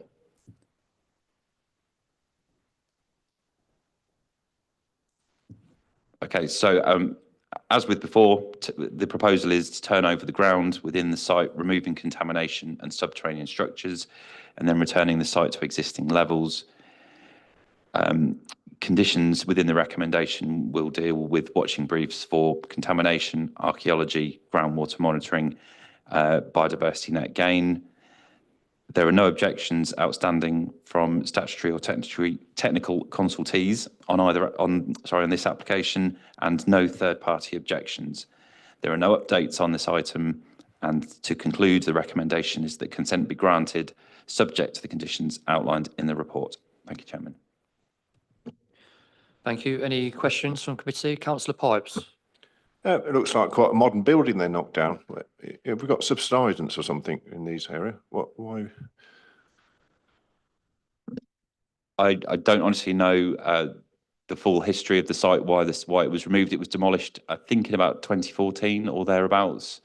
But yes, as to I think it was a Barclaycard building.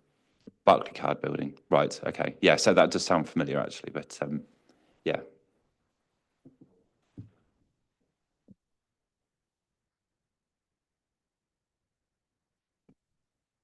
Anyone?